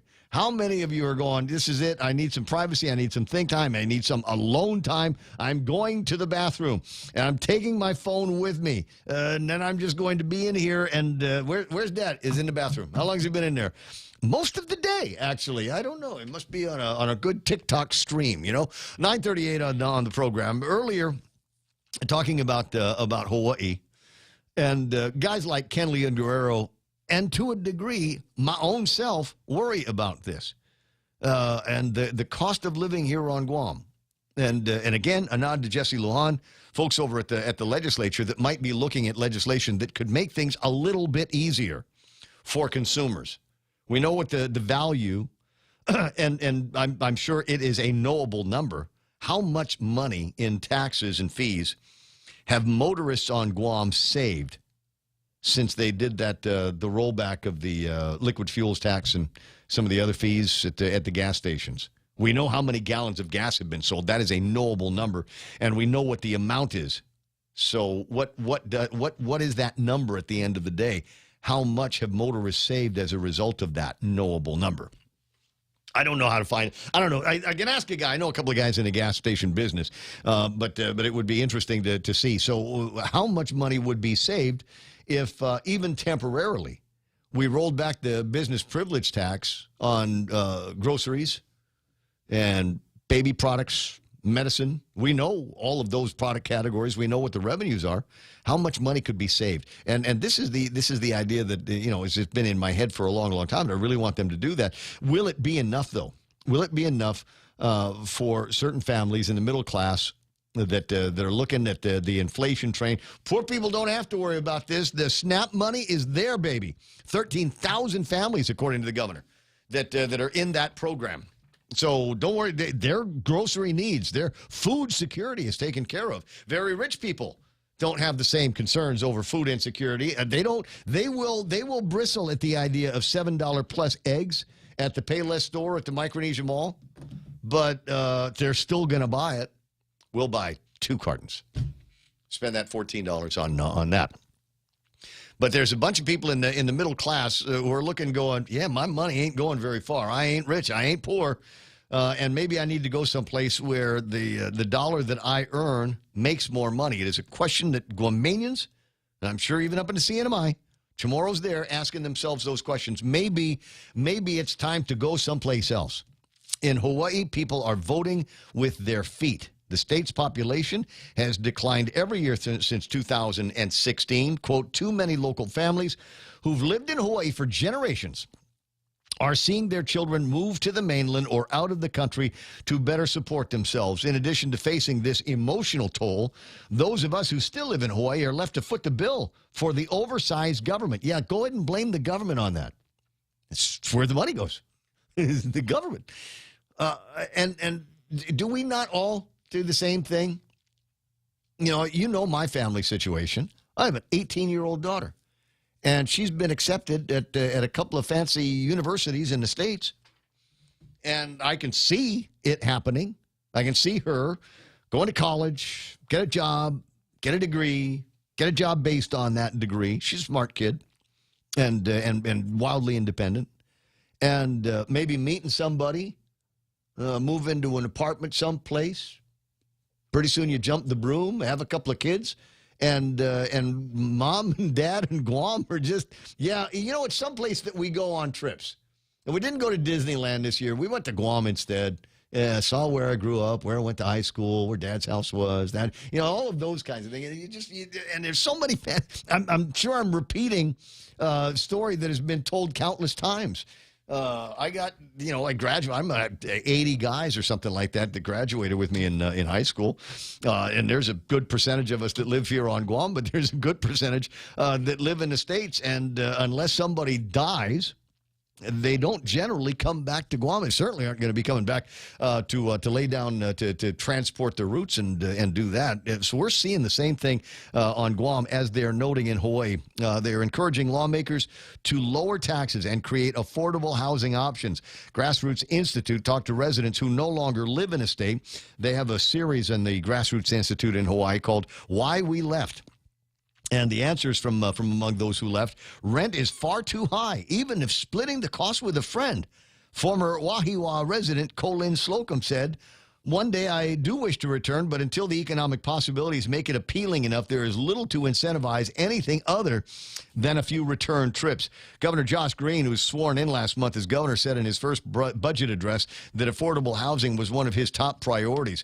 His proposed budget also includes $15 million in FY 2024 and 25 for the Ohana Zones pilot program that has replaced 1,368 people has placed them into permanent housing. Another $10 million is set aside for the rapid rehousing and housing first programs that they've got out there. And maybe there's companion parallel methods that they can investigate for Guam. The governor also pitching a plan that would eliminate the tax on food and medicine. Lawmakers have yet to indicate if they support his plan. Lawmakers and special interest groups for a long time have used to a certain amount of revenue, so making do with less will be difficult.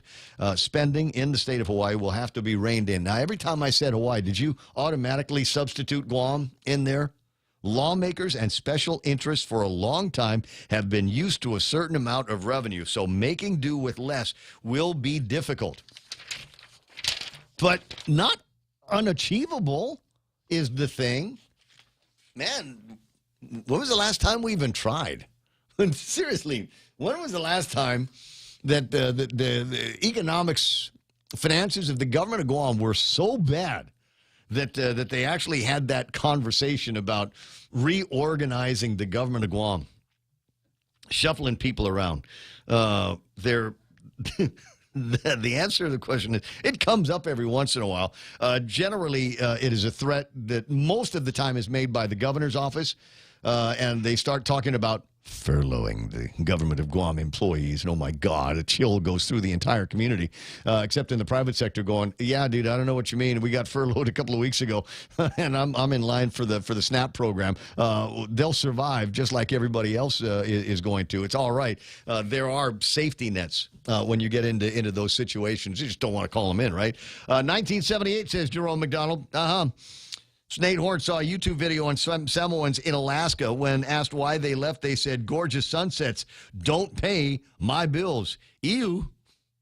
Yeah. Wow. It's cold. It's a cold reality. Randy Landis said, all missing in the Philippines. Right on. James Howard, stop it. They're still on the bathroom conversation in the Facebook side. All right. 9:46. Tell you what, how about another quick break, Joe? Can we handle? You got? Right? Okay.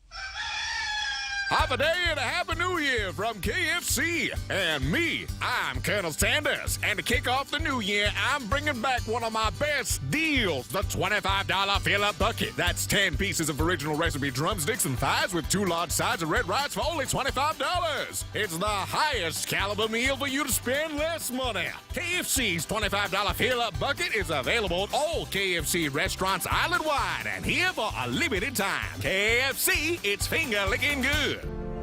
Is your business ready for digital transformation? The latest Wi-Fi technology is here, and it's Docomo Pacific's WorkPass, powered by Plume. WorkPass unlocks connectivity, productivity, and security tools all in the palm of your hand. Access features like adaptive Wi-Fi, guest and employee networks, evolving AI security, plus so much more. To learn more about WorkPass, visit business.docomopacific.com. Docomo Pacific Business. Work better together. Fly even higher and get to your destination with the United Credit Card from First Hawaiian Bank. You can earn 40,000 miles with $2,000 worth of spending within the first 3 months. That's 40,000 reasons to get on board with the First Hawaiian Bank United Credit Card. It all starts with yes. Certain restrictions apply. To learn more about this offer, visit any First Hawaiian Bank branch or go to fhb.com/United.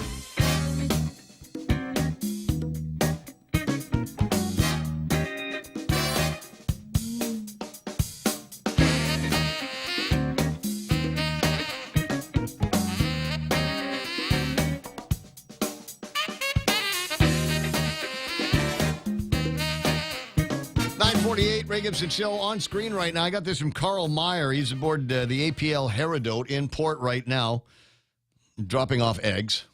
Yeah. Come on, man. I need eggs. I need tocino spam. Dude, can you check and see if you have any of that? Yeah, check the container, man. Right? Did I just park right in front of that, right? Are those all the parts, right? Yeah, so that's what he said. He said, these may be the massive loads that we are referring to. whenever we have this conversation about power on the move. And I says, off to the right of the screen, there's a bunch of things under the green tarp. He says that might be the massive loads that we're talking about. Carl, I think all of what you see in the foreground there, I think all of that is part of the massive loads that they're going to be moving between there and the Ukadu construction site. So what's the big deal here? And we were talking about this earlier. Lena said that the information, they've already done a little bit of the staging here and have got an idea of where things will be at what time. And I'm not going to say, Joe, that it would be wise for us to stay here at work and sleep here at work. Set it up. We could set up a tent, man, and barbecue. But according to this, when they're traveling northbound, they will leave... I don't have dates on this yet. 6 p.m., Route 11 entering Route 1, Route 6 at 8:49, 9:50. By 9:50 p.m., they expect to be at 5th Street in Agania. So what is that? It's almost 4 hours between leaving the port and getting to 5th Street in Agania at 9:50 p.m., 10:13, they should be at Aspinall Avenue. 10:37, the intersection of 1 and 4. 10:48, the intersection of 1 and 8. 11:21 p.m., Citibank area. Is this still Citibank? It's not still Citibank, it's right? not. Yeah, it's something else, but I know you know where they're talking about. Midnight, 12:41, they'll be at the Route 30, Route 14. That's Tamuning now. At 1:24, 14B, I think that's EPAL Road, by 2:05 a.m. Let me just scooch down a little bit to get to where they are. At 3:42, they will be around DPW. And you usually arrive near that time, within about 20 minutes of there. So what I'm saying is they will have already passed us, but I don't know how long the tail of this is going to be. Oh, man. Are they going to be in my way to get to work? They'll be ahead of you. They should be ahead of you if this is the timeline that they're testing and working. Of course, it's not real time. We haven't run into any problems here yet. So I would submit maybe the smart money would be, and it'd take you just a hell of a lot of way out of the way, would be to travel Route 8 all the way up to and then down to 16, and then from 16 to Marine Corps Drive and drive in the opposite direction. Oh wow! For the 17 months that they're going to be doing this. But the good news is okay. The good news is that they're supposed to have real time tracking on these things, so you should be able to see on the website that you can look at on your phone where they're at. So you would know whether you need to go out of your way or not, and to what degree they will have people that will be muscling you through. And don't forget, it's got to go back. Things have got to go back. So where are we now? Where's it going to be going? All right, Marine Corps Drive. It will be leaving these areas at 10 o'clock at night and then making its way back to the port. So southbound, we'll see something. But again, all of this is going to be happening late at night. And by 10 o'clock at night, you and I are asleep, or we should be. I don't know. I don't want because I say things like that, and people go, "You guys live together?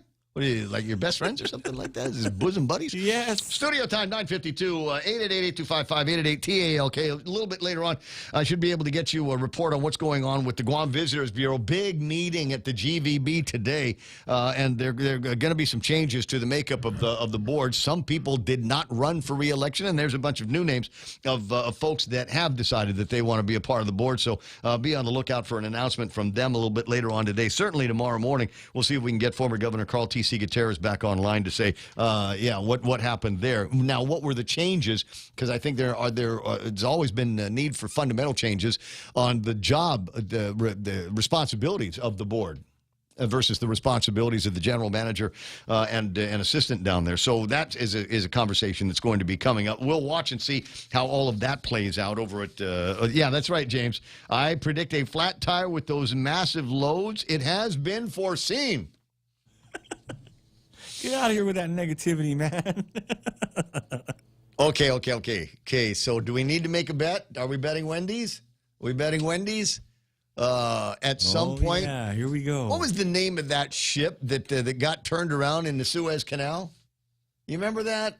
And it literally was one of the initial problems with the supply chains, because it got all cocked up on the side, and they couldn't figure out how they were going to move the thing. And I don't know. I can't even remember what the engineers finally did to get the thing out from under it. And whatever happened to the captain of that thing? Did anybody get fired? Anybody lose their job as a result of the millions of dollars he that got were a lost? promotion, Ray. That's it. Come on. That's it, bro.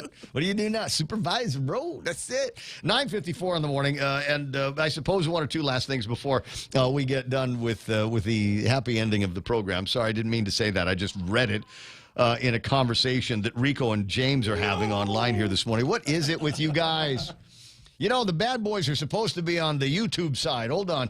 Just guessing. It could be wrong. I'm not privy to real info. My tinfoil hat says this is the real reason our power rates have doubled. They are laying the electrical cost of the military buildup on local ratepayers.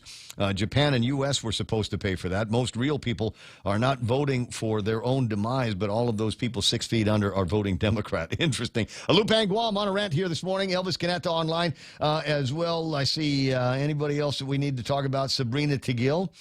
We should still have the traffic lights in the sky. Otherwise, it could get messy. Guacho talking about jetpacks. Good idea. Smoke break. Guam JKS Services. Deep dish. Guam JKS Services. Deep dish. There was still maybe some conversations about the pizza. 9:55. And I don't know to what degree I want to put any credence in this, but I have the information, so I'm going to share it. It is a story that says that zombies would wipe out humans in less than 100 days. Now, you might be going, wow, here's a hell of a topic for talk radio. That's a Tuesday morning, and isn't there anything bigger going on Guam? Yeah, maybe, but there's a hell of a lot of people that are interested in zombies, all things zombies. Zombie Nation, what a great movie.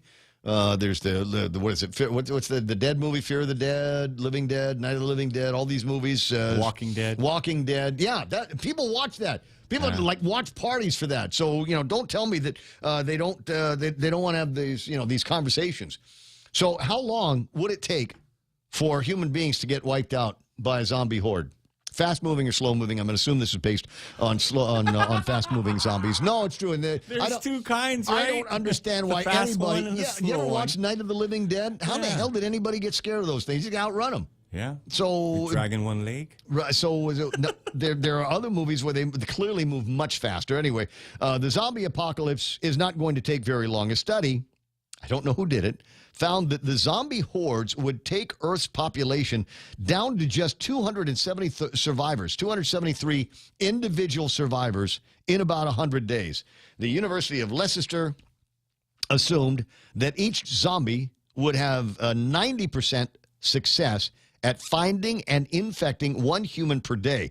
Researchers estimated that each zombie could live 20 days without brains. The students calculated that it would take 20 days for one zombie to start an epidemic of noticeable proportions. At that point, the zombie pandemic would have begun.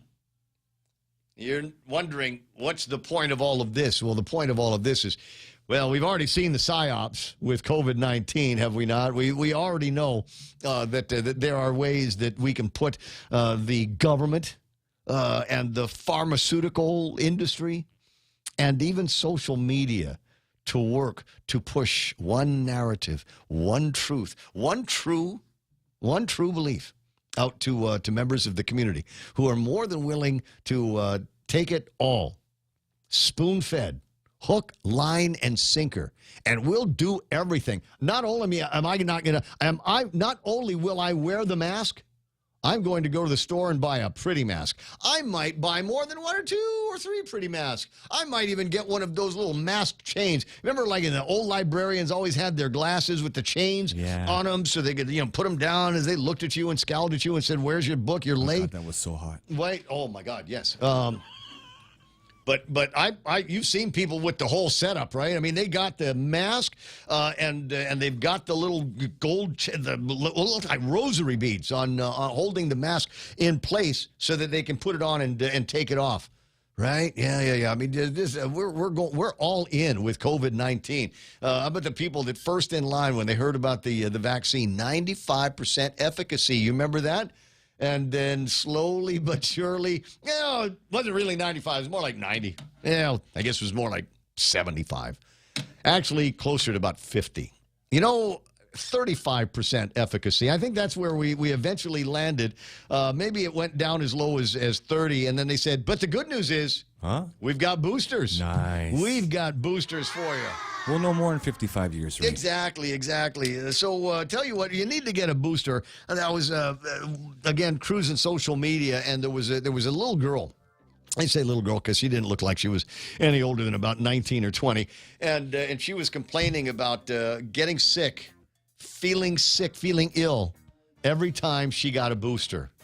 And she says, I think this is my 5th booster, and I don't know if I should keep taking them because every time I take the booster, I just feel so sick, and there's all these changes to the way my body's working. I just don't think it's a good idea if I get any boosters. You already got 5. The damage is done, babe. Hey, I got to go. Speaking of the damage is done, killed 4 hours.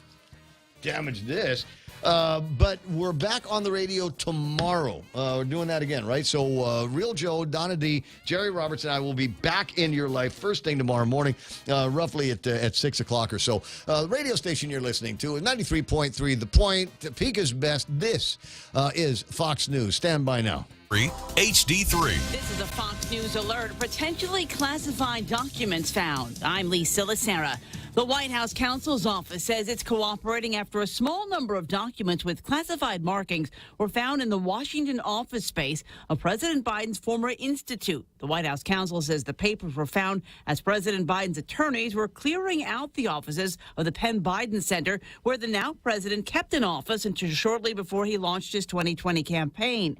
The documents were found in November of last year. The White House counsel says the president's attorneys immediately alerted his office, who notified the National Archives, which took custody of them the next day.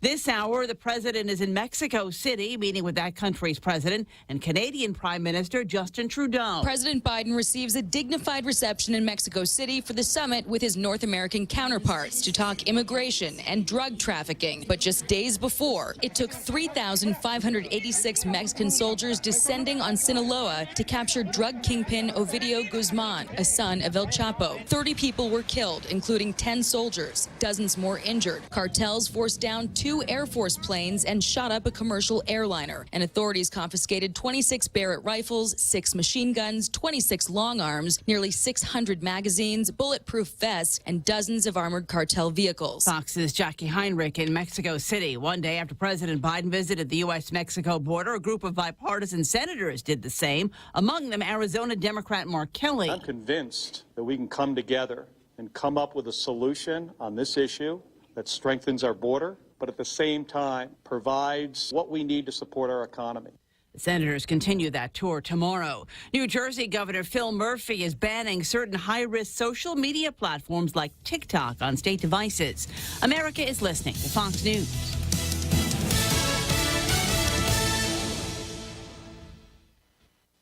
Stay on top of the latest forecast with America's Weather Team in the palm of your hands. Here's the latest from America's Weather Center. It's Fox weather updates throughout your busy day, every day. 5 inches of rain by tomorrow. Temperatures being 30 degrees above average. Put the power of over 100 meteorologists and the worldwide resources of Fox in your hands with the Fox Weather Podcast. Precise, personal, powerful. Subscribe and listen now at foxnewspodcasts.com. Connect to Fox News Audio on the Fox News app. Listen to hear your favorite hosts like Brian Kilmeade, Jimmy Fallon, and Guy Benson standing up for what's right, live and via podcast. Just click listen, then swipe right and hear the latest news updates on your time. And scroll down to hear the latest podcasts from Fox News. And it's even easier to listen in the car with Apple CarPlay and Android Auto. Get programming alerts and notifications. Fox News Audio is on the Fox News app. The voices America trusts. Download it now. An update on the search in Texas